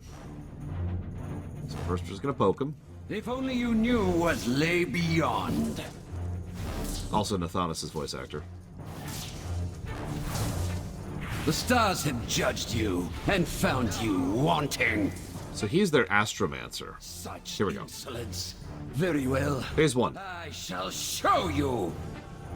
See for yourself the cruel frozen void that lies beyond the margin of Azeroth's skies! So first of all, I love the implication that simply understanding the vastness of space is the kind of thing that he expected to break us.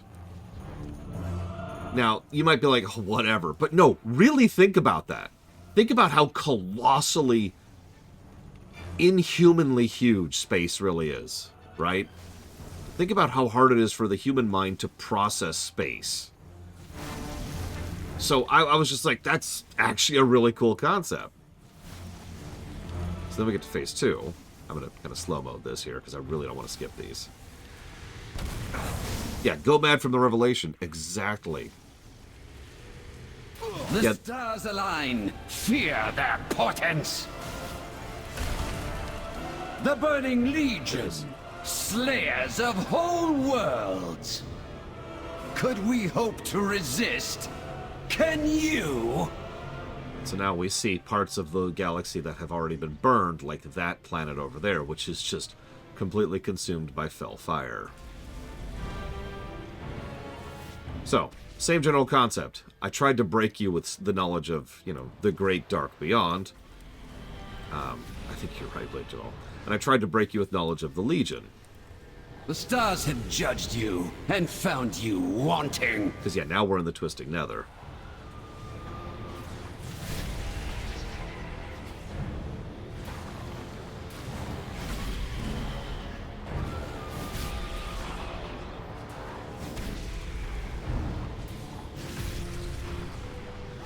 Sorry, I'm really slow-modding this because I don't want to skip anything. Is that there not it is. enough? Must I show you the true horror of our reality? Very well. Witness what I have seen, and tremble! The stars align. Avatars of non-existence, knowing nothing but hunger. These are the beings who will devour the future you so futilely fight to protect. So, as we fight Voidlings and Naraki, this is intended to be the Void. By the way, you've probably seen that model, the planet completely consumed by old god tentacles before. But this, canonically, like in real life timeline, was the first time that model, that image existed in WoW. So this was our very, very first look at that.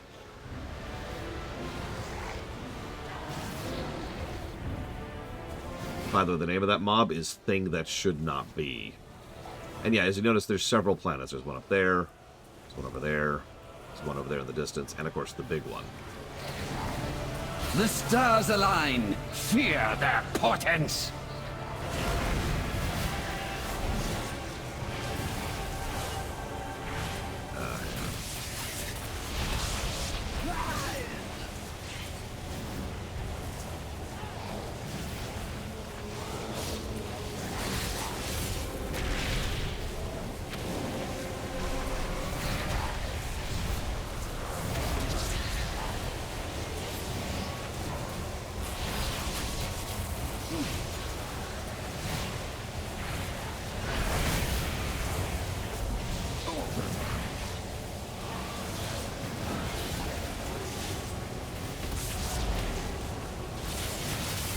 That is an interesting question, Linnera. Let me ask you something.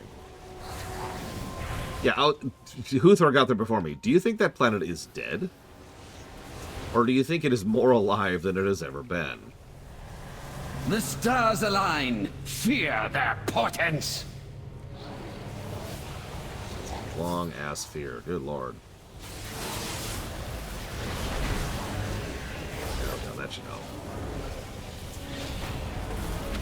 There we go. Down you go. Think the future will be so easy. Yeah, that planet is now living chaos given flesh. It is exactly what Sargeras was so Estrella terrified thought of. himself superior to, well, everyone. I confess, I enjoyed seeing him humbled. So what does the Legion want with its conquest? To destroy the entire universe, galaxy, in order to force another Big Bang in order to reset reality, to ensure that the new one might be better. And to ensure that the Void never gets a foothold in the physical realm at any cost.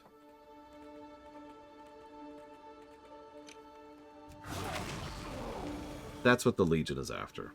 Not the demons, to be clear. Sargeras and his Legion.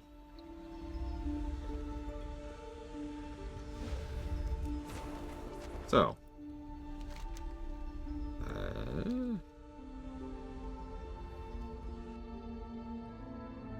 Dang it. Here, I think.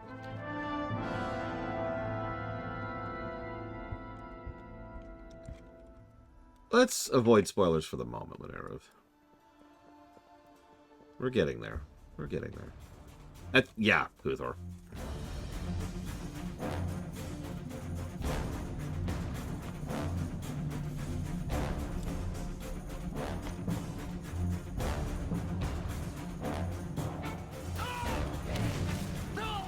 So yeah, these are all the people who are channeling tons and tons and tons and tons of energy into the Nightwell. No, we still don't actually know why.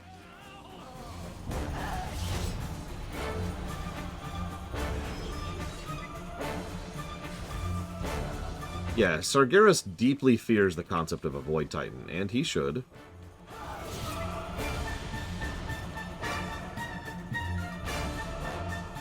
I foresaw your coming, of course. Hello, Jennifer Hale. Threads of fate that led you to this place. Your desperate attempt to stop the Legion. My people faced a similar dilemma. I peered into all possible futures in search of an answer. And found only one. The Legion's victory is inevitable. Every time stream shows it to be so. Had we resisted, they would have taken the Nightwell by force and left us bereft of it. That's true, by the way. That one last bit. Allow my people to starve, to waste away without its energy sustaining us. So a bargain was struck.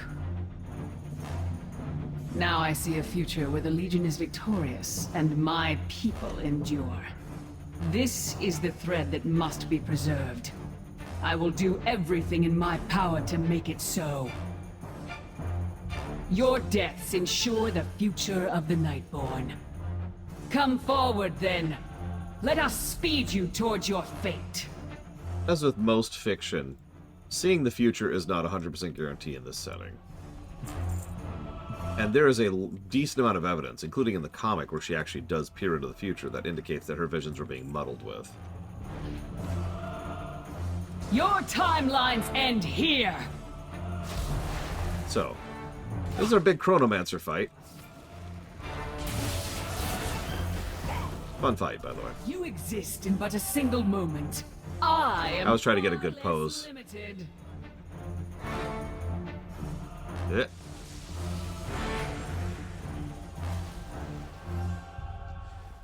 Pretty much, Lord Ermont.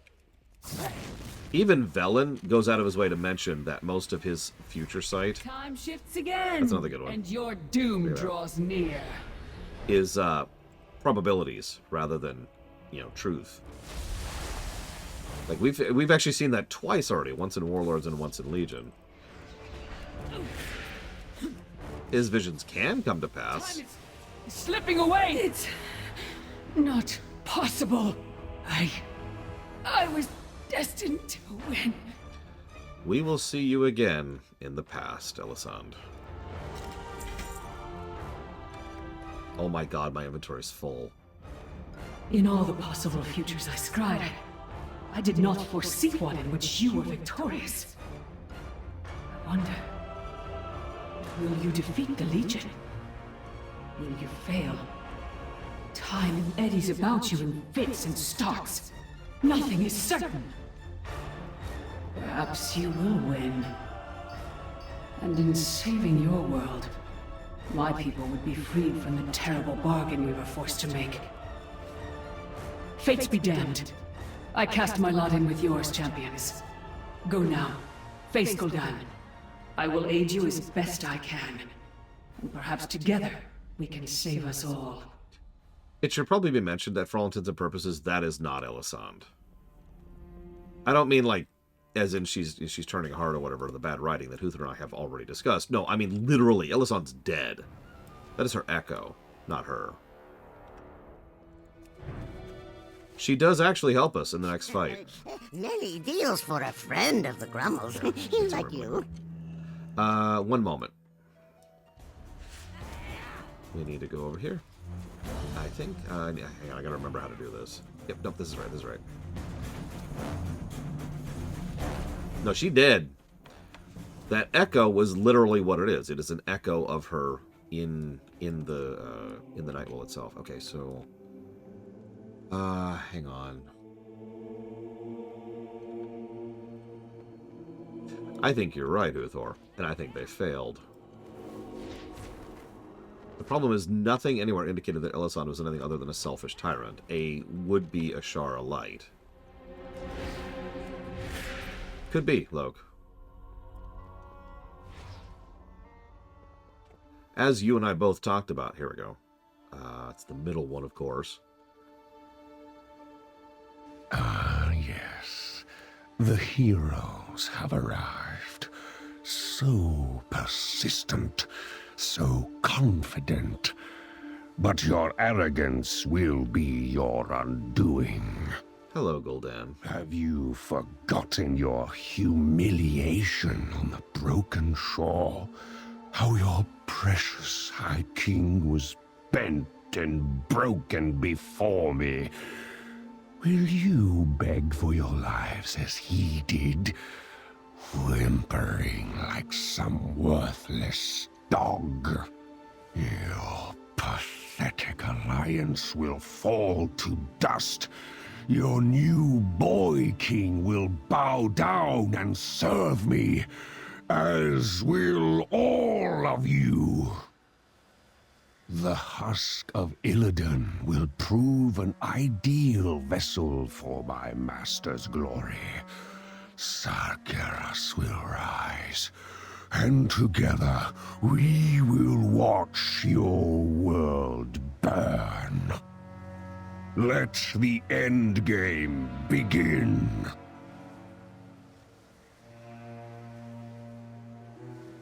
That's a good question, little boy. I don't know.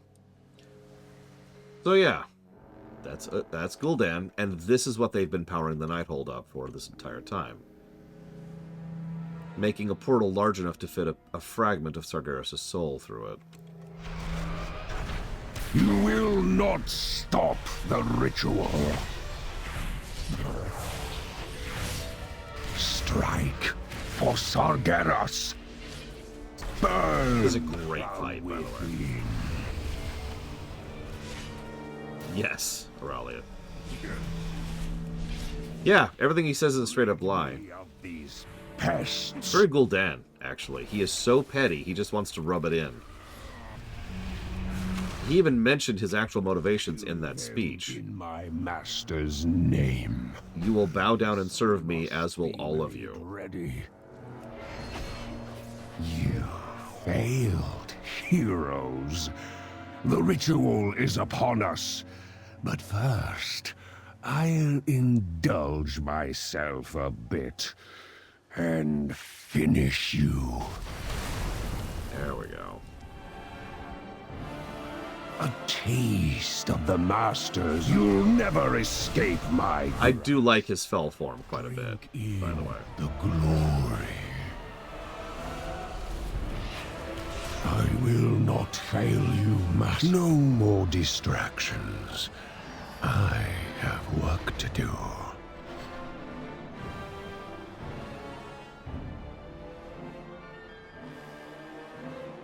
There it is. Surrender. I may yet show mercy. Look at that. Time to return the demon hunter's soul to his body and deny the Legion's master.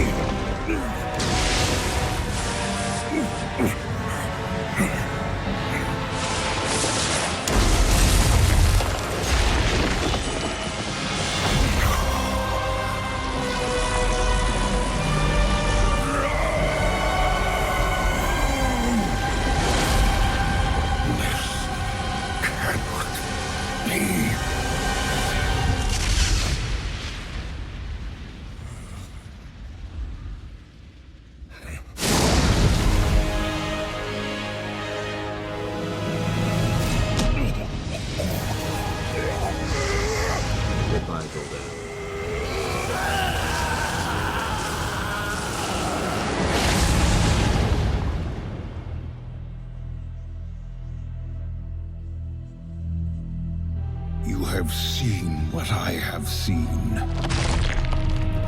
You know what we face. Now, mortals, follow me into the abyss.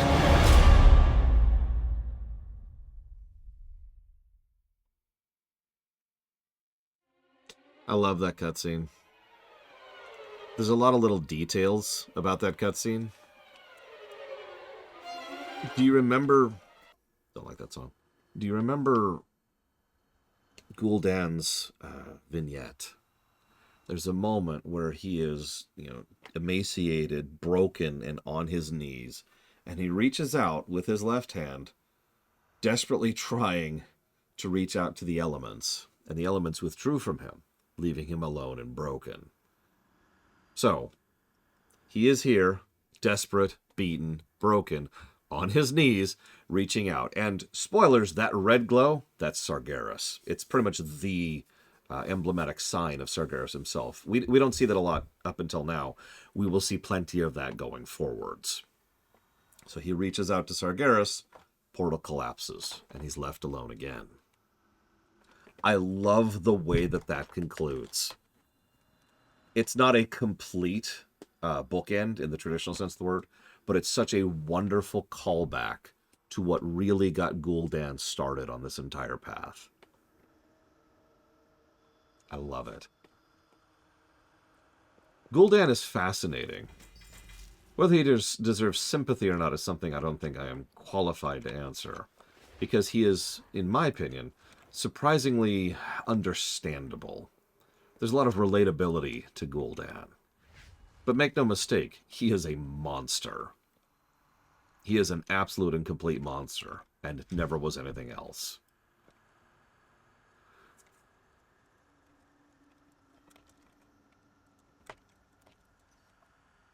Yeah, he chose every step he took. Oh no, Gul'dan is one of the best villains we've ever had. It's almost a shame they permanently killed him here, but I don't disagree. It is absolutely the right call. And now Illidan's back. So before I grab that quest, I want to run you through something. There's this warden named Cordona. And Cordona decided to go ahead and be corrupted by oh god, I can't remember what it's called. It's like the Shadow Council Orb or whatever. The Shadow Orb. It's the one from Frozen Throne.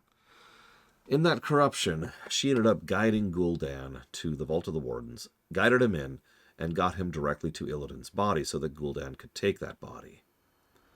The significance of that is that was being done so that Illidan's body could then serve as a host for Sargeras' soul. Not really, Lord Hermont. We beat Gul'dan. We all know that. That's a good question, Little Billy. We'll never know. Those quests are gone from the game. Anyways, The reason I bring all that up is because Cordona's small interaction with the narrative is what is, as I've said many, many times, it's the first domino. Because now Illidan is in the game, and now, hang on, you probably think, oh, so Illidan's going to save us all. No! But Illidan is a relevant piece of the puzzle. The other piece of the puzzle I've already shown you. We'll come back to that in a minute. But I just wanted to remind everyone that the reason we are standing here with Illidan right in front of us is because of one simple night elf falling to Fel. I love the tininess of that. It's just awesome. Anyway, sorry, moving on. The battle is won, but the war is far from over. In order to stem the tide of demons, we must use the Pillars of Creation to seal the tomb of Sargeras. He looks down at the Eye of Aman'Thul. That might be difficult to carry. Maybe if I can use the power of the eye and teleport to Dalaran. Well, let's try it.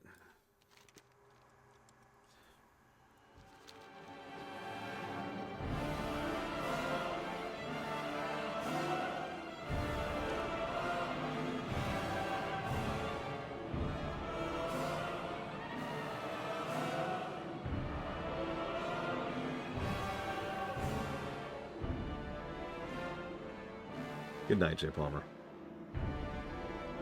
I do, Loke. I think the difference is, unlike the elements who rejected Gul'dan, I think Sargeras just failed.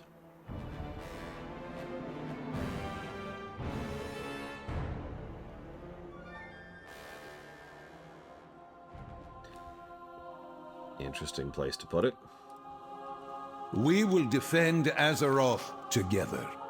The Eye of Aman'Thul, we are one step closer to sealing the puzzle. It's good to have you on our side.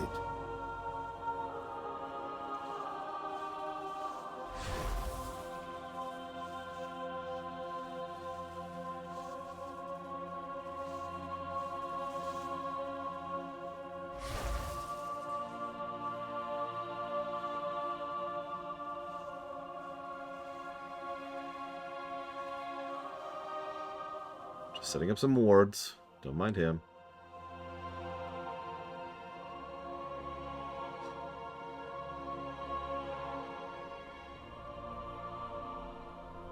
So yeah, that's our fifth and final Pillar of Creation. I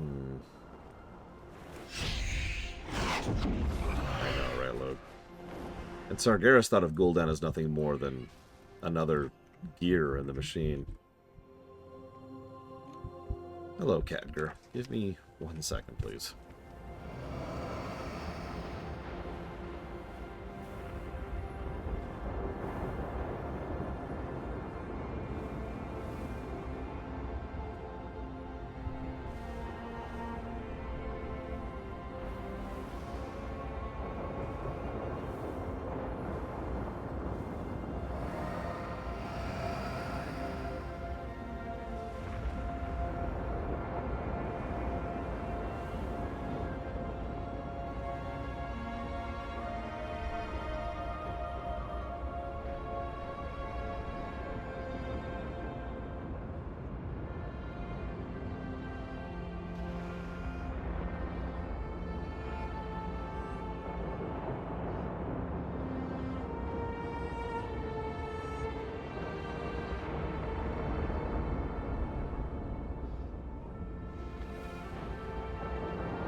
You know, that's actually a good point, Magister.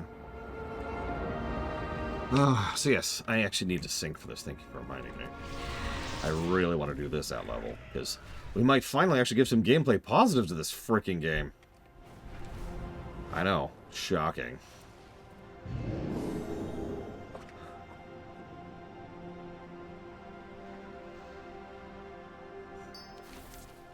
The Dragon Isles await. Of the Alliance. The Dragon Isles await. Yeah, the Dragon Isles. The Dragon Isles. Oh, speaking of which, I actually need to leave group. Sorry. Really? To go to lol. And yeah, I agree. The mobile sprites are terrible. I know. Positives. Is it even possible? No, probably not, Aurelia. In fact, it would probably be worse, because a lot of the things that... Like, I've been giving a lot of negatives, but there are things I have not given negatives to because they've patched them out. Just make sure it isn't corrupted by the Burning Legion or old gods, okay? Yes, Czar.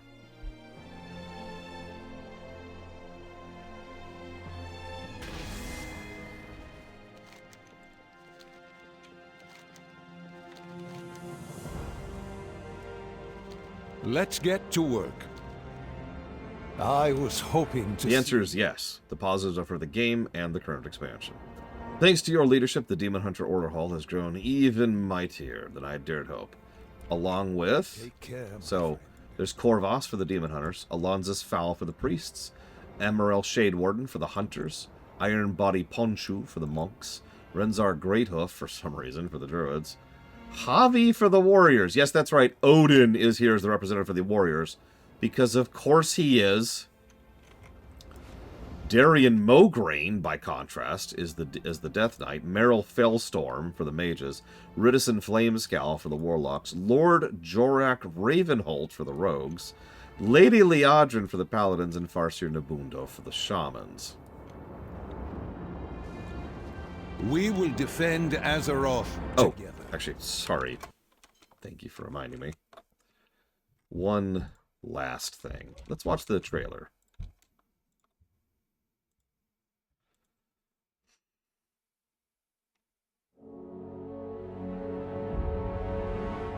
Champions, your victory at the Nighthold has granted us the key to ending this war. With the pillars of creation assembled, we finally have the power to cut the demons off from our world. Gul'dan failed, and so shall the Legion. Gul'dan was merely their pawn. Until victory is assured, we must remain vigilant. For the Legion's true masters have yet to reveal themselves. Among them, the monster who hunted my people across the stars. Kill Jaden. God, the subtlety of his expressions. I love it. The day I took the fell fire into my veins, I saw my destiny. A grand crusade that would reach the ends of creation. That was the vision you showed me. Our crusade will prevail. Everything we have done has been by your design.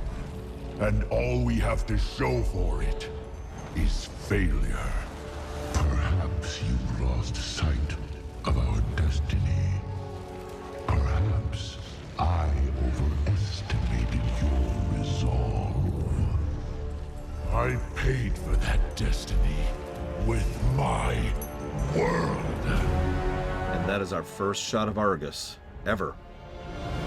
The time has come to see it done.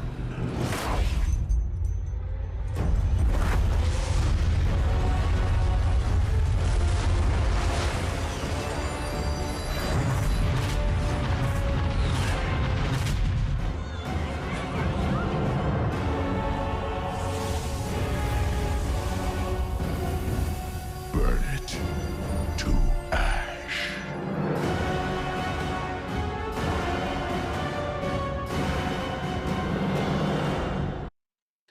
Sorry, but I love that. Also, a couple of little details I just want to point out. Again, the facial acting on Kill Jaden is just amazing. But I'm not joking. This is the very, very first time we've seen Argus. It was just a shot of it. But this is another one of those holy crap kind of a moments. And a lot of people did a lot of freeze frames of this trying to deduce what the hell we were looking at. Also, obviously Sargeras is here, but this is the final version of Sargeras' voice actor. And you know what I love most about Sargeras' voice actor? Listen to this for just a second. That was the vision you showed me. Our crusade will prevail. Everything we have... Now, you're probably listening to this and thinking, yeah, what's so special about it? That's not the same... Blizzard is really good at voice modulation. That's not what they use for demons. You can tell because Kill Jaden's right there. It's what they use for titans. Sargeras has a titan voice. He has the exact same modulation that's put on him that we've heard Odin do, that we've heard from Thorum, that we've heard from the other titans. Yeah, it's that coldly robotic voice with the excessive bass reverb underneath it. I love it. Let's get to work. Welcome, champion. Let's get this assault underway, shall we? We will divide our forces to hit them from all sides at once. Exactly, Kira White Noise and Asmira Star. You've arrived just in time. It's time we put... It's been a long and costly war. It's time we put an end to it. Agreed, Maskerman. 100%. We will drive the Burning Legion from their seat of power and close their gateway to Azeroth. By the way, remember, our goal this entire expansion has been to close the Fellstorm and to just, prevent the Legion from ingress into the world again. All we've been trying to do is close the door. You are always appreciated.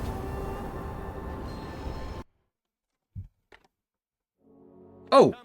I didn't know this played in the game. Holy crap! Has granted us the key to ending this... I'm sorry. With the pillars of creation assembled, we finally have the power to cut the demons off from our world. Gul'dan failed, and so shall the... We can give this positives. Gul'dan was merely their pawn. Until victory is assured, we must remain vigilant. For the Legion's true masters have yet to reveal... Seriously, watch Kill Jaden's face. Watch his expression. The monster who hunted my people across the stars. Kill Jaden. It's so good. There's so much characterization there. The day I took the fell fire into my veins, I saw my destiny. A grand crusade that would reach the ends of creation. That was the vision you showed me.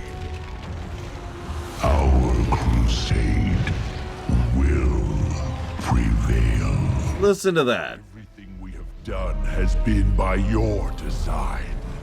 And all we have to show for it is failure. Perhaps you lost sight of our destiny.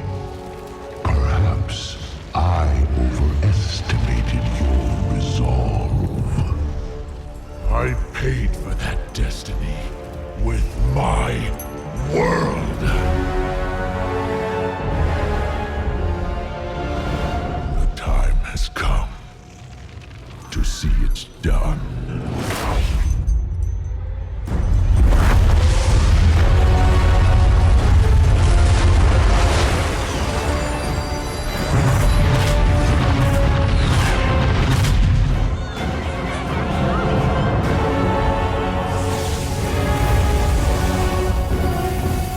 Burn it to ash.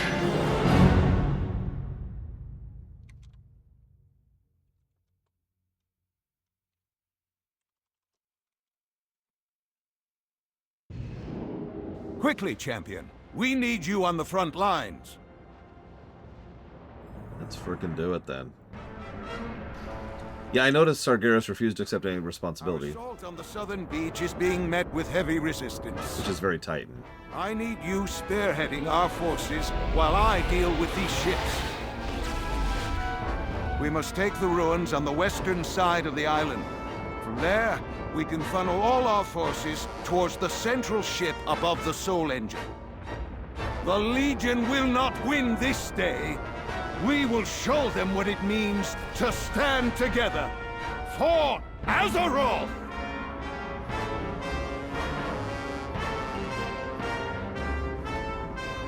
Like your tongue is dissolving while you're eating it, Aurelia.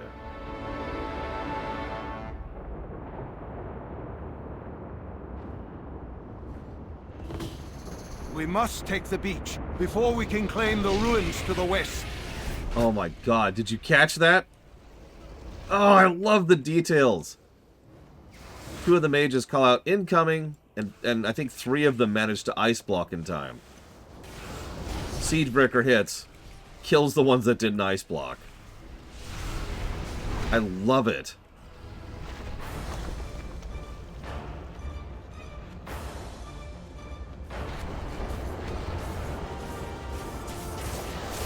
So, Unseen Path Hunter, Uncrowned Agents, Trinkle Forest people. Over here we've got Earthen Ring Shamans. Over here we have Kirin Tor.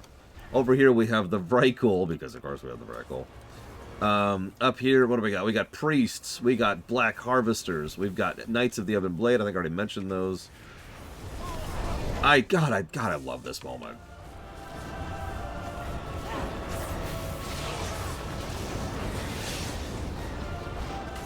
Yeah, no, this is the big battle. I usually call it the Gondor calls for aid moment, even though it's actually totally inaccurate.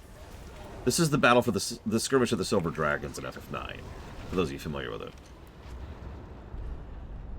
Also, note that there's something really cool gameplay-wise here. Yeah, Avengers Assembled is a better phrase for it. There's a really cool gameplay thing here. So if you're really, really low geared or screwed up, you know, like if you are fresh or new or not sure what you're doing or whatever, these guys can kind of solo this, but what you can do is like pick one spot and just kill, like help kill one thing. As you do so, They thought they were ready for us, but they have never seen the forces of Azeroth work with such unity. As you do so, God damn it, Gagger!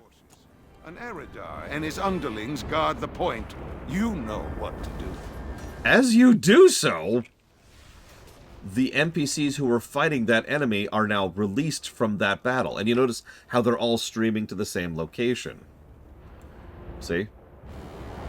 So, if you're having issues, you can actually just kind of help their fight, and then more of them will join you, and it becomes a snowball effect after a minute. You'll notice I can't even keep up with the damage you're doing at this point because I freed everybody.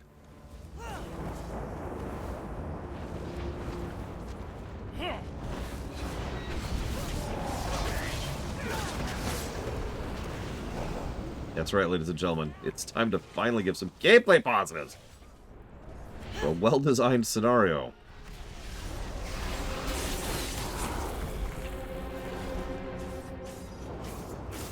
Actually, yeah, Logue.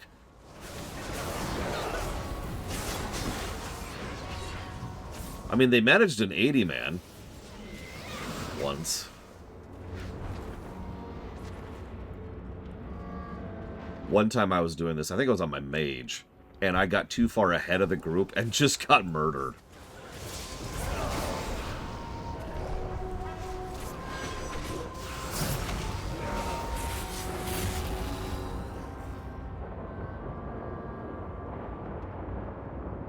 You think a few mortals with gaudy weapons can stop us?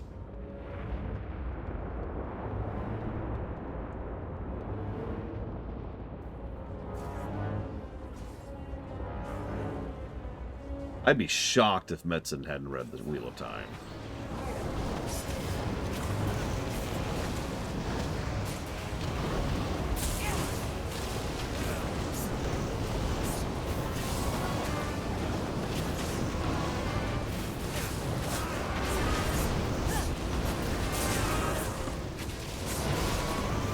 You are doomed to fail!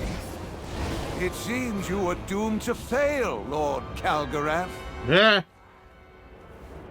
Sorry. Champion, the forces of Dread Commander Argonath lie to the northeast. We must close the portals before our allies are overrun. The Wardens are with you, champion.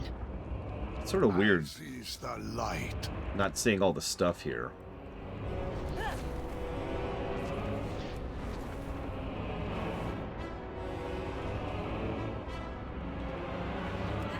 It's also weird seeing that ship in the middle. To your doom!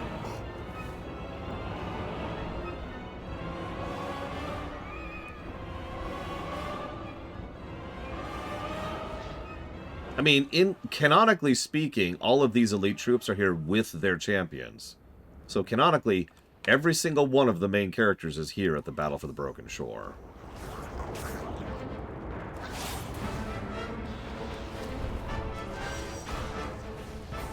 And let me tell you, that is a death ball. It is no wonder we just kind of run over the Legion here.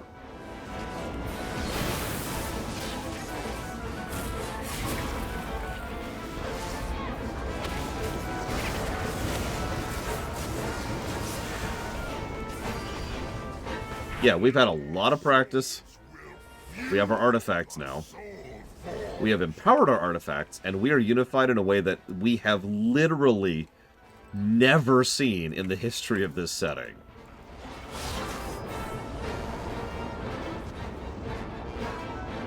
This is actually unprecedented what's happening here.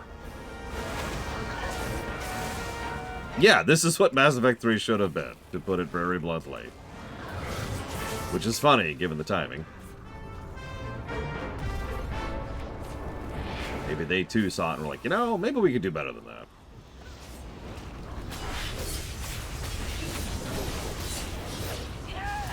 Yeah, I saw Maiev was there. I think that's it, actually. After, by several years. But then again, think about development cycles. True, Lateral. That's actually a good point. Let's just sweep here. No demon left behind.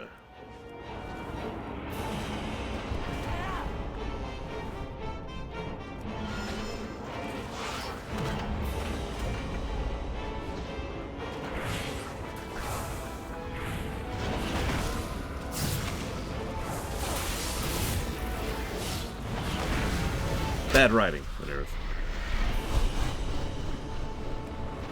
I'm barely joking. Her short story, which is canon and is referenced in the game, was pretty bad. But it's so bad they've effectively pushed it out of canon. Even though the events happened, it's like, yeah, that happened, moving on. Oh, don't even, as Miristar.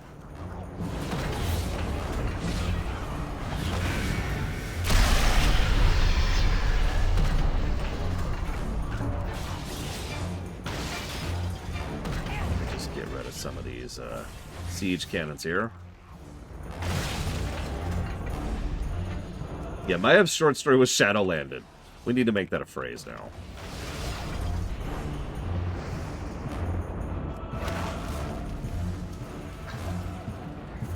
Oh, there's Velen. We're up to 2 named characters.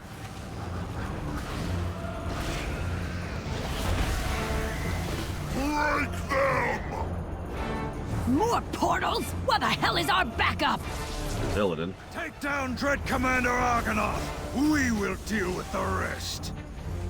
Illidan, how courteous of you to finally arrive. Warden, see to the real work while Illidan's demon hunters caper about with their bats. Enough bickering. Stay focused. I will flay the flesh from your bones! I should mention, by the way, it's not obvious. This is not actually necessarily a solo instance. You can queue for it. So, you know, back in the day, you could do this with several people. Master will mend my flesh again and again. Yeah, that's you have not won. You cannot win. We are endless. We are Legion.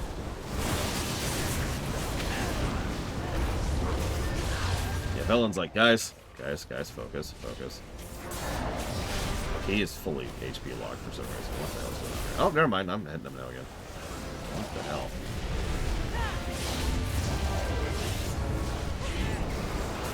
Yeah, just picture, like, a literal army of NPCs who are actually doing damage, and, like, I think it was 20-some-odd other players? I forget. But when this was live, this was a thing.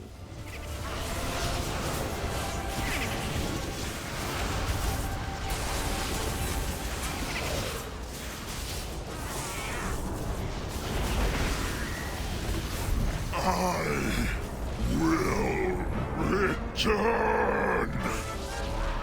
Perhaps. But not this day, demon.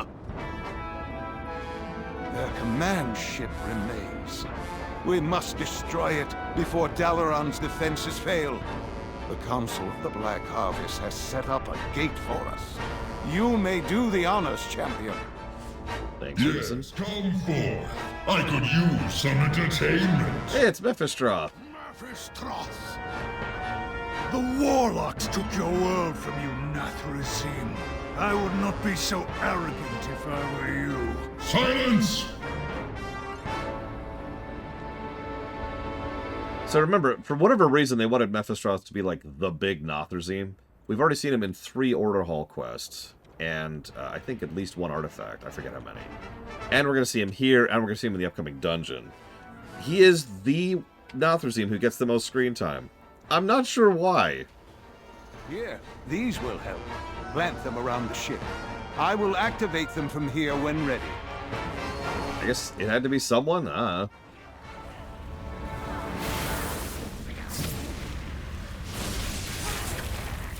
mean, that's true.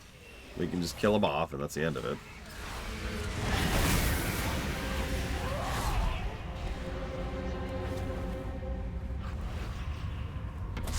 See, I would say maybe they wanted to downgrade Tychondrius because we lost Tychondrius' voice actor.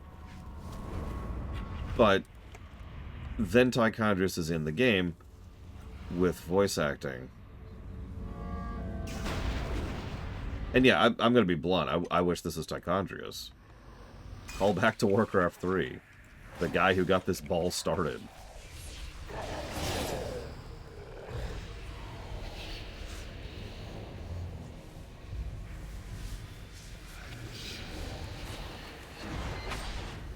I actually remember doing this on my Warlock and having a very hard time with it.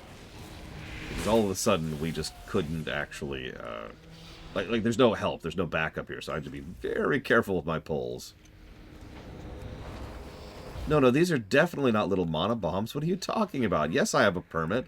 Just right over here. Just right over here. Back behind the shed. Yes, it's in this shotgun.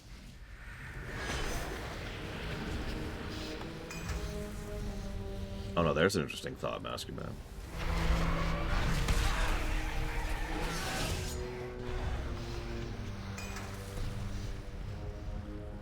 I missed one.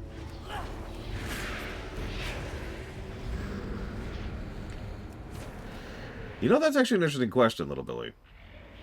They definitely have bureaucracy. Oh yeah, there's no escape from the Shadowlands retcons. They're everywhere.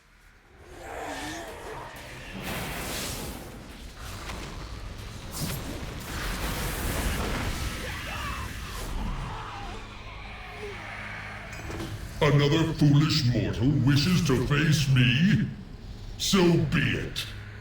Reminder, we've actually already beaten him canonically once as the Warlock during the Demonology Chain. Remember that? When we stole the Skull of Thalkeel from him. Actually, yes. Amazing.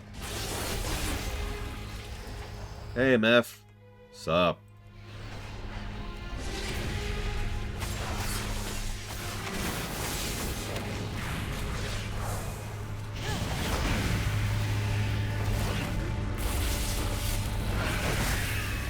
Pathetic. My time is wasted here. With the power from the tomb, I will destroy all of you! Get ready, champion. I'm pulling you out and detonating the bombs.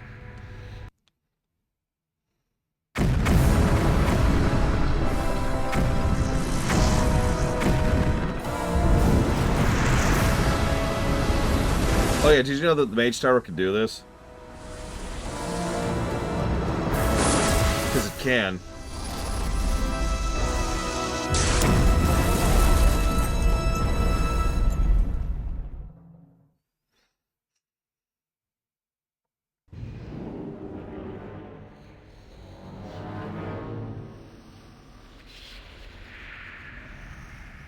Ah, there you are, champion. I was worried I might have activated the bombs a tad prematurely. Jäger. We have won this day, but a grave threat still looms before us. The Legion's master has yet to play his hand.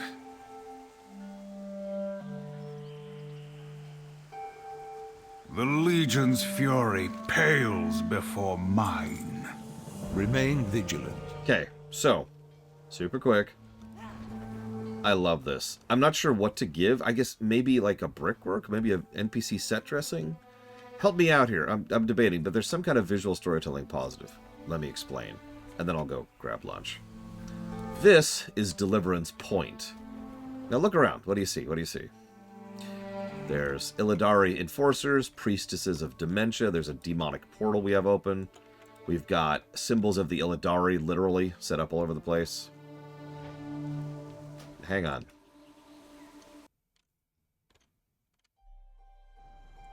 I didn't know this at first, by the way.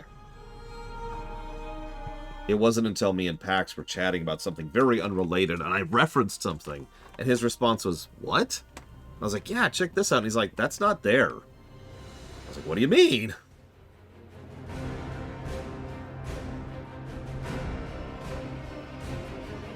And now it's taking too long to load, which is making me feel awkward as I'm trying to exposit this to the players. By which I mean the viewers, which is you. So this is the war. Hey, check it out. So as you can see over here, we've got the Valor Jar. There's a tamed Storm Drake hanging out.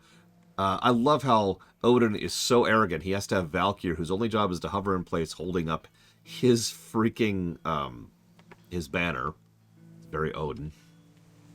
Over here, we've got several Valkyr who are actually specifically maintaining a portal directly to the Halls of Valor.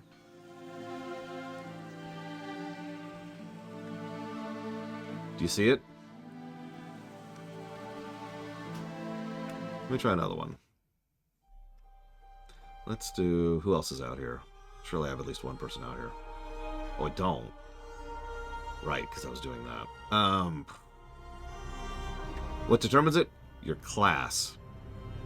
Rather than go through the whole list, trust me, they are all different.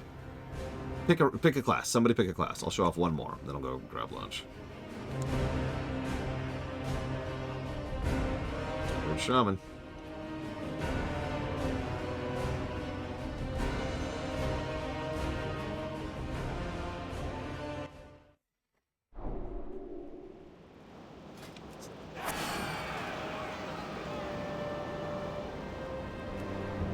Come on, game.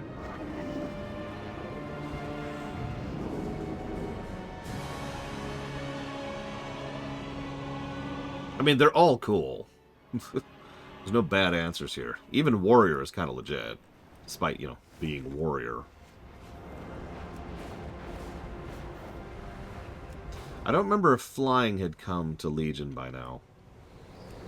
I know it was sometime around here, though, when they finally added Pathfinder. Oh, hey, there's the Centinax.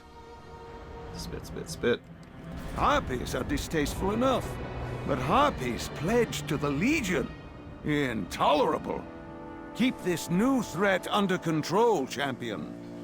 So, as for Shaman, we've got some Geomancers, Greater Elementals kind of doing their thing, helping to protect it. A lot of Elementals roaming around. We got fire up there, water and air roaming here, earth over there. We've actually got a portal going directly to, I'm not actually sure what, to be honest with you. Like I said, they're all cool, and they vary from class to class, and that's awesome. But hang on. One other cool thing. If you get on here, everyone's here, and I love this. So let's go down the list, shall we? So we've got the Earthen Ring over here, who are all just kind of doing their thing. We've got Jasper Fell and Don Alvarado, who are playing Hearthstone while stealthed, while being kibitzed over by the Earthen Ring, who are summoning. And in the background, we've got a stabled mecha hopper and most of the hunters who are practicing, trying to keep their pets in control and practicing their marksmanship. Over here, we've got some rogues and a Valajar, and a Paladin. Another Paladin. We've got a Blood Knight here, of course. Another Earthen Ring member. More Paladins. Another Valajar. There's a... I'm not sure what he is, actually. Several Legion Fall members. Naturally, the monks are overseeing some of the food. Oh, there's the fashion historian. I forgot he was even here. Some of the rogues. Goya, who is a very good boy. Come here, boy. Come here. Who's a good boy? Who's a good boy? Who's a good boy? Over here we've got some of the shamans, some of the druids, some of the priests, some more different priests. Here in Tor, and their golems. I think you're getting the point here, but I really want to go down the list because this is crazy. As with so many other bits of visual storytelling, someone sat down and spent hours and hours, probably across weeks. Because these aren't just all standing here. Some of them are emoting, some of them are just doing... like, for example, some of these are just emoting, right? They're just channeling. Some of them have little patterns they do. They roam, or they talk, or they interact with each other. Oh yeah, there's also the Black Harvest and the Illidari here, of course. Working together, of course. This is some good stuff. Also, a very, very small tidbit, but it's such a wonderful gameplay tidbit. This whole area is rested. I know that's such a minor thing, and you're probably thinking, who cares? 2 reasons. 1, first, it allows you to relog very, very quickly, which you've already seen me do. And 2, this is back during Legion. And back in Legion, in order to change your talents, you had to be in a rested area. So now you don't have that limitation. It doesn't apply anymore. But back when this was new, this was a safe haven where you could flip around your talents and your spec and whatever at will. And in an expansion very, very focused on alts, you could swap between them pretty quickly and effectively. This is great. Enjoy this positivity, because we're going to give a bunch of negatives as soon as we come back from the lunch break. Thank you, Tim and Ash, as always. Much obliged, much appreciate. I'll jot that down if you give me a moment. Ooh, Rogue Trader. Wrath of the Righteous. Alan Wake, which may not include 2. And a bunch of pause. Here's what I'm thinking. Check me on this. I want people's opinions. I am legitimately thinking 1 NPC set dressing positive per order, per class, for the work done into here. And then another bonus one for down there. Maybe 2 for down there. Is that too much? Do you think we should combine that a little bit? What do y'all think? I need to get all my characters out here anyways, so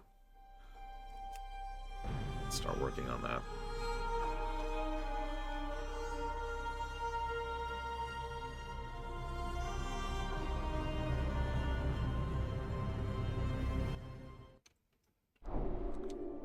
We can also decide,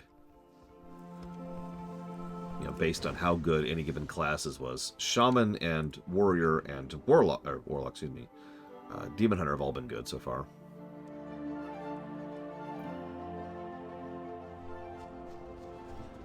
Oh no, Huthor. Having to give positives. Thank you, Chao Yun. Well, no, like, what Lita Fairy says is kind of the point. And what Lord Harrowmont hinted at is kind of the point. They didn't have to go this extra mile. And I always value and give positives when a game goes that extra mile for this kind of flavor, this kind of polish.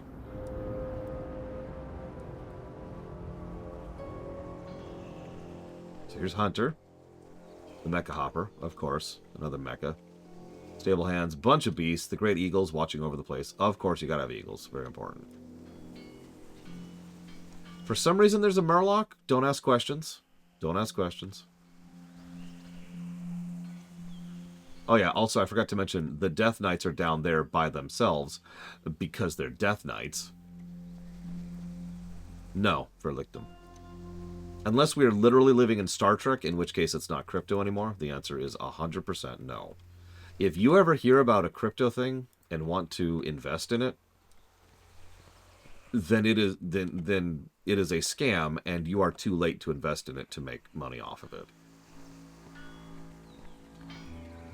Well, what's your counter argument, Huthor? Hit me. I'm listening. I wanted feedback, but you haven't given me any yet.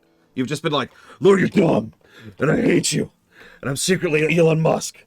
And listen, it's okay. I understand that Elon Musk's dick is really, really small, okay? But you're better than that, Huthor. You're better than that. Work with me, man. Reach out to me on this one while I send more people out here.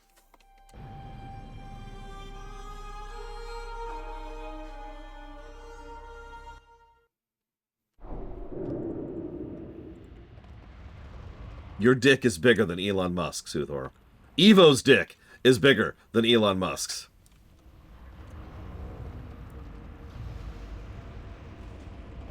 Double checking. Okay, that's what I thought.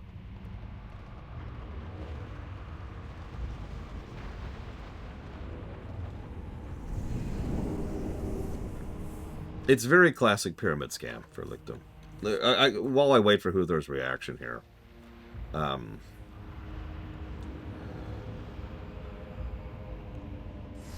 where are you getting 24 from, by the way? That feels like it's too high. Wouldn't it be like 15? So, yeah, I mean, obviously crypto is a form of a scam, but let's ignore that for just a second.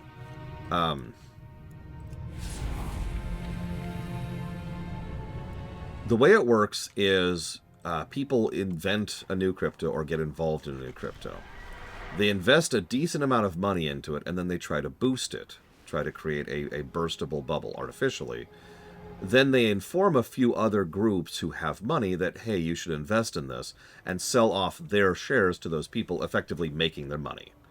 At that point, the people that they have just convinced to invest in it have realized they have just lost money on this investment. Harpies are distasteful enough. And now want to get other people to invest to try and sell it up to them. It is quite literally a pyramid scam. The people on the top make their money off the people below them. The people below them are like, oh crap, we just got scammed, so we need to make money off the people below us, and so forth and so on. No. 1 per, Huthor. 1 per. So actually it would be 14, excuse me.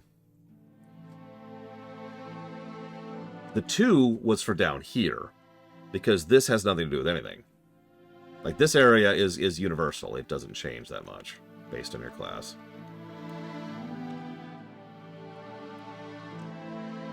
I happen to be really fond of the Warlock one, by the way. Obviously, we've got this, but we get this guy who's just defending the area. And just, you kind of saw it in the distance here, that Dreadscar Annihilator who's just flinging... Yeah, here we go. Here's a couple more of them. So they're just defending the base like freaking Ents of War. And we're interrogating people while we're here, like you do.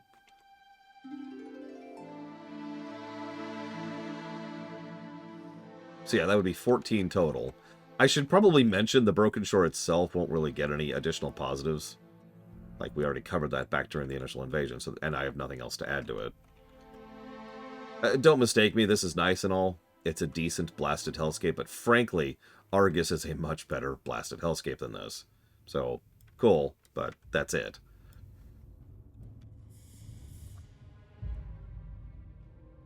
So the overwhelming majority of the visual storytelling is actually right here at Deliverance Point. Honestly, you kind of... See, the thing is, I was kind of ready to be talked down, because I feel like 1 per might be a little bit too much. Maybe 1 per 2. Or in other words, 0.5 per. Which would be 6. And then plus the 2 for the lower area. That feels more right to me. So 8 total. For Deliverance Point. 8 positive still feels like a good recognition of the sheer amount of work and time and effort that was put into setting up all of that. Yeah, exactly, Huthor. What about purchasing stock in companies? Oh, that's a much bigger ball of wax. It is a much more complicated thing.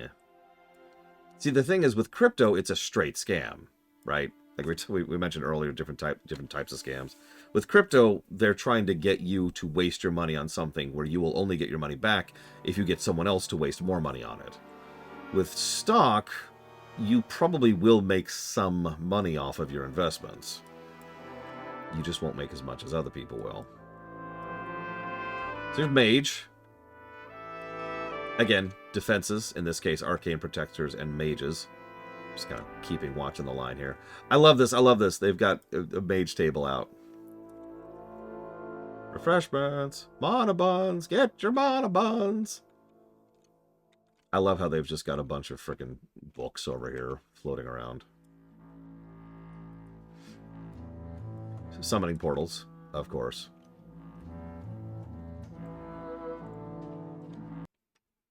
Health stones are very calorie rich, if you think about it. I might as well just keep going. Whatever. I don't need lunch. I'm already 15 minutes late on my lunch break. How many visual positives does Suramar get? Well, I keep track of that sort of thing.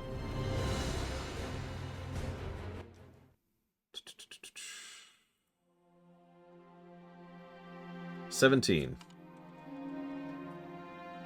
That's a lot, by the way. I believe that's actually a record. In fact, double checking my sheet, because I keep track of this sort of thing, that is a record. The only thing that even comes close to that is the Jade Forest.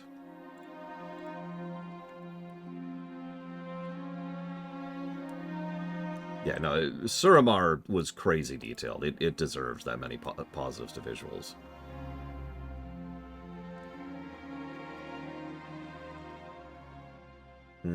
You know what? I keep talking myself down here. But this is one of the reasons I like to use spreadsheets. I can go with knee-jerk and, gut instinct and all that, but I like to use hard data every now and again and see what kind of positives we've given to other things. Comparative, right? So I'm looking at some of the other zones we've seen, and I feel like based on some of these, I'm actually going to bring it down even further. We're going to give 5 pluses to the Broken Shore. Total.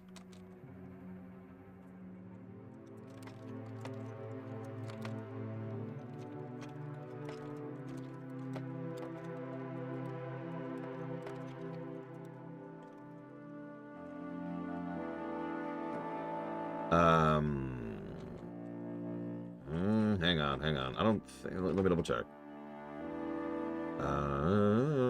Where's the Broken Shore?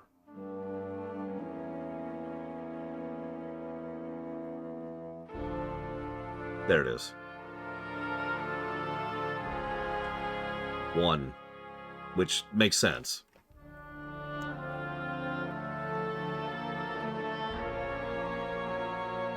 I mean, BFA is going to get lots of visual positives. All right, so Rogue, real quick, Rogue.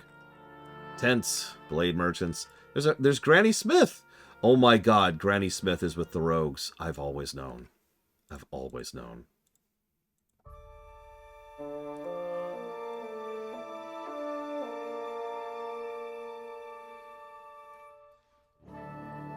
I love how the defenses that the Rogues set up is a bunch of blood sails who have cannons. Granny Smith is actually from Shatrith in BC.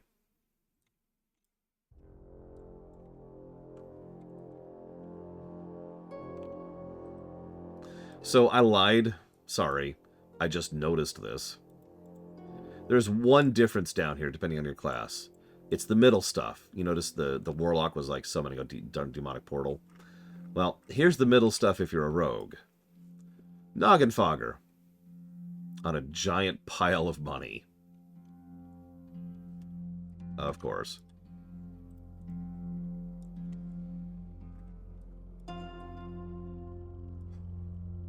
Oh yeah, I forgot about this too. Sorry. Up here, we have some Forsaken Alchemists, forcing captured Wormtongues to work on, we probably don't want to know, to be honest with you. Noggin Fogger sells a real product. Again, different types of scams.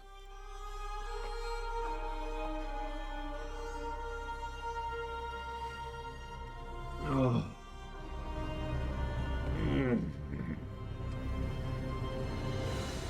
I'm out of water, too. I've been dry for like half an hour now. I'm just happy to finally be at the Broken Shore. Don't mistake me, I've been enjoying a decent amount of this, including Suramar, despite its issues. But it's nice to finally be at the Broken Shore, you know? Now, I want you all to do a prediction game for me, just for funsies. You don't have to. The last time we did the Order Hall stuff, it sucked. It sucked so hard and so badly. The next thing we're doing is Order Hall stuff. So how do you think that's going to go?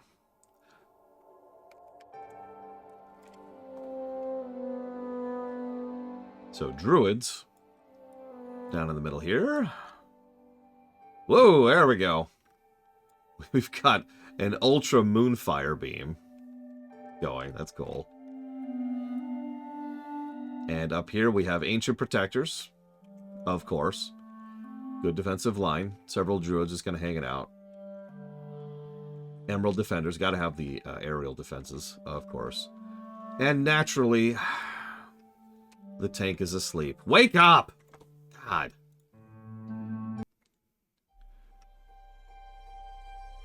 Death Knight.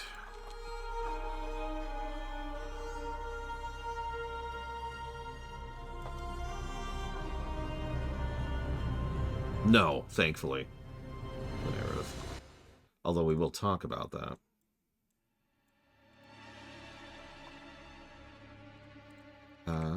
Where are we? Turned around. There we go. Wait, hang on. Check the order ball. Yep. Okay. Yeah, the Death Knights already have a base on the Broken Shore. Right here.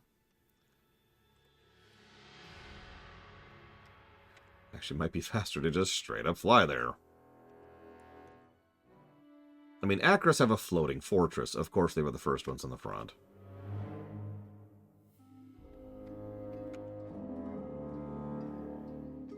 You know, that's actually an interesting question, Auralia. Akros is supposedly super strong and all that, but it doesn't have a lot of direct weaponry that we've ever seen. It's just a very tough floating fortress, which can carry a bunch of troops, so it's functionally just a carrier. Dalaran has a mage cannon. Oh, that's disgusting. So we have some grotesque abominations and giant piles of corpses for fresh supplies. Bunch of Ebon Blade soldiers and Geist. Pretty much, Aurelia. Oh, Frost and Blood arguing, as is their wont. And down here we have just a bunch of Death Knights. Nothing fancy. Nothing fancy.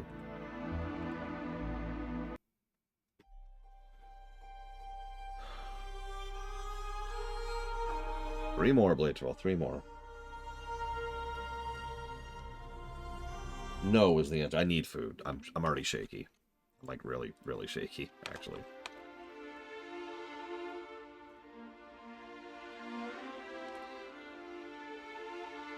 I need to do this anyways. I might as well do it on camera.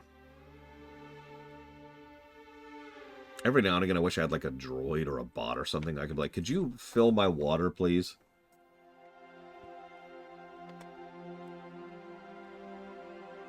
Just so I can have water. Can I please have water? I'm not asking much, I swear. Would I let AI fill my water? No! That okay, all joking aside, you know that an AI bot, you'd be like, fill this with water, and the AI bot would have a chance of not understanding what fill this means, and not understanding what this means, and not understanding what water means. So, monks. We brought some Pandaren spirits. There's a bunch of them just kind of focusing their energy here. And, of course, the instructors who are doing... I don't know what the hell they're doing. They're doing monk things. Don't even worry about it. Bunch of studying, like you do. Here's the actual training.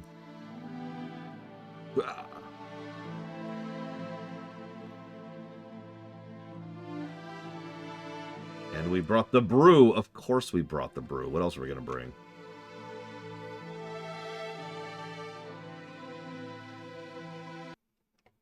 2 more.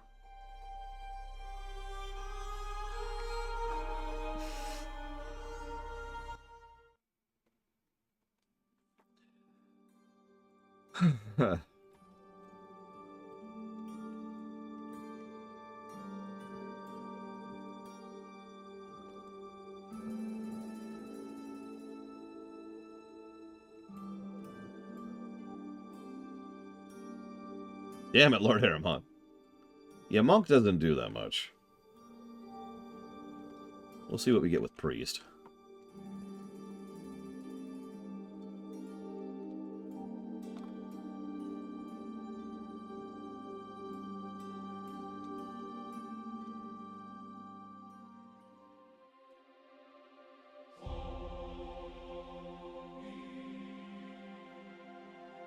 Thank God the Broken Shore is right here, huh?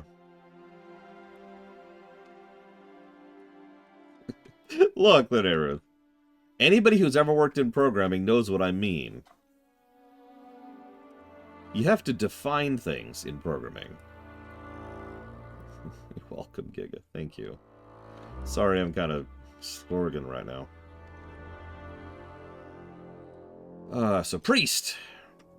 I like this. I actually showed this off earlier. Over here we have this giant holy bubble of protection. And over here, well, something slightly different. Hey, do you guys see, You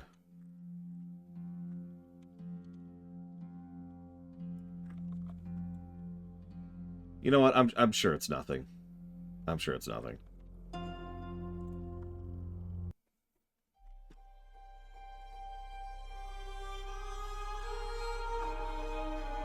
Favorite mobility ability? I mean, technically, it's the double jump and the wings for the Demon Hunter, but I know that's not really what you mean.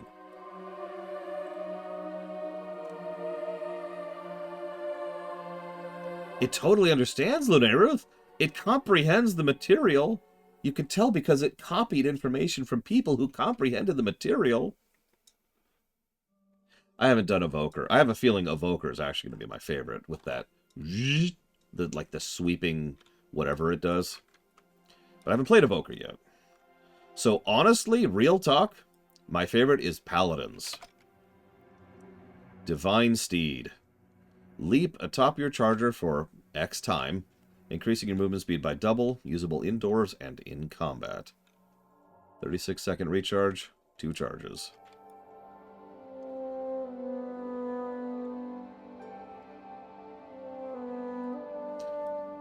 So Paladins, what do we get down here? Come on, load it, load in. Please? Nothing? Do we get nothing? Really? Hello?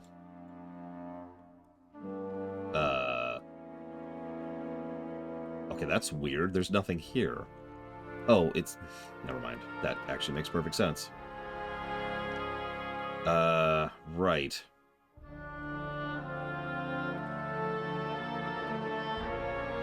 I'll deal with that in a minute. Oh, I forgot about Hup. You know what? I take it back. Hup is my favorite.